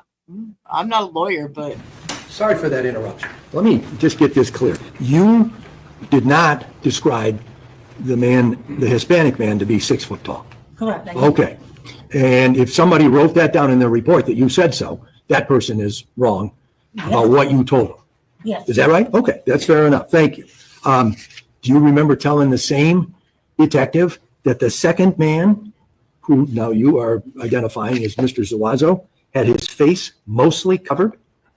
Yes. Okay, so which was it? Did the man have his face mostly covered, or was it uncovered at some point? I'm gonna object. She's already clarified. There's two I different points agree. in time. This is not a one-time question. Well, let me just make that very clear. I'm not Asked and answered. trying to imply otherwise. You've said that there was a point where Mr. Zuazo had the mask off, correct? Yes. Did you tell that to Detective Wegman, if you remember? And I know you might not, and that's fair. I get that. I'm just trying to make, I want to understand what your position is, Just go ahead and say opposed it. to what it is he wrote down in this report I'm reading. The mask wasn't completely off. Okay, and so when he wrote down had his face mostly covered, that would be inaccurate based on what you were reporting to him. Yes. Judge, Okay. I object again to the form. You can ask questions on redirect, or it just, if we could be more specific about to whom she's talking to, because I don't know if she. And I'll do that. Insert that, but just making sure we know, she knows who It's not what she It's said. Detective Wigman, who you might not recognize or remember exactly. I know you saw a lot of police officers, or detectives, but this is during one of those interviews that you had either in the hospital or at your son's home. It wasn't at your home. I don't know if that helps to refresh your memory. It was in the ambulance. Okay. Then was this individual didn't write anything down about him having a mask off at a particular time. And so if you told that to him, he didn't write it down. Is that correct? I mean, you can't explain what he did, but what I'm saying is if it isn't in there, it isn't because you didn't tell him. Is that correct? Yes. Okay, fair enough. And it is your testimony today that he did not have, Mr. Zuazo did not have the mask on when he came up the steps. Is that right? What? Where was the mask? Do you know? I don't. Okay. Was it like hanging? Pardon? I don't recall Okay. exactly. And I understand it's a very traumatic and upsetting thing that's going on, and you're very much involved in that. You didn't see anything hanging out of a pocket or anything like that. No. And it wasn't laying on the floor, No. correct? And it isn't something that, to your knowledge, ever was found in your home, correct? Yes. Okay. Excuse me just one second. She's very smart and has her wits about her, and him trying to play her for a fool and confuse her. Thank you very much, Mr. Murray. Ain't I working. appreciate your testimony. Cross-exam for Hernandez. Good afternoon, Ms. Murray. Same goes for my questioning. If you don't understand something, just let me know and I'll try to ask it a different way, okay? Okay. Alrighty. Now, I know Mr. McCarthy kind of just touched on this. When you were giving your testimony, when Mr. Petrofessa was asking you questions, you identified the two people sitting at this table as Mr. Hernandez and Mr. Zuazo. Do you remember that? Yes. Okay. Obviously, you did not know these individuals prior to October 10th or October 11th, correct? Correct. And as you testified, you were provided the names after being shown pictures by the officers that came to your house or came to your son's house to discuss with you, correct? Correct. Okay. Now, on October 10th, you described that the individuals came at night and we saw a ring video of that time, correct? Yes. Okay. And you testified that you were upstairs during that whole interaction the night before on October 10th, correct? Yes. All right. So we can kind of tell from the sound, and I think you touched on this, when someone comes to your door and rings the doorbell, do you get a notification on your phone? Yes. Okay. Are you then able to communicate by talking into your phone to the person that's standing at your front door? Yes. Is that what you were doing that evening, or were you just yelling from upstairs? If you know. Yelling from upstairs. Okay. You would agree with me, obviously, you described a much longer conversation and event that we saw on the Ring camera. So does the Ring camera only videotape for a certain portion of time and then stops? Seems like it, yes. Okay. Now, you testified previously that at some point, due to the lateness in the evening, you yelled to your son, "Do you have your gun?" Correct? To my husband. To your yes. husband. I apologize. I was fixing to And say. you testified. She said son. I was like, wait. Okay, lady, let's not confuse the jury. That you said that loud enough because you wanted the people standing at the door to hear that, correct? Correct. And your testimony was that shortly after you made that statement, the two individuals decided to leave, correct? Correct. They did not force their way in that evening, correct? Correct. Now, you didn't receive any Ring notifications throughout that night indicating that anyone else was around your home, correct? Correct. Now, let's fast forward to the next morning. As we saw, the doorbell was rung again, and that's when you got that notification on your phone, correct? Correct. Now, it seems from the Ring video that you may have come to the door first, and then your husband came. Is that accurate, or did your husband go to the door first? We're talking about the morning. Yeah. That part is kind of a little unclear, but I think I was at the door also. Okay. And again, your testimony is that Mr. Hernandez asked to come in the home, correct? Correct. There was no force to get into the home. There was simply a question, and then he was let in, correct? Correct. And that makes a difference. Why? Now, you made mention about the security system that you have, it makes a and if a door is opened or closed, you kind of hear a chime. Is that correct? Yes. But if the door is left open, someone could go in and out multiple times without hearing that chime, correct? Correct. Now, we can kind of tell from the Ring doorbells that were played that the two individuals arrived at 11:22 and that the garage was shut at 11:41. So that's a total of 19 minutes. I know you described some time frames, like 10 to 15 minutes in the basement, 5 minutes here, 5 minutes there. Does the 19 minutes that I am using based on the Ring camera sound accurate? Yes, Never at any point during interactions with either of the two individuals did you see any weapons, correct? correct. Now, you described that there was some conversation about checking the furnace downstairs, correct? Correct. And that it was Mr. Zuazo and your husband that kind of started to go towards the basement? Yes, correct. And it was at that point that you testified Mr. Hernandez said that he had to go back outside and retrieve something from the truck. Correct. Now, you testified that you did not know whether or not he actually went outside because you didn't hear the chime, correct? Correct. But as we established previously, if the door had been left open, you would not have heard that chime. Fair to say? Yes.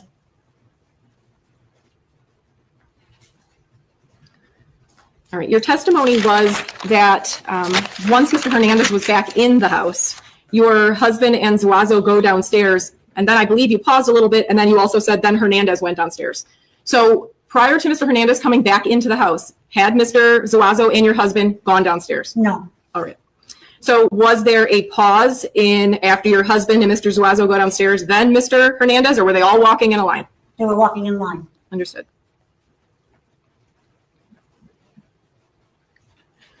Now, you testified that you did not hear anything out of the ordinary in the basement, correct? Correct. And you testified at some point in time, Mr. Hernandez came back upstairs, correct? Correct. Isn't it true that at that time he actually went to check the stove and the dryer with a meter? No. Isn't it true that, in fact, Mr. Hernandez was upstairs for a period of time, more than the seconds that you described, before Mr. Zuazo came up the stairs? No.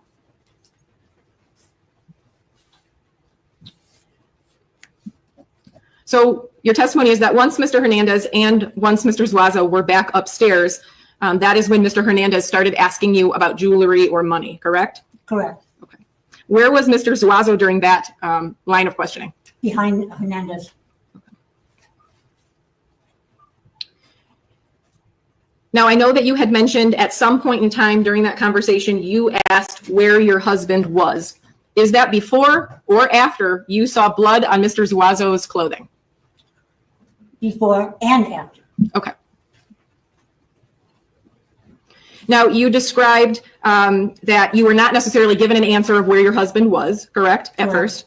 And then I believe your testimony was following that, you were able to look at what Mr. Zuazo was wearing and you saw blood, correct? Correct. Can you describe that? There was a stripe of red blood on his right side of his vest. And at that point in time, I believe that you indicated that you let out a scream, correct? Correct. Okay. I see that you are wearing glasses today. Do you remember if you were wearing glasses during this time frame that we're talking about right now? Yes. Okay. You indicated that you were hit in the face. Were you wearing glasses at that time? Yes. Were your glasses pushed into your face? Yes.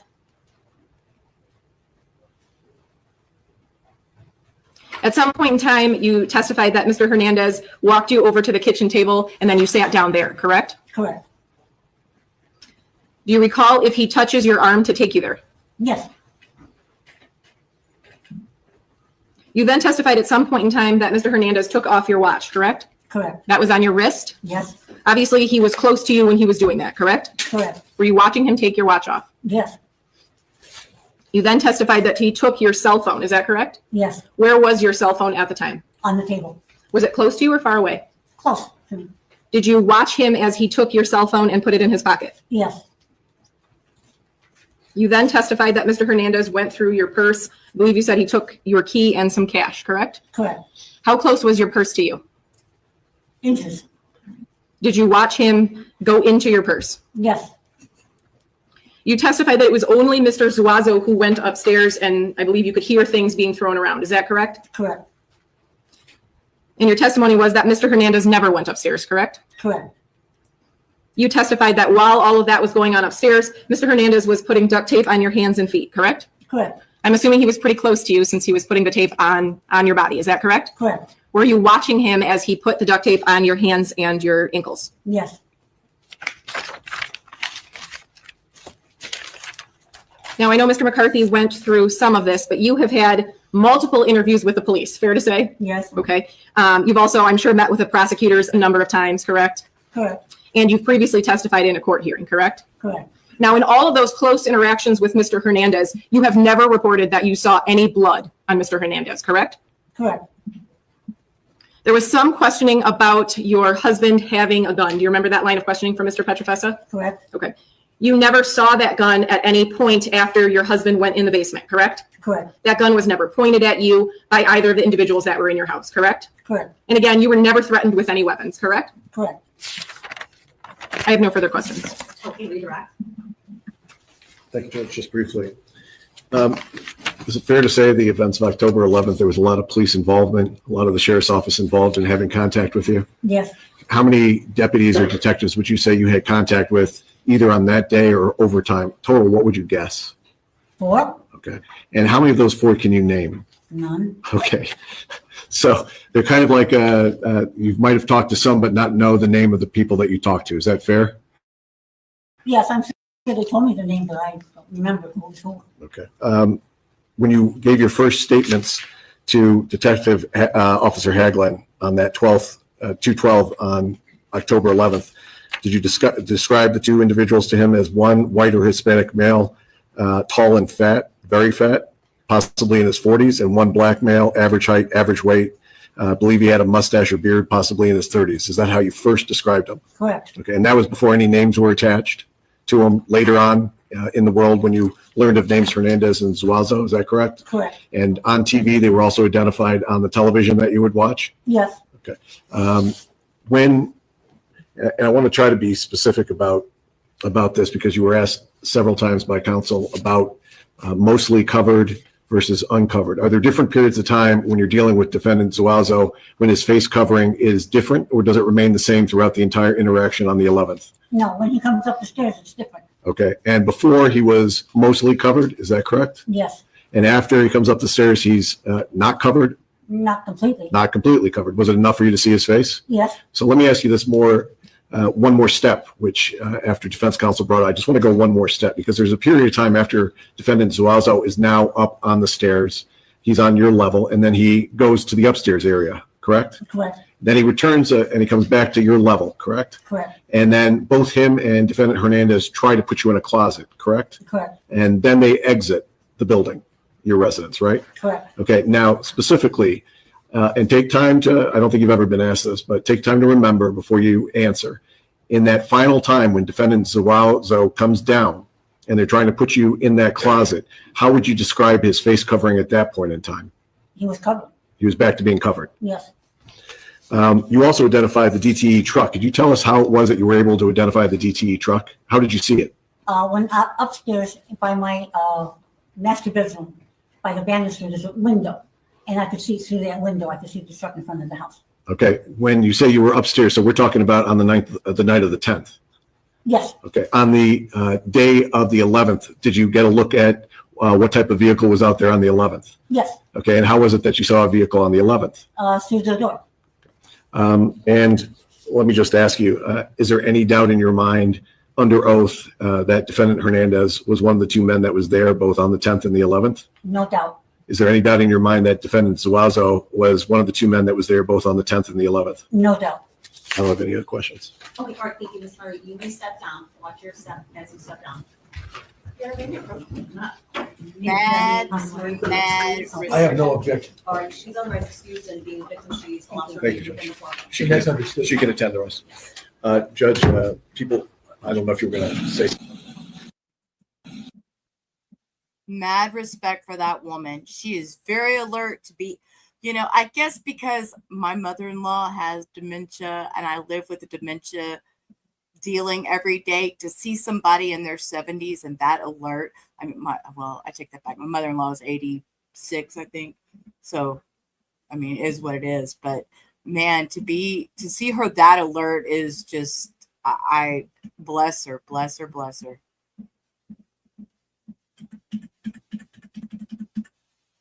What is the matter here? Why are we? Uncle Son.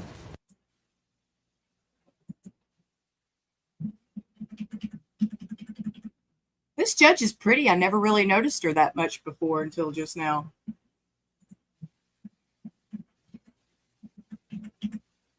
Okay. Okay, Cindy.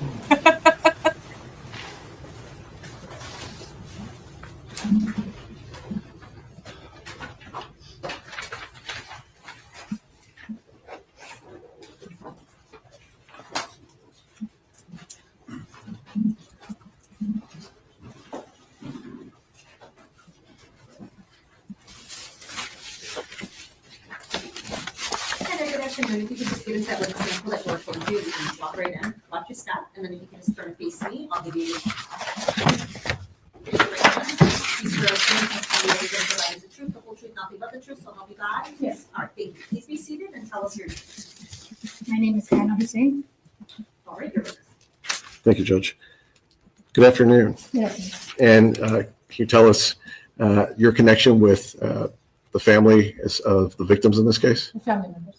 Okay. And how are you connected to the family? He's my uncle's son.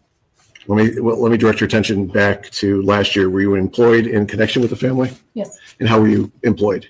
I was employed as a sales at Hamtramck. Okay. Now, I think you're going to be the first one that I'm kind of sure you need to speak up pretty loud so everyone in the first two rows can hear you too. Can you do that for me? Yes. Okay.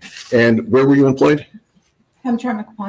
Okay. It's the golden glitter shop. And was the victim Sam the owner of that? Yes, he was. And how long had you worked there? 20 years. And what were your duties there? Sales, inventory, clean, and everything like. Okay. Did you work in both stores or just one store? Both. And when you were working in the pawn store, were you familiar with the way that they would do transactions as far as people pawning items and then coming back to get those items back out of pawn? Yes. Were there type of documentation that you would do when you were doing pawns? Yes. And what was the documentation that you had standardized for that store? We have to ask for IDs. Okay. And when you say ID, do you take an individual's driver's license? Yes. Do you take any type of fingerprints? Yes. Do you enter that into your computer? Yes. Are these things just your store policy or are these part of state law? State law.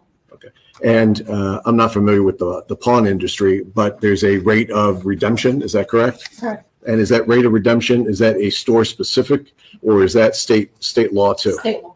Okay. And what's the redemption rate? 3%. Okay. In your dealings with the store, you're familiar with how to enter things into the computer? Yes. You're familiar with how to take fingerprints? Yes. You've dealt with a lot of customers? Yes. Okay. This case occurs and obviously it touches your family very deeply.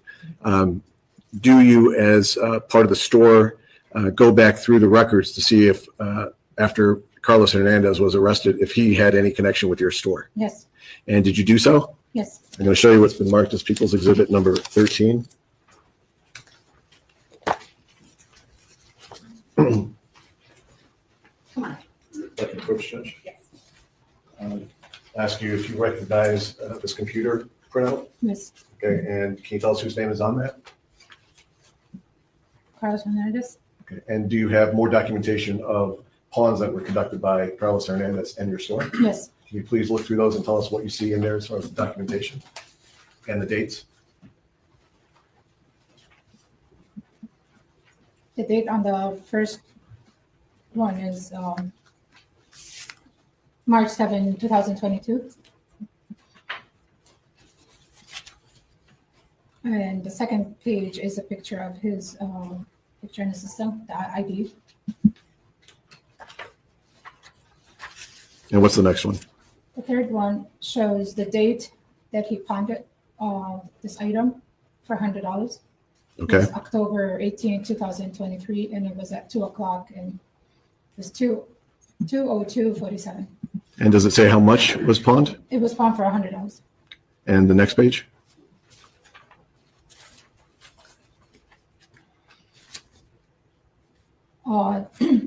This is a different page, but if it's for the same paper. This Yes, one. that's the receipt same- page. It's the same one, yeah. Yes. And this ticket was also pawned on October 18, 206, $400. And what was that? What was the item? This page does not show me what was the item, but there should be another paper that shows each one, each ticket. And the next transaction? This page also goes for that. The third transaction was on October 18, 2023 for $1,200. And does it say the item? On this page, it doesn't. Does it say it on the next page? On this page, it should say right here in the red, but to be honest, I cannot read it. Okay. Oh, I do see, actually, sorry. I do see it's a pair of glasses. Are those Cartier glasses? Cartier glasses, yes. Okay. Is there another transaction?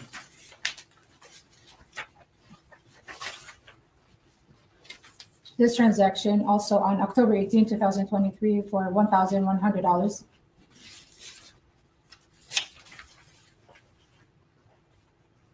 This is a charm, 10-karat gold charm. Okay, and what date was that?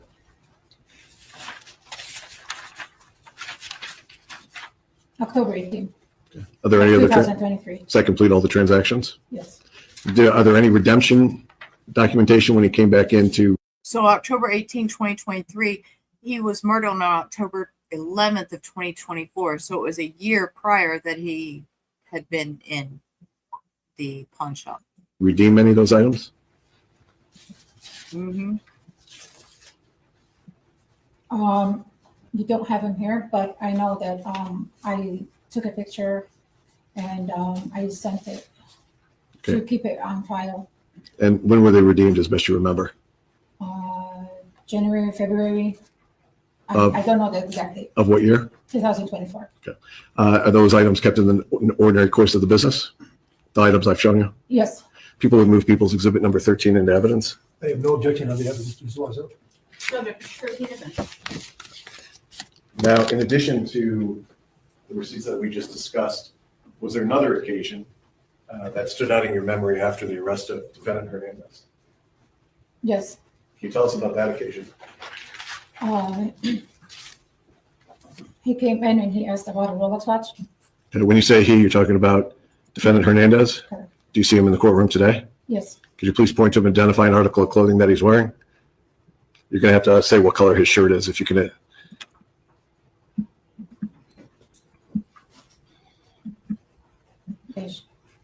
May the record reflect this witness has identified the defendant Hernandez? The record reflect the witness has identified the defendant Hernandez. Can you tell us what you recall about that occasion?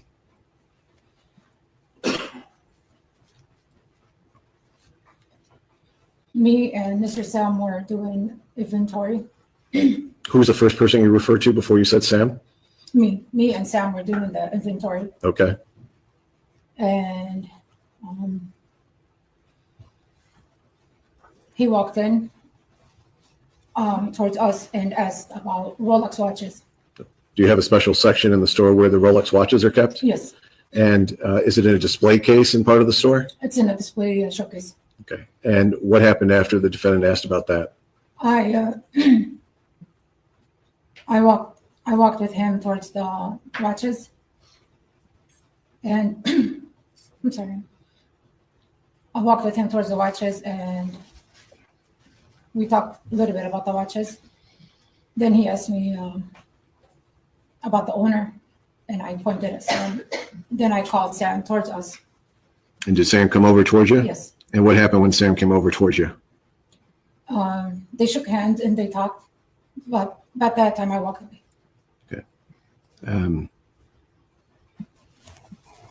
When defendant Hernandez had come in that day, was he accompanied by anybody else? No. He was alone? Yes. On the, I don't have any other questions, Judge.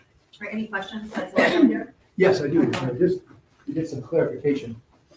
When this introduction was conducted with the Rolex watches, when did that occur? I don't remember the date. Okay, without a specific date, just in time. Was it before the transactions that are recorded in exhibit number 13 that you went through? I don't remember the dates. It could have been beforehand or afterwards, I don't remember.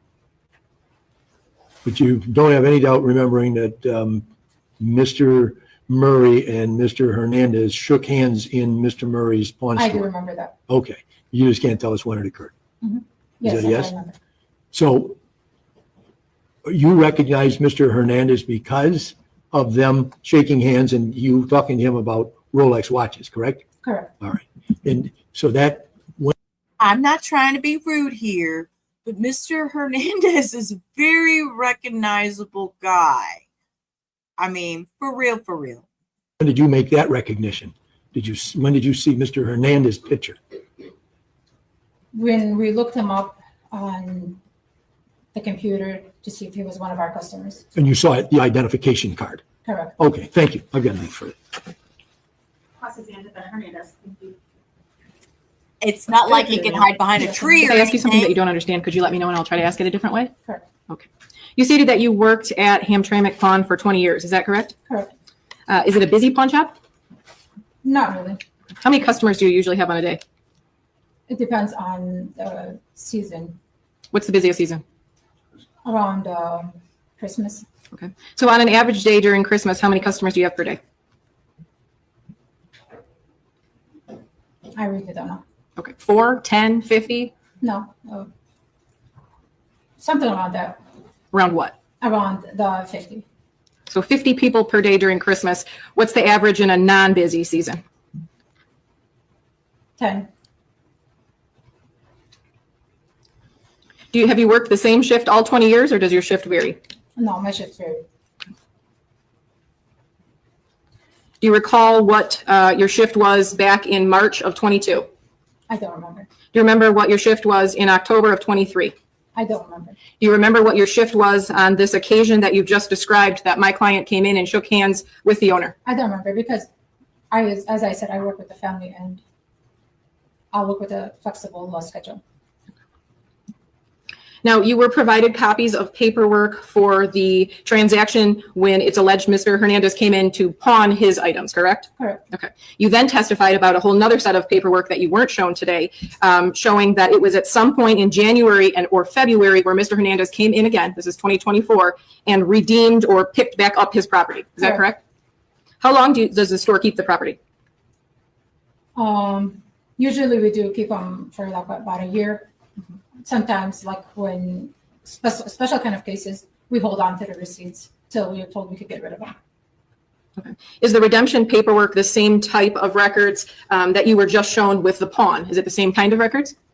It'll be one of those papers, but it will have his signature that he picked up his items.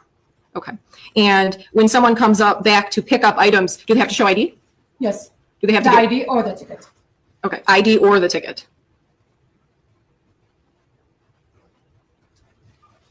So this conversation that you are describing, you are not sure if it's January of 2024 or February of 2024, correct? I'm not sure. Okay.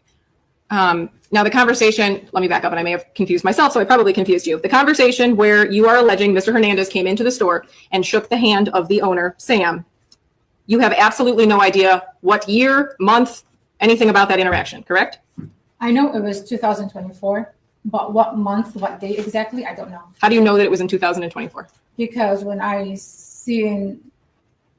accident happened, I know it wasn't too long when the time that I have seen him.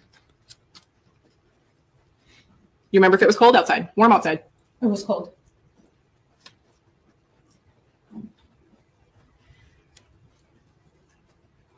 When you had this independent recollection of this conversation that you saw, did you alert police? No. Did you ever write out a statement and send it to the police saying, I think this is very important, here is what I know? About what? About him? About this shaking hand situation over a Rolex? No. You obviously think that detail is extremely important, correct?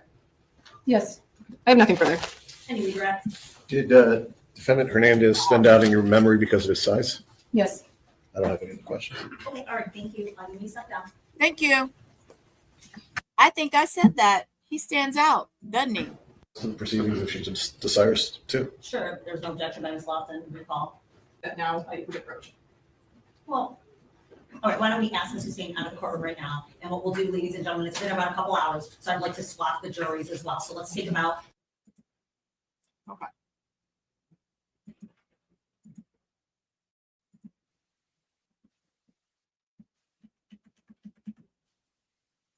For the record, do you recognize Exhibit 30?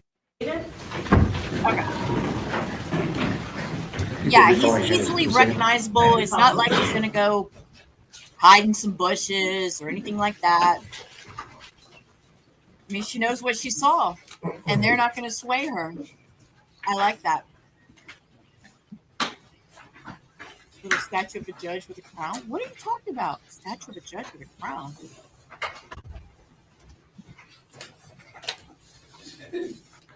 Now I have to rewind. What did you see that I didn't see? Statue of a judge. What are you talking about? Look, now you got me all kinds of. Oh, look, I see it. Look. Oh my gosh, look at this thing. Look. How cute.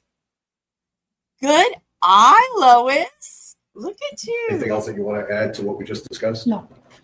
I don't have any other questions. Do you have any cross here? I have no cross. So this is cross for Hernandez. Yes, thank you. Ma'am, you indicated that you can redeem in one of two ways. One, the person can show their ID, and if the ID matches the person who pawned it, they can pick it up, correct? Correct. Or if you have a ticket or a slip that the store gives, you can pick it up that way, correct? Only the ticket. Only the ticket. Okay, so if you have the ticket and you're not the person that pawned it, you can still pick it up, correct? With your ID. You have to have your ID and someone else's ticket. Okay, but your ID does not have to match the person who pawned it, correct? If you have the ticket. If you have the ticket, yes. No. Okay, nothing further. Any redirect? Do you note it any differently than we just saw if it's a third person who's picking it up? No. I don't have anything else. Okay, thank you. You may step down. And I believe you are now excused as a witness. Yes. No objection, huh? No objection. All right. So you may remain in the courtroom if you see that. People's next witness. People call it Brian Kelly Broad. What? Brian Kelly.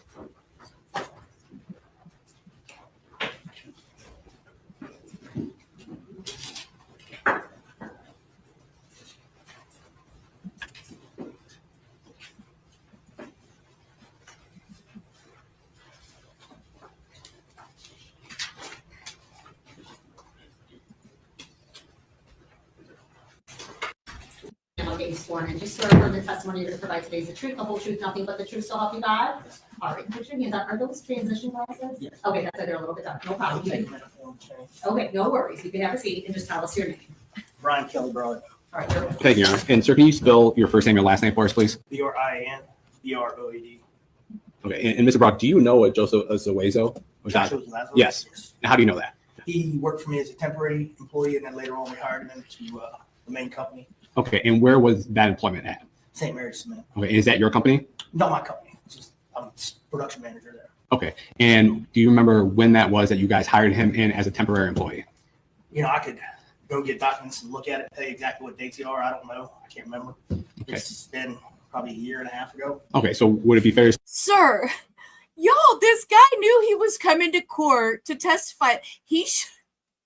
Somebody should have told this man. He's like casually sitting there with his beard and all that. He's a great witness. I like him already. I just see this going to shit. say it was sometime in 2024 that he was employed there? Yes, sir. Okay, and when he was employed, he was a temp employee or was he an actual employee of the cement company? He was a temporary employee. We initially hired people into through a temporary service, and they do some cleanup activities and stuff like that for us. Gives us a chance to evaluate the employees. You know, what's their work ethic like? You know, what kind of person are they? Do they get along well with other people? And then from there, we take the next step and bring them up into the employment of the company itself. Okay. St. Mary Cement. And with Mrs. Zuazo, did you do the actual hiring of him as a temp, or was that just done outside of you? Well, they come in and they have to go through a certain amount of training, and we also interact with them. You know, kind of walk them through, kind of walk them around, kind of give them an initial interview and that stuff. And we have to do that because it costs us so much to train them. And we've had quite a few people. It's not a job for everybody. It's dirty. It's hard. It's nasty. It's hot. It's summer, cold, and winter. And it's not for everybody. So we've had a lot of temporary employees that come in and take the training at a $500 crack and then not come back the next day. And So we use a process where we walk them out into the field so they see what the other temps are doing, and so on like that. so would it be fair to say the temporary employees that are hired there during this process, are you intimately involved with their supervision and training at that time? Yeah, quite a bit. I actually have a supervisor that runs the crew, but I interact with them quite often. Okay. And so it would have been sometime in 2024, you believe that Mrs. Zuazo started working there? Yeah. Okay. And did you work shifts with him as a temporary employment or a temporary employer? Yeah, I work shifts. Yeah, shifts. Were you, when he worked, were you working? The temps worked pretty much straight Monday through Friday, 7 to 3:30. Okay. And was he working with you at that time? Yes. Okay. Did he remain a temporary employer or employee during the time, or was he ever hired in through your company? He did get hired in. So he was a temporary employee for 90 days. He gives us a look at them, how they're doing, like I said, what's their work ethic? Do they get up and get it? Are they on time every day? Do they come every day? Right. So And so at some point he was hired on. He was. Okay. And did he remain employed there? No, he didn't. Do you recall how long he was actually employed as a employee of that company? It was approximately 60 days. They go through a 90-day probation period for the union. And within that 90 days, we have an opportunity to look at him. Josh, even though he was, was a good worker, you could ask him to go out and do stuff for you. He has a problem with wearing safety gear and sometimes not doing the right things when it came to safety. He was And I had several complaints about him being. Well, I'm going to object to the complaints. What this witness knows that he observed, that's one thing, but talking about somebody else's hearsay. I agree. Please direct Yeah. it. And Mr. Broad, at some point he was no longer retained through your company. That'd be fair to say. Okay. And do you recall how often during that time period, during that 90-day probationary period, did you work with him? I saw him usually every day. Did you have lunch with him? No, I'm a manager. Okay. So I don't eat lunch with the guys. Matter of fact, I don't eat lunch at all most of it. So, Okay. no, But I would see him in the field when he was working, passing by, so on and so on. did you talk with him? Yeah, sure. Did you make small talk, become friendly with him? I try to be friendly with all the guys who work with me. It works out better that way. Okay. And as part as while he is a temporary employee, is he given materials of the company like clothes, boots, work tools, anything like that? Not as a temp, but once they hire him to the company, into St. Mary Cement, then we give them uniforms, steel toe boots. They're issued at least one pair a year. Safety glasses, they needed them, and that was something that he needed, so we got him some safety glasses. And that not the kind that you just the plain ones. We bought him prescription glasses specific. So not like the cheap plastic ones you get at Home Depot. No, they were well, I say very nice. They're prescription safety glasses, right? They're a step above just the normal plastic ones that folks are getting. And he was given those glasses? Yes, sir. Okay. And you said that employees would get work boots. Did he receive work boots as well? Yes, he did. And then did he receive any sort of clothing that would signify St. Mary Cement or anything like that? Yeah, we have fire resistant, fire retardant clothing that are uniforms that they're required to wear. They're high visibility, and then they have stripes on them that are reflective. And then usually the guys get like a blue colored, I don't know, looks like a Carhartt plaid. They're actually Carhartt, but they look like khakis or something like that, or work pants, right? And if their services aren't retained after the period, do they give those items back or do they retain them? Well, we request that they give them back. The circumstances in which Mr. Zuazo left employment were less than, he was pretty upset. So it would be fair to say, It would be fair to say that he probably had uniforms that he hadn't turned in, or he was actually in a uniform when he left, I believe. so you're unaware if you were able to collect those items from him? Okay. And while he was working with you, did you become familiar with his voice? Yes. Right. How about the way he walked? Yeah. Was that distinctive in any way to you? Different than, well, I mean, everybody walks different and has a different manner, let's say. Okay. And at some point back in October 2024, did you see Ring video camera through the media that caught your attention? Yes. Okay. And when you saw that, did you recognize, how did it draw your attention? When I saw it, I thought to myself, gosh, that looks like Joshua Zuazo. He had that same black hat, that floppy hat that he always wore to work, and that black satchel. And the uniform, I was like, God, that's our shirts. And when you saw that, that immediately sparked a memory for you. Yeah. Okay. And He had on a uniform shirt. What? Sorry, I got to rewind that just a second. That was that floppy hat that he always wore to work, and that black satchel. And the uniform, I was like, God, that's our shirts. And when you saw that, that immediately sparked a memory for you. Yeah. Okay. And when you saw that, what did you do with that information? I talked to Packmeyer. Would that be Detective Packmeyer? Yeah. And would that be of the Oakland County Sheriff's Office? Yes. Okay. And did you explain to him what you saw and who you thought that was? Yeah. Okay. And while you were working with him during that period, did you know him to have any other nicknames or names? Well, I'd heard guys talk about. Well, I'm going to object again. If it's hearsay, then I don't think you should be telling this jury what he heard other people say. What's your position about that? I don't believe it's hearsay. May I follow up real quick? Well, why do you believe it's hearsay? I'm going to ask him a follow-up question regarding whether or not he knew him to go by a different name. Well, I think it's not hearsay, so I don't think it really goes to the truth of the matter, so you can ask the question. Did you know him to go by any other names? I knew him to go by Yogi. You knew him to go by the name Yogi. Did you ever call him Yogi, or did you always call him by name? I always called him Joshua. Okay. I'm going to, one second, I'm going to play something for you. You can see that in your screen, okay? I'm going to say this while they're transitioning to this video. Yes. I respect a man with a good beard.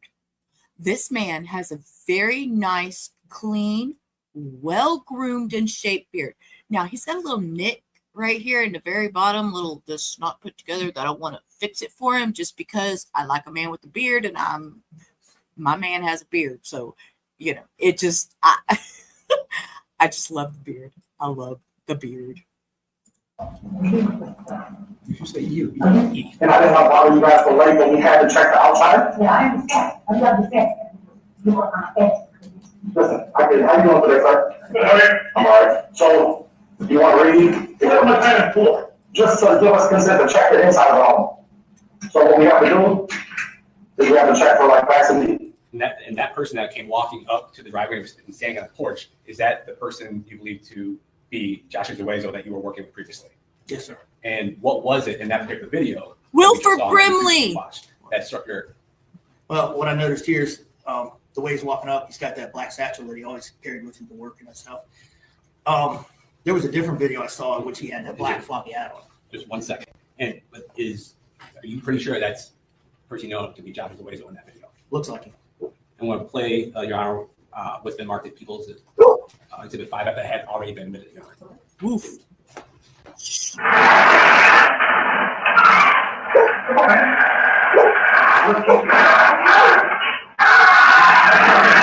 Did you just hear that voice in there? Mm-hmm. Is that a yes? Yes. Okay. I'm sorry. Does that voice sound familiar to you? Sounds like Joshua. That's Joshua. Okay. And that person that you helped supervise and you work with, that you know to be Joshua Zuazo, is he in the courtroom today?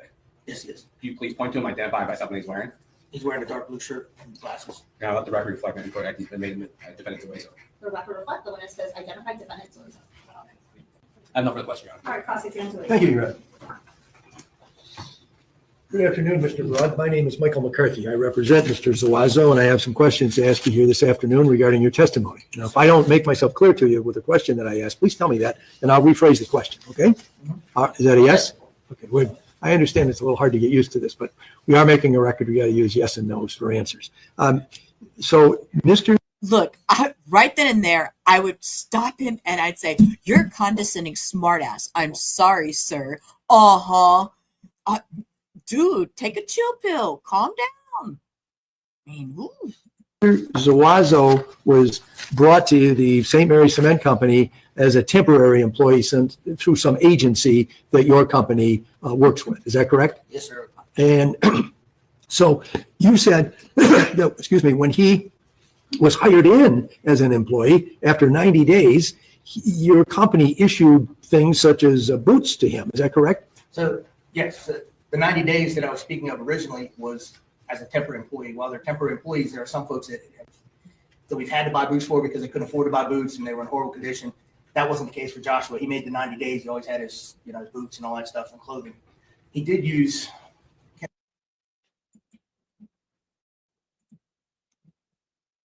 Calm down, Sheila.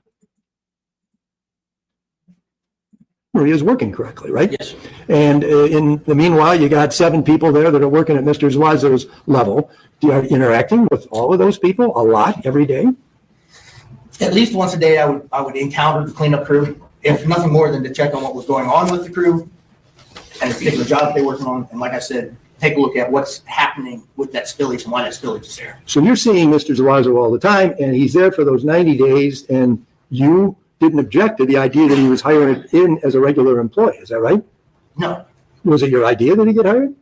I talked with my supervisor. Okay. We discussed, merits, and we do that with everybody. Okay. We hire in, just so that we have a sounding board for, if what I'm seeing is what he's seeing, right? Okay. And whatever it was that was being observed was good enough for him to get hired, right? Yes, sir. So he wasn't a bad employee at that point. No, not a bad employee, no. Okay. There- And then after the 90 days of being a temp, where he gets to the point where he's hired in, 60 days later, now he's not an employee anymore because he's not wearing the safety glasses that you got for him as often as is required, which I imagine would be 100% of the time. Yeah, it wasn't just the safety glasses. There were other times where he didn't have his proper PPE on. What's PPE? Personal protective equipment. That's the safety glasses, hard hat, steel toes, gloves. Okay. So sometimes he wasn't dressed properly. Yes, sir. Okay. And that was the reason that led to his dismissal? That was one of the reasons, yes. Okay. Well, that was the reason you gave during direct examination. And so did you become aware of Mr. Zuazo applying for unemployment? No, I don't That- You have nothing to do with it. That doesn't filter down. I mean, that's handled by HR and all that. Okay. And you had an interview with Detective Packmeyer Yes, sir. when you first contacted the police because you saw this ring video and you thought you had valuable information to provide to the investigators, correct? Yes, sir. And you said that there was animosity when Mr. Zuazo was informed that he was fired. Is that right? Yeah, he threatened to kill me. Okay. So he threatened to kill you, but he didn't kill you, did he? No, he didn't. That didn't happen. And this occurred, you getting let go, when was that? Or not you letting go, him being let go. This was like February or March of 2024? I believe so. I couldn't tell you without looking at the actual documentation and what the dates are. And that's fair enough. But it's at least 6 months later that you see this video on the news. Is that right? Yes, sir. And of course, there hasn't been anything bad that happened to you in between the day that he was dismissed, correct? No. And you don't know anything about his unemployment request being objected to by your company. I never even heard anything. Okay. I mean, that's not your responsibility there at the job. When he threatened you like that, did you go to the police and tell them that I discharged this person and he threatened me? The reason I didn't go to the police. Why? The question is not why, yes or no. And it sounds like the answer is no. It would be no. Yes. And then here this time goes by and you remember this man, Mr. Zuazo, if for no other reason than because he said something to you that was unsettling. Is that correct? Threatened to kill you? You're going to have to rephrase that because I don't understand what you're saying. When you saw the video, you recognized, you say, Mr. Zuazo, right? Yes, sir. And this is this guy who threatened to kill you when he got let go from your company, right? Is that a yes? Yes, sir. Because we're making a record. I know you're saying yes, but we got to just get it. I'm with it. I All right, no problem. And so that was something that stuck in your mind. You didn't forget that, right? What, did he threaten to kill me? Yeah. Okay. I mean, I've had several employees that we've terminated that have threatened to kill me. I mean, I had one that called and texted for 4 or 5 months afterwards saying they were going to kill me. And the reason I didn't call the police for Joshua was because I called the police on the other guy and I couldn't get anybody at all to give me any help. Nobody. Not Taylor, not Downriver, not the Detroit police, none of them. So in my mind, I wasn't getting any help if I called. So. Okay. Just to make note, do you see the color change in this man's face when he started talking about calling the cops and getting no help? And all of a sudden he turned bright red. He's agitated. You got to understand that there's reasons behind why I didn't call. That's fair enough.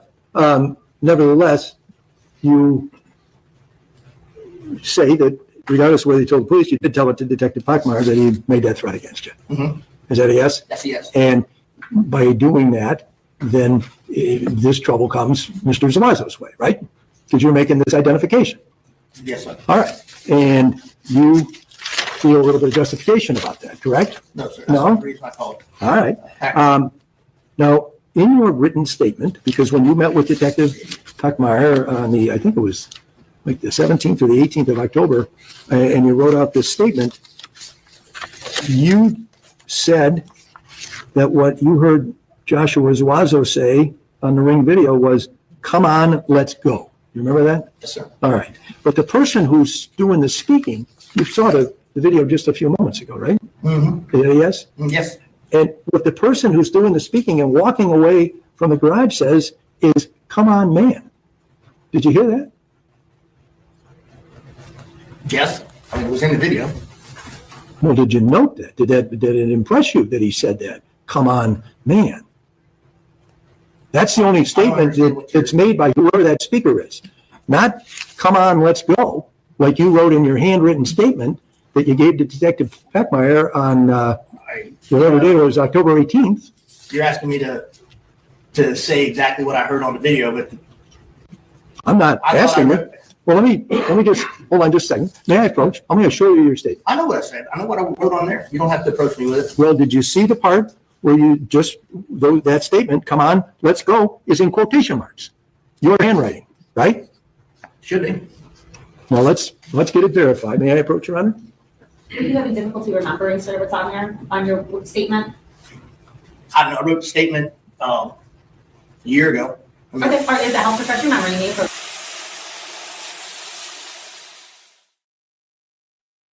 I think it called for that. Oh, I needed a deep breath because, man. Whew, okay. Take a look at that. I'm just going to ask you, is that the statement or a copy of the statement you wrote for Detective Petmeyer? Sure looks like my handwriting. Well, you remember writing it, right? I remember writing the statement, yes. Okay. And, Exactly what I wrote in the statement, I don't remember from a year ago, but well, is it your handwriting that says, come on, let's go? yes, Are those quotation marks, were those yours? yes. Is that the way that you customarily would quote somebody, by using quotation marks? If you were writing something out? Usually that's what they taught me in English in school.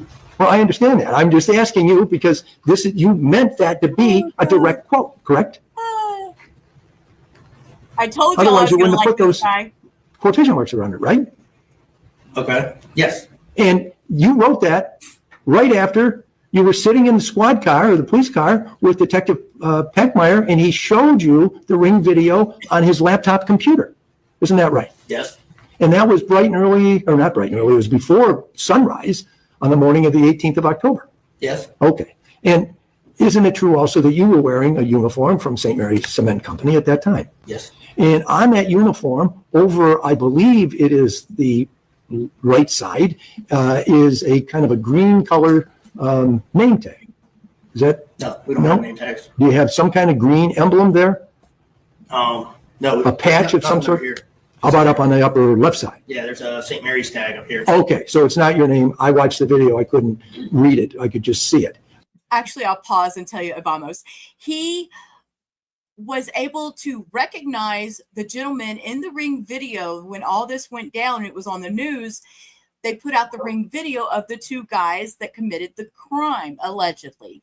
And he recognized one of the guys in the Ring video because of the hat he always wore.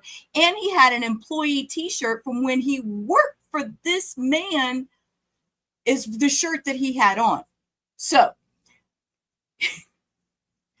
and they're trying to discredit him. They're trying so bad to discredit him. But that does identify it as St. Mary's, correct? The uniform that you wear, the shirt that you wear. Yes. Okay, thank you.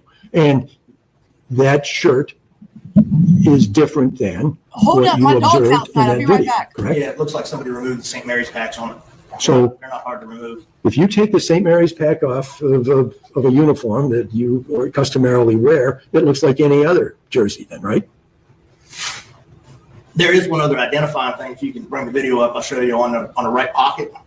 There's a small patch that on there. It says Carhartt, or has a Carhartt emblem and has FR beside it.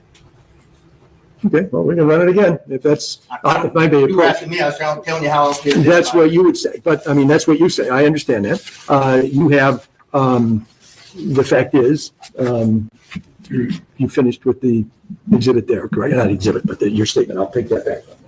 And if you want to go through that again, do it another time. Mike was the first one. Oh, this guy is a total smartass. This defense attorney. I'm sorry, I had to get up. Meat knows how to open the door if it's not locked. He knows how to get there and twist the doorknob and open it and go outside. And I heard him back here on the backside where he shouldn't be. So I freaked out. Sorry about that. Whew, okay. It is the last one. I believe is what he was talking about. That's what I was talking about. That's where the questions were. You gotta be able to see the front uniforms. One.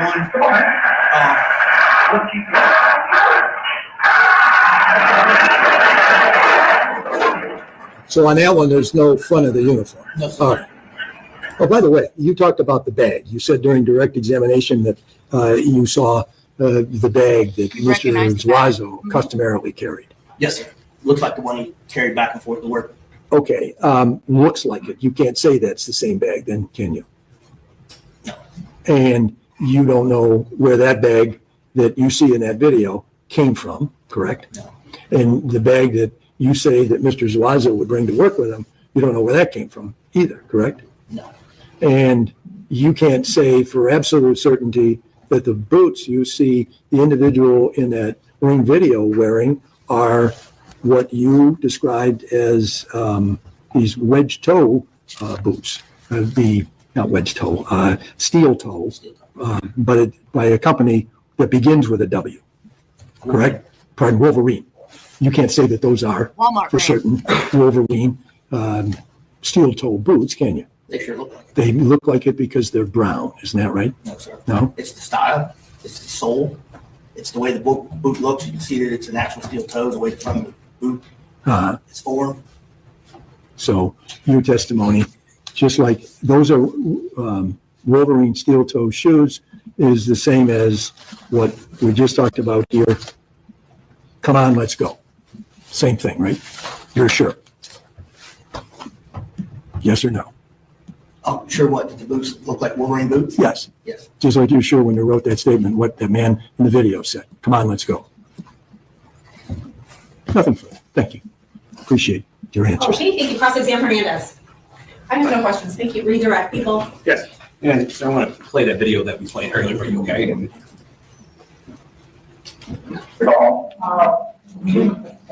Excuse me, do you have the video where he's already? I didn't know how we got the link when we had to check the outside. Listen, how you doing, sir? I'm all right. So, you want to read? What am I trying to for? Just to give us consent to check the inside of the home. So what we have to do. Right there. And so I want to ask you some questions. So what we just saw, the tag is on his left chest. Okay, and that's familiar to you. Yes, the car tag right here on a flat. Yeah, and why is that familiar to you? Because it's on every last one of our shirts. And then you mentioned on cross-examination something about the letters FR. Yes, which makes those pretty unique because they're fire resistant, fire retardant, and most places don't buy fire retardant clothing for their guys. We do because they have to energize, de-energize breakers, which puts them in risk of an arc flash explosion when they're doing that. So we buy and require everybody to wear fire resistant shirts and pants. So the temporary employees and then the employees the attempts to eventually become employees, your company buys the fire retardant Carhartt shirts. Yes, so once they're hired in. And based on your time with St. Mary's Met, employees are given those shirts. Yes. And with Mr. Zuazo given one of those shirts. Yes, he was. He was given 11 shirts and 11 pants. And then you testified on direct that you aren't aware that those shirts were given back to the company. No. Okay. And that shirt resembles the ones that you've given to employees. Absolutely. Okay. And I know there's some question across examination regarding the boots. Do you wear boots to work every day? I do. Have you been wearing boots your entire profession at St. Mary's? Yes, St. Mary's, and for the other 20 years that I was in cement. Okay. So are you, and most employees that are working under you and with you, are they required to wear boots? Yes. Are they required to wear a certain type of boot? They are required to wear at least an ankle-high steel-toed boot. And like you said, if the employee does not have it, that's provided through the company. Yes. Okay. And it was your testimony direct that Joshua Zuazo had his own boots at one time. Yes. And was he ever given boots? Yes, he was. Okay. And the boots that he was given, do those resemble the boots that you saw on the ring camera videos that you observed in front of Detective Backmeyer and the ones that we just played for you in court? Absolutely. Okay. And there is a testimony that he would get complaints or get in trouble for not wearing personal protection equipment. Yes. Okay. When those complaints occurred, did they go directly to you or would it be through someone above you? It depended because most of the time it was me seeing him not wearing his safety glasses. There were times where supervisors that worked for him would come to me and say, "Look, he's not wearing all his PPE, etc." And so, as part of your employment at St. Mary's and having him work underneath you, did you have to address that particular issue while not wearing PPE while he was working? I did.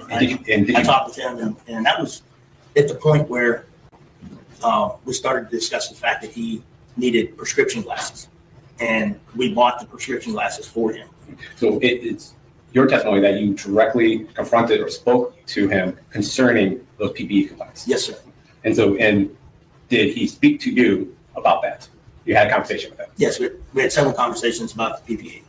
And the other thing you got to understand is that within that 90-day period that they're working for St. Mary's, I don't have to have a reason to let somebody go. If they're not working out for whatever reason, we can allow them to go their own way. So, and that's what he did in this instance. But no, in this instance, it was directly because of his willingness to wear the correct PPE. Okay. And when he was terminated, he threatened to kill you. Yes. Right? Okay. And it was your testimony across that this has happened not just from him, but from other employees. Yeah.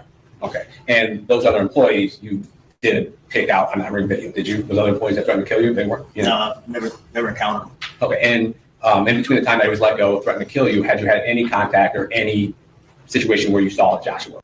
No, not that I saw him. Okay. And so, would it be fair to say, when he tried to kill you, was that something you harbored, you kept in, or was it just normal perks of the job? It's one of the things that comes along with managing people and letting people go. Nobody wants to get fired. Nobody wants to get let go. People have families, but sometimes it's part of what you have to do. And you testified across that when he tried to kill you, that wasn't the reason you called Detective Packmeyer. No. What was the reason you contacted the Oakland County Sheriff's Office? Because the video I saw, it looked like Joshua Zuazo. I knew the guy. He worked for me. I felt that I needed to tell somebody that this is what I believe was going on. Why did you? That I knew this guy. Why did you feel it was necessary to tell the police that it was somebody you knew, somebody that worked for you, someone that you knew in the past? Why did you feel that was necessary? Because I feel it was the right thing to do. I feel that, somebody had to speak up about it. It wasn't just me that recognized him on that video. It was Well, objection to that last statement, I asked it to be stricken. It's stricken. Thank you, Judge. 1 second.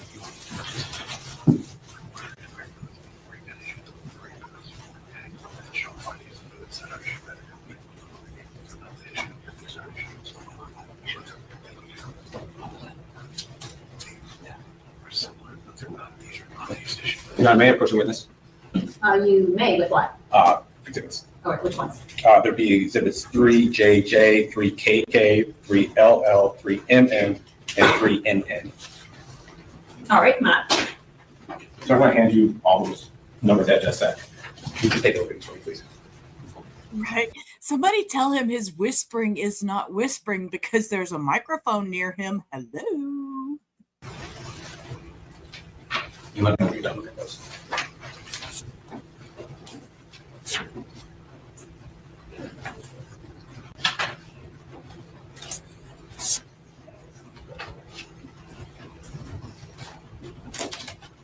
Do those at all look familiar to you? Yeah.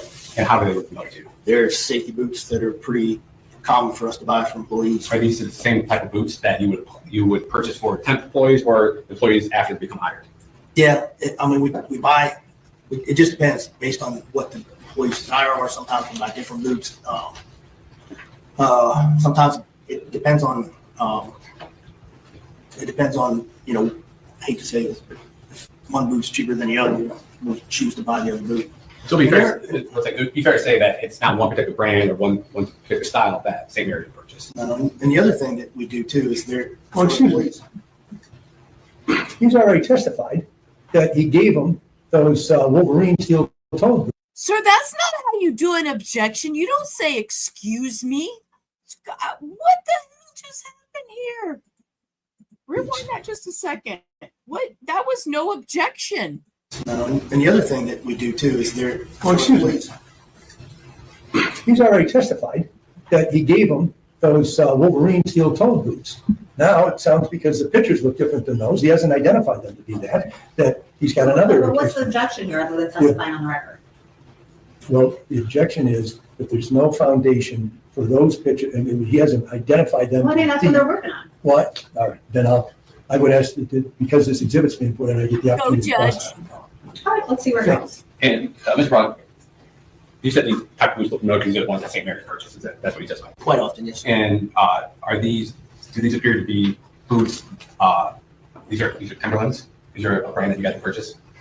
Yes. And do you know if Joshua ever wore these particular boots while he was employed with St. Mary's? Those particular boots? Yes. I couldn't tell you if those particular boots were the ones that he wore there. They look like the ones that we purchased for employees. And there's a third method by which they get boots through us too. They can go out and buy their own boots and then get reimbursed for them. And then St. Mary's would reimburse them for them, yeah. Okay, that was, that questioning was outside the scope of your original Yes, direct. and So I'm I'll not- allow follow-up questioning. I'm not going to move to these. Okay, so I'll allow follow-up questioning by Defendant Zuazo. Thank you, Your Honor. So I understood in your at least cross-examination testimony that Mr. Zuazo came to the job with proper clothing in the way of footwear, and that you didn't have to provide anything to him like you would other temporary employees, correct? Yes. And then when it was decided that he would actually be employed, then the Wolverine steel-toed boots were purchased for his benefit and given to him, correct? Yes. I actually have the receipt for purchasing the boots, and I can tell you exactly what boot was purchased for him. Well, but your testimony today, unless you have that receipt with you, your testimony today was that it was Wolverine steel-toed boots. You can look it up right now. You can't. Oh, all look it up. Yeah, okay, go ahead. So are you changing your testimony about the Wolverine steel-toed boots that you bought from Mr. Zuazo when he began working as a full-time employee? No, Okay, and he had his own shoes when he came on the job, correct? he did. And you said that you couldn't say that the pictures that you just were shown were pictures of boots that you ever saw Mr. Zuazo wear, correct? No. The only thing you can say is that you think those boots in that video from front of the garage are, which is not up there anymore, they changed it to a different one, but the boots that the man in that video from the garage are wearing are Wolverine steel-toed boots, correct? They sort of appear to. They And look they're- like those two. They all look quite similar. That's a very good point. Brown boots look pretty similar, don't they? Especially when all you're seeing is the toes part of it and the heel part of it, because the individual wearing the boots is also wearing long pants. So let's go back to the video's right there. That's not going to go over well. Let's go back. Y'all know this attorney, this defense lawyer is not going to go for that. Okay, ready? Whew. The individual wearing the boots is also wearing long pants. So let's go back to the video's right there. The question was, If we look at those boots right Excuse here, me. look at those boots, they look identical. All right, we're doing question answer format here, and let's not keep asking the same question over and over again, Mr. McCarthy. Is there another question? well, I'd like to get an answer to the one that I just asked, which was, the reason the boots look similar is because all you're seeing is the toes and the heel part, the soles, and because the person who's wearing them is wearing long pants too, right?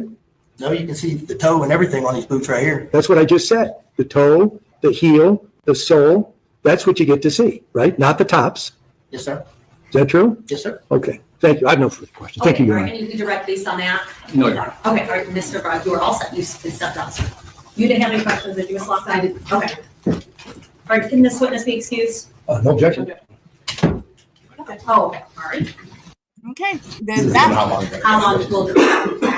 How long will this witness testify for? 40 minutes, maybe. All right, we can do it then. There was, did the direct way. so we zoom to the next defendant, not defendant, witness. Be seated and tell us your, David Packman. all right, your witness. Yes, thank you. And sir, do you state your full name still for the record for us? Yes, David Packman, second, DAVID, PACHMAYER, the second. And sir, where are you employed at? Old County Sheriff's Office. And how long you been with the Oakland County Sheriff's Office? Since 2016, And what is your current title with the sheriff's office? I'm currently a detective in Rochester Hills, And how long have you been a detective? about a year and a half. Okay. And prior to being a detective, while you're employed with the Oakland County Sheriff's Office, how were you employed with the sheriff's office? I originally began as corrections officer, then road patrol. Okay. And prior to your employment with the Oakland County Sheriff's Office, did you have any other law enforcement experience? I was a reserve in Macomb County, And how long was that for? probably about 7 years, 6 years. Okay. And back in October 2024, were you assigned to the Rochester Hills substation? Yes, Were you a detective at that time as well? correct. Okay. On October 10th or October 11th, 2024, were you one of the detectives that arrived on scene to the house at Newcastle Drive? Yes. Okay. And as a detective that was involved in this case, can you describe some of your duties or what was your responsibilities when you arrived on scene? I initially arrived on scene, started the investigation with other detectives there. Eventually, I handled a lot of the work on the case, retrieving videos, finding evidence for the case. And how do you get assigned those particular tasks? Usually there was an OIC. Originally it was Detective Connolly, and then I kind of helped him out with it because I think he was ill. And then our Detective Sergeant assigned a lot of details. So would it be a fair characterization that you were heavily involved in the investigation, but you weren't the assigned officer in charge? Correct. Okay. During your investigation, were you made aware of a vehicle that may have been involved with the incident at Newcastle? Yes. How did you become aware of that? Detective Downey actually received a call from Officer Hill from DPD. He mentioned that earlier in the day, around 12:15, he came across a vehicle fire. So there was you got a contact by the Detroit Police Department about a vehicle that was on fire. Correct. And how did it come to be that this particular car was that you thought to be involved with this incident? That officer there on scene took some pictures at that time while it was burning because he thought it was suspicious, and he sent it to us. And prior to that, did you guys put out any information regarding what type of vehicle it could possibly be? I believe there was a vehicle put out. Okay. And then you were contacted by another law enforcement agency that vehicle may be important in your investigation. Correct. Okay. And when another detective in your office received that information, what did you do personally with that information? Actually, myself and Detective Downey went down to the DPD impound yard to look at the vehicle. And where is that impound yard at? I can't recall the exact crossroads on it. It was in the city of Detroit? It is. Okay. And do you recall what day you went down there? It would have been the same day, October 11th. And what did you observe about this vehicle that you saw in that impound lot in the city of Detroit? The vehicle matched the description that was captured on a Ring camera on Newcastle. The vehicle also had a DTE license plate on it. I found out through Lean and SOS. And when you say Lean and SOS, I know what that is because that's what I do for a living, but what is that? That's our law enforcement information network. It stores all the SOS information on vehicles, meaning registration of the cars, your driver's license information, things like that. And when you say SOS, what is that? Secretary of State. Okay, so this thing that has data regarding license plates, registration, cars, things like that. And when you got that license plate number off of that car that was in an impound lot, what was the information that you gathered from that? That plate came back to a DTE truck. Okay. At that time, it came back to a DTE truck. Correct. Okay. I And think it was a freight liner. okay. And did that car or that truck remain at the impound lot? No, actually, I stayed there with Detective Downey and we watched it get loaded up on a flatbed. It was taken to Buyers Towing in Rochester City. So it came back to your jurisdiction. And there, did you look through the car? Did you notice anything about the car? Did you take time to investigate it? We did look at it, yes. Okay. Were you able to receive a VIN number off of that car? Yes, the truck was poor. It was badly burnt out, but we were able to find a hidden VIN on it and recover that. Okay. One more, Your Honor.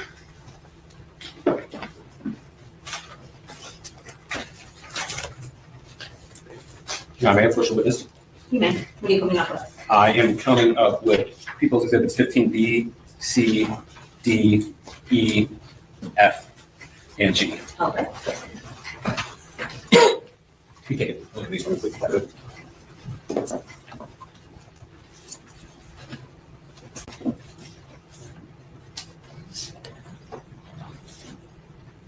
Do you recognize those photographs? Yes. How do you recognize those? These are photographs taken from the scene by the original tow truck driver that took it to the DPD lot. But is that fair and accurate description of the truck that you saw that day that was in the impound lot and eventually made its way to Buyers Towing lot in Rochester? It is. Okay, that been changed or altered? No. Okay. You know, the people move to look at these. So 15B through 15G, any objection? No, you're. No objection. Okay, they're in. Okay. And may I just stay up here and ask a couple questions? Yeah, of course. Detective, this one, what is that depicting? That would be the inside cab of the truck, where the steering wheel, dashboard would be, the front seat. You're saying where it would be? It's not in there? No, it's not. And why is that not in there? It is burnt out. Okay. And then you was already been marked, or admitted as 15F. Is that the license plate that was attached to the vehicle when you observed it? It is. And is that the license plate that you ran through your lane system that corresponded to DTE truck? It is. And 15E, is that verification, just another picture of the burnt truck? Correct. In the same state that you saw it? Yes. And 15D? Driver's side, same state. And 15C? And passenger side, same state. And then 15B? Yes. That would be the, underneath the hood where the engine would be. Okay. And so your testimony, this car was pretty badly burned? Yes. Okay. Was there, when you were observing this vehicle, was there any DTE markings or anything on there? Not what I observed it, no. Okay. And after observing this truck and going through there, when you got the VIN number, what did you do with that VIN number? At that point in time, when I got the VIN number, I ran through Lean SOS again. It came back to a stolen truck. Right. And so this lien information, when a car is stolen, how does that get in? If there's a report made, not that the car is stolen, but if a report is made, how does that get placed in lien? Yes, if your car is stolen, you make a report. Law enforcement will enter the information for the vehicle into our system, Lean, and we'll get notified if we enter that VIN number in that the vehicle is stolen. And so the vehicle VIN number on that truck that was burned came back stolen. Correct. Okay. And do you recall what the reporting agency was out of? I believe it was reported on September 30th out of Dearborn Heights. Okay. And then based on the information that you have with the lien information, the stolen vehicle information and lien, and this plate that was on that vehicle, did that plate register to that VIN number? No, it did not. It did not. Okay.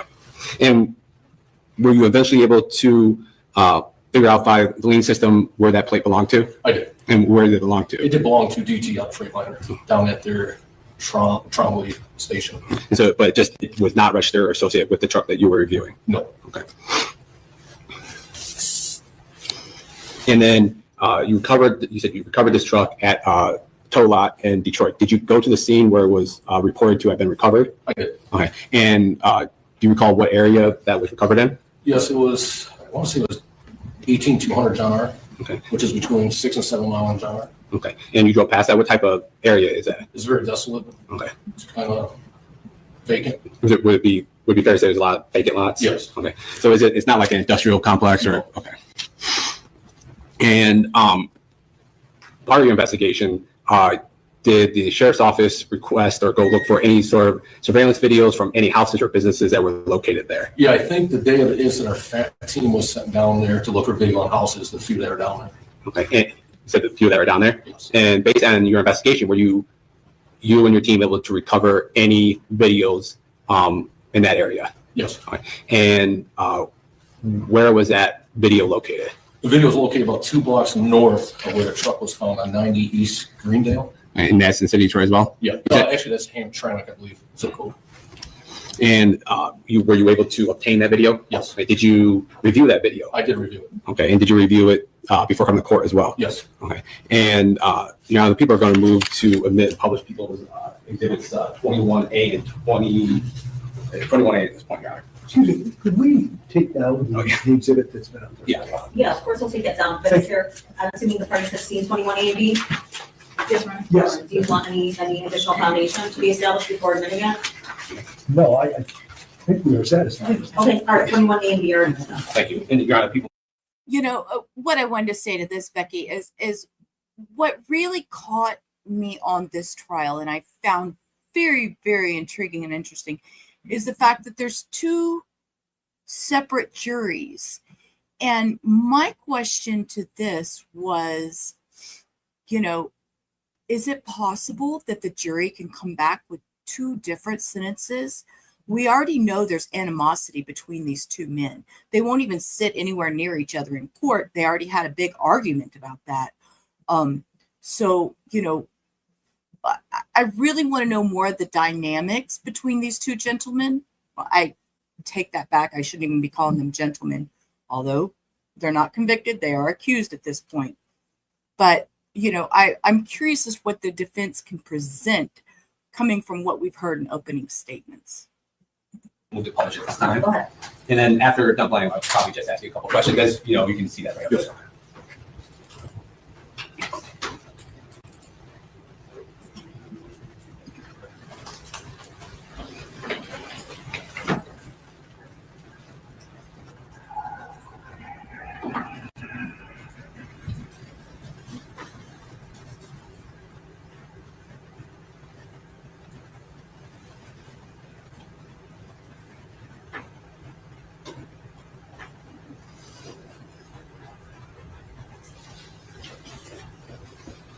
And Detective, do you recall what time of day this video was that was recording? 12/11. And what date was that? It was on October 11th. Okay. And so about 12 o'clock afterwards, was that after the 911 call came through from the Newcastle address? Yes. Okay. I think we all do, when Cindy. we were watching that video, we see a truck drive up and to the left of the video. Would that be fair to say? Correct. It was driving westbound. Westbound. Is this a 2-way street, 1-way street? It is a 1-way street. You want to go west. Okay. And so west of what we just saw there, what's over there? It'll be John R. Possibly. And it was your testimony that it was a couple blocks away that this burned out car that you reviewed was located there. Correct. It'll be south of there. It'll be south. And I will reiterate, I believe, which one was it? One of them had past history of the Joshua. I can never say his last name right. I would keep wanting to call him Zuazo from Lion King. But, Zuazo has criminal records dating back to 2004, including multiple convictions of armed robbery and receiving stolen property. So with that, where did all that come from? Was this something that they've been doing? Sure. It's only got a few minutes, just a couple minutes left, but go ahead. We got questions. We can talk. I'm game to talk. Yeah. Again, he has a criminal record. Zuazo has a criminal record dating back 2004. So armed robbery, receiving stolen property. And then on Hernandez, Hernandez, we'll put that one back in there too that we reviewed earlier. He has a 2006 conviction for third-degree criminal sexual conduct and a 2012 conviction for attempting to possess a weapon while incarcerated. So we know he has criminal issues as well as Zuazo. So it's very interesting. It's very interesting. Give me some questions, Cindy. What you got? What you got? Could it be animosity? Okay. And like I said, because they both have this criminal history, so were they associated in the past? Have they been friends for a long time? And I mean, I have so many questions that we don't have answers to. We don't know. And I don't know. Sure. No problem, Cindy. Yeah, we'll finish out. It's only got a couple minutes and then it ends abruptly. I don't know why. It's got about 8 minutes left and then it just ends. And I hate when the streams do this. They don't say goodbye. They don't say, hey, we're done for the day. Sometimes these court streams just stop. So we'll finish it out and then we'll chat. Yes. Okay. And we'll play 21B at this time.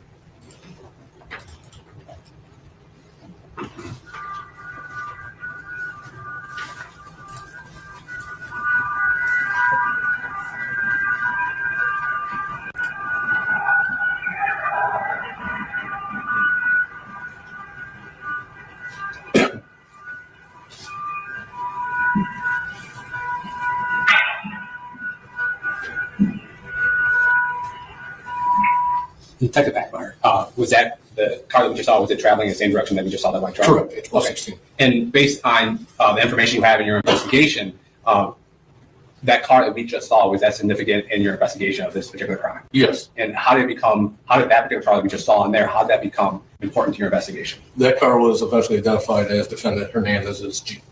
And what type of car was that? It's a Grand Jeep Cherokee, I think it was a 2020. Okay. And so during your investigation, that car came to be linked to the defendant Hernandez? Correct. Okay. And do you recall what time of day, this clip that we just watched, what time of day that was after the first one that we saw? That was 5 minutes after the DTE truck went by 1216. So the first video showed the DTE truck, and then the second video shows a car that resembles a car that was associated with Ms. Hernandez. Correct.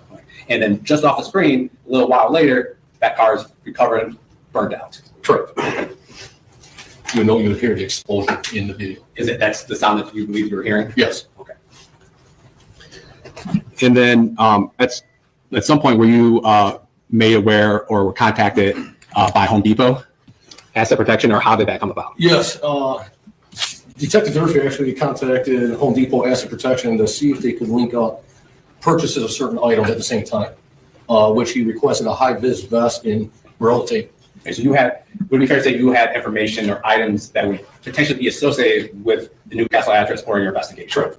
And that information was then relayed to Home Depot? Correct. Okay. And would it be fair to say that Home Depot then reached out to you guys and provided video and possibly receipts? It was requested, we requested Home Depot to look up these certain items, see if they were purchased, and then look into video.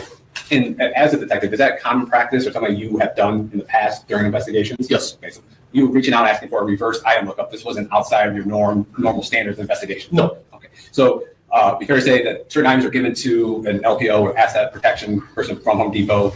They do what they do and then potentially submit either video or in-store receipts related to those items. Correct. Okay. And then after receiving items in other investigations, you can review videos and see if that matches anything that you guys are looking for. Correct. Okay. In this particular case, did they send you videos that were associated with those type of items that you requested? They did. They sent us a transaction receipt and video. Okay. And when those were obtained, did you review those items? Yes. Okay.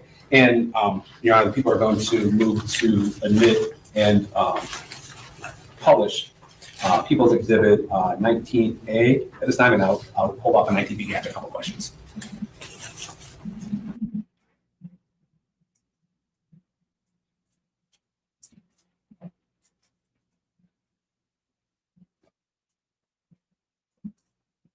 That's the stream.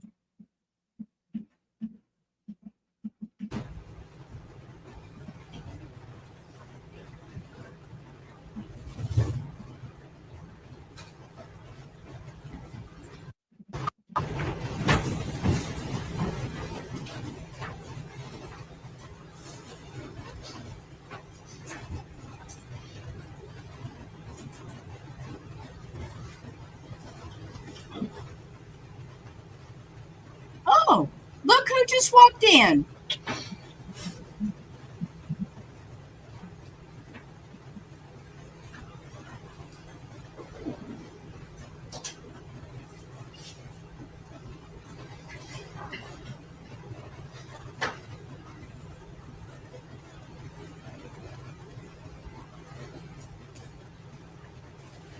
And we can tell it's Halloween. Look at the decorations over here in the far corner.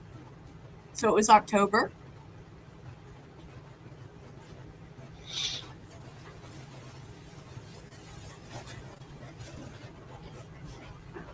That's definitely Mr. Hernandez.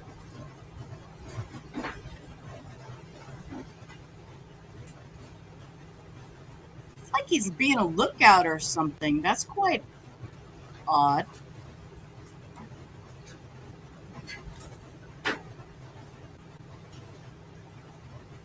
Oh, got a shovel. And is that the only video that Asset Protection Home Depot sent you? No. Is that the one from, this is the one from Allen Park, right? Correct. And then were you on a man approach? From handing you with the mark this pulls exhibit 19B. Yes. Do you recognize this? That is a receipt that they supplied. When you say they, is that the Asset Protection Home Depot? Correct. Okay. And then has that been changed or altered or any way since Home Depot Asset Protection sent that over to you? No. So that's a fair and accurate copy of what they gave you concerning transactions that you guys were looking for. Correct. Okay. And based on information you have, that based on the video they sent you, those transactions correspond to the people around who you were looking for that date and time. Correct. Okay. People moved to admit to publish at this time. Does 19B, any objection? Oh, yeah. No, sorry, it's in. I'm going to publish on here so it's not too clear a copy. What on this receipt, Detective Backmeyer, based on your investigation, are there any items of note during your investigation on this receipt? There's multiple items. The Gorilla Black Duct. I don't know if he's going to go down this whole list. Poncho, one size fits most. Gorilla Black duct tape, 30-yard Gorilla Black duct tape. 3M valve respirator, cotton spray sock hood,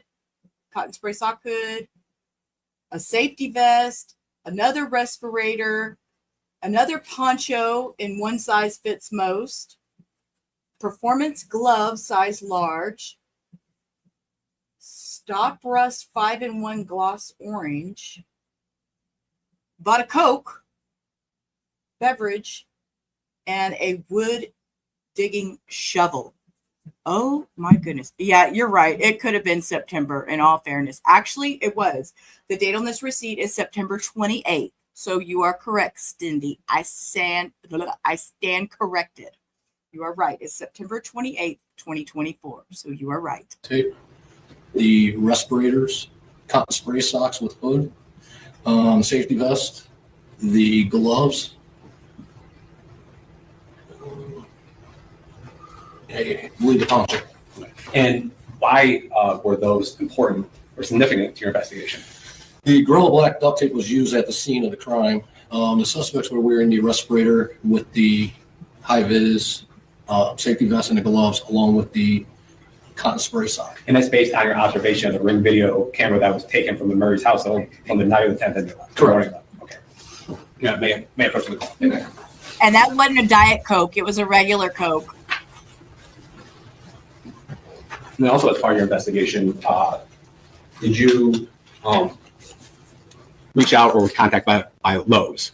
We did reach out to Lowe's after learning information. Yeah, and why did you reach out to Lowe's? I ran the white Grand Cherokee that belonged to Hernandez through our flock system. And what is, I know we had someone testify a little bit for flock. What is flock and what is that used for in investigations? It is a license plate reader camera, so it tells us where people are that have warrants or maybe if we're looking for a certain vehicle, such as we were in this incident.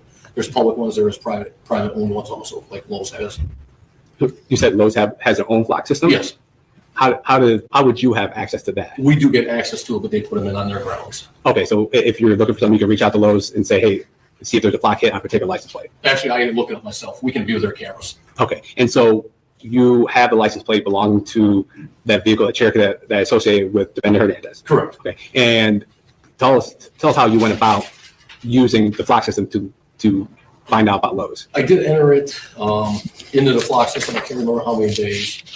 In the morning of October 11th, it revealed that that vehicle went to that Lowe's location. I believe that was also in Ellen Park. Their cameras capture images going in and out of their parking lot of vehicles from their driveways. So you plug in or type in the license plate into their Lowe's system, and this particular occurrence that you're about to testify to pops up. Yes. And then with pictures of the vehicle. Okay. And then once you receive that, what do you do with that information? At that point in time, I had, I believe, Detective Durfee contacted Lowe's, and we were able to recover surveillance videos of the subject in that vehicle there. Okay. That time that is recorded on flock through a low security video, do you recall what day it was and what time of day it was? It was October 11th. I want to say it was around 9:30 in the morning, 9:34. And based on the information that you had from the investigation and responding to the Newcastle address, would that be before the incident that you responded to? That would be before. Okay. And do you recall what city this Lowe's was located in that was the Hernandez vehicle was spotted on the flock camera? I believe it was Ellen Park. Ellen Park. Okay. Now the people are going to move to admit and publish people's exhibits 20A and 20B at this time, Your Honor. Any objection? No, I haven't. No, all right, the A and B are in and you may publish. Thank you. And Detective, when you received the videos, did you review those videos? I did. Okay. And when those videos came to you, were they broken up in clips and things like that? Yes. Okay.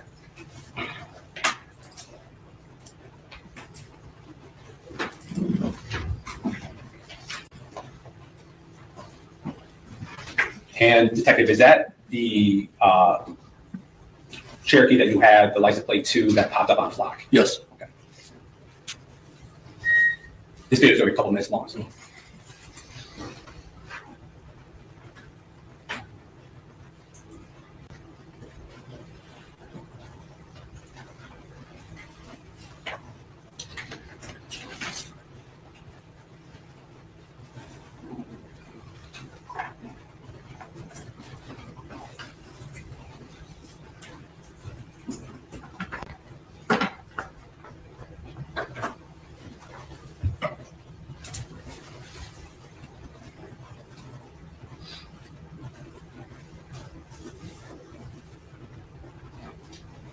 And Detective Packmeyer, is that a timestamp down the bottom of the screen? It is. And what is that?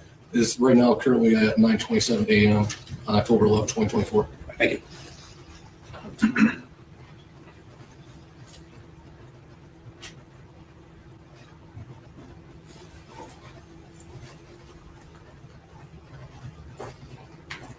Undeniably them.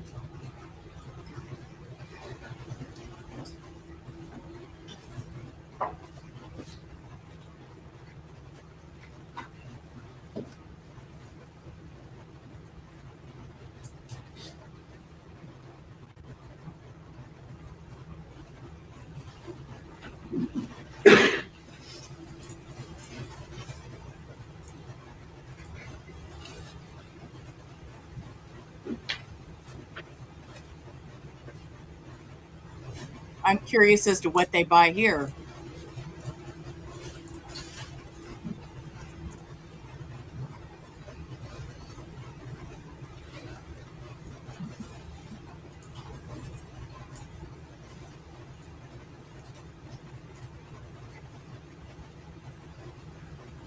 You know, I will say this.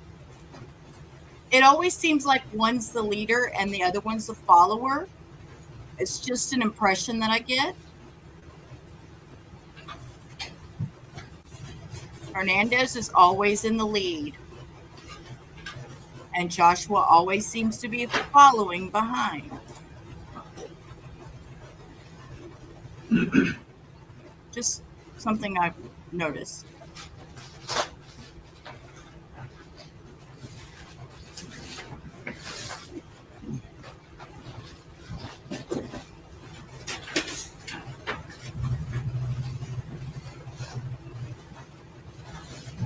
Yeah, they stopped at Home Depot and Lowe's. They all came up with clips, and it would be fair to say that But- just present these all together. But keep in mind, they were not, this was September 28th was when they went to Home Depot.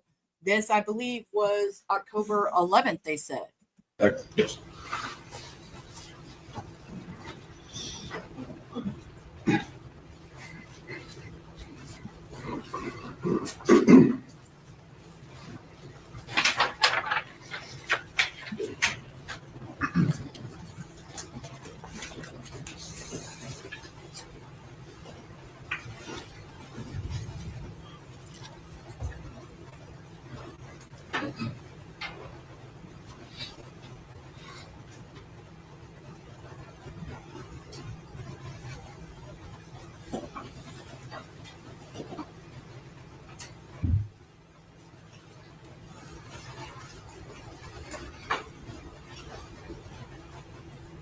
notice he's always a follower?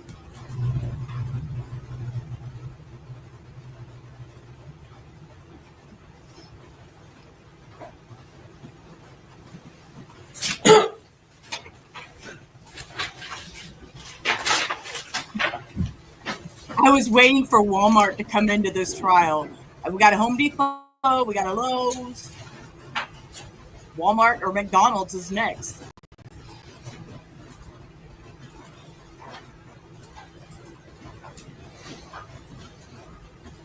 Okay, they're checking out what they buy. What is that?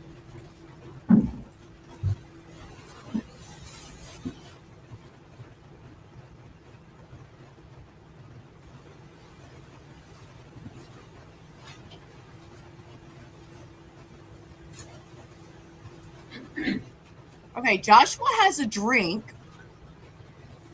He has a drink and something long. I don't know what that long thing is. Yes, different days.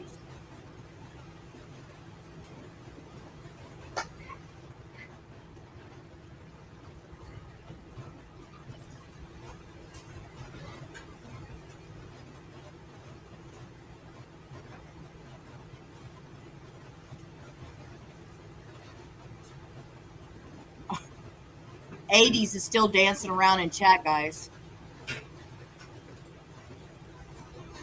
He's dancing. I seen his feet.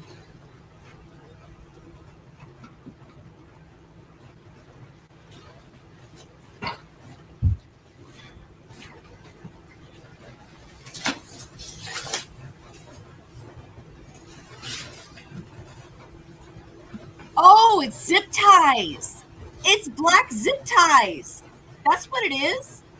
You may approach with this. I'm handing what's been marked as people's. Want to see? Thank you. Yes. Can you take a look at that for me a second? Does that look familiar? Yes, it's a Lowe's receipt. And is that the fair and accurate copy of the Lowe's receipt that was given to you by?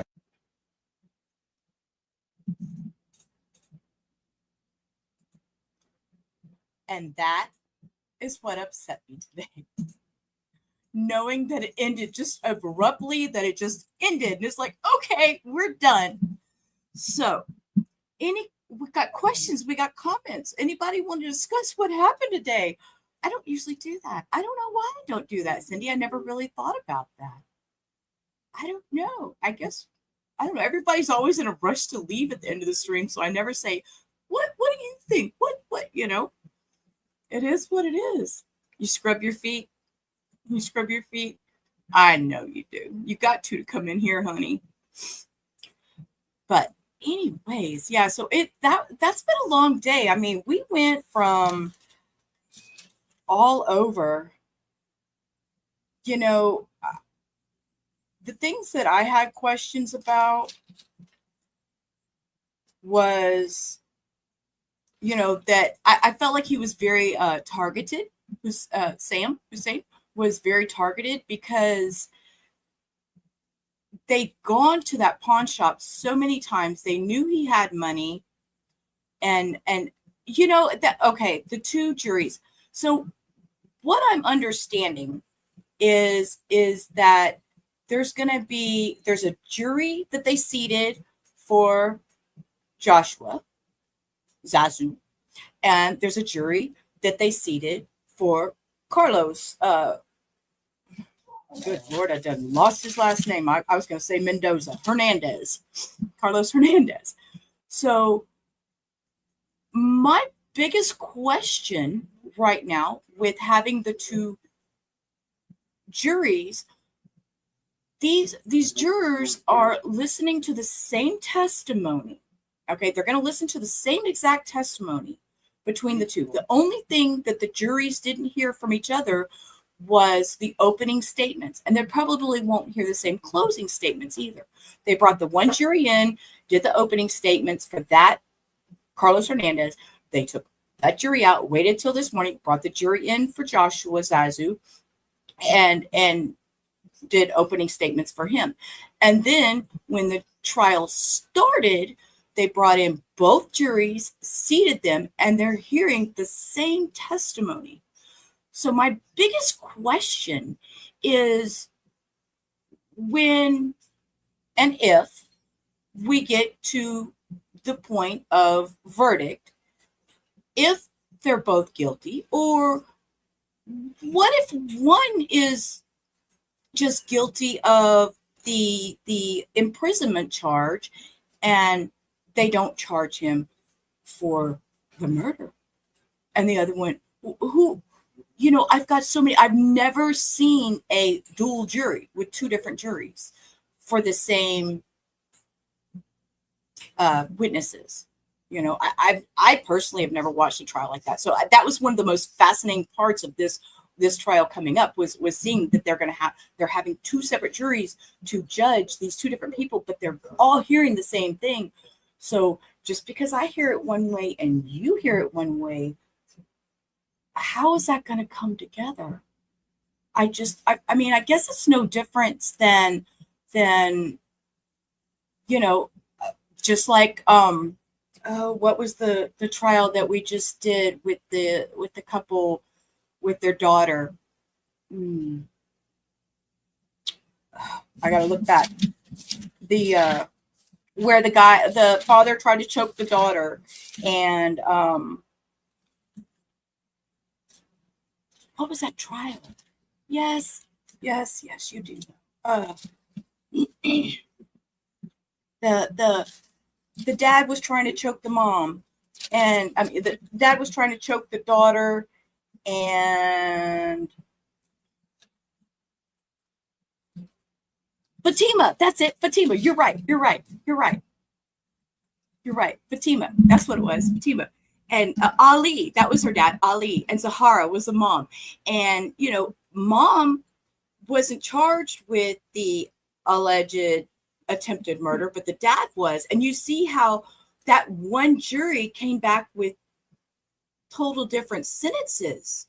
So how these guys are already having all these animosity towards each other and these issues, you know, imagine if one gets off or one gets a way lesser sentence. I don't even know how that would go. Would you say goes to the suggestion box, you got a piece of paper, read 80, says dirty feet. Who did this? Oh, well, never mind. There's no punishment. You're so silly. Right. With the Fatima trial, there was only one jury and two defendants. This one, we have two juries, two defendants, but they're all hearing the same testimony. So, you know, I'm just like, where are they going to go with this? How I want to see this one to the end. You know, I'm always, you know, all for, you know, justice for the victims. You know, Hussein Murray is also Linda Murray is a victim, although she didn't pass away. She was still a victim because of the imprisonment. So, you know, they're fighting, you know, the guys are attempting to fight that charge too. And we got to hear from Linda today. And that was so amazing to hear her so lucid. She knew exactly what she was talking about. She knew exactly what she wanted to say. She was on point. She didn't stumble. She didn't let them stumble her. She was a very good witness. And I was very, very proud of her. Yes, their charges are the same. Both charges, let me scroll back up here and look at the charges exactly. It says, let's see, charges. These are the charges. They are felony murder and 2 counts of unlawful imprisonment. And they both have these same charges. And you hear Joshua saying, I didn't do it. I was ready to leave, blah, blah, blah. So yes, even when they challenged her, she stood her ground. She stood strong. Becky says, and the witnesses were questioned by 2 defense attorneys. It is fascinating to watch. You are right. It's so fascinating. Like I said, I mean, having these 2 different attorneys getting up, asking their different questions, it's just, she didn't waver when they challenged her. No, she didn't. She was a very strong woman. And to be 72, I think she said, you know, I deal with a mother-in-law with Alzheimer's. I took care of my grandma. I have dealt with dementia and Alzheimer's for so long that when I see old people, my mind goes there because that's what I know typically on a daily basis. So to see somebody with their wits about them as much as she had, I was totally impressed. Totally impressed. Guys, okay, I think I'm going to call it a night. And Becky, thank you for being here, and I appreciate you finding me.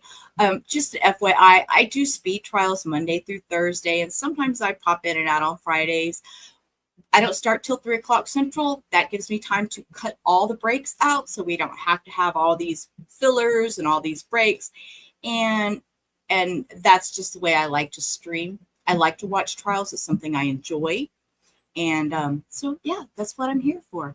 Yeah, and it's only been a year since this happened. It's only been a year. So, great to see you, 280s.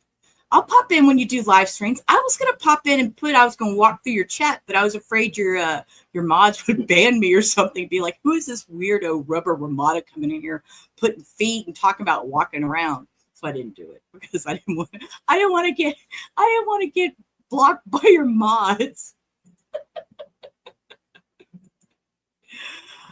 Okay, with that, I will be back at 3 o'clock Central tomorrow with day 3. We stuck day 1 and 2 all together today, and we will catch day 3 tomorrow. So with that, I want y'all to have a great rest of your evening. I am going to go spend time with my loud dogs. Since they got outside and everything else, they already went outside on their own. Thank you, Meat, for opening the door. Gotta love it. So yes, and thank you, Becky. Come back. We'd love to have you. We enjoy it. And hear Lola barking in the background. That's my children. So with that, I'm gonna go enjoy them. Y'all have a great rest of your night. Till tomorrow. Peace. Rubber out. Life's a ride on a rickety old track, holding on tight now.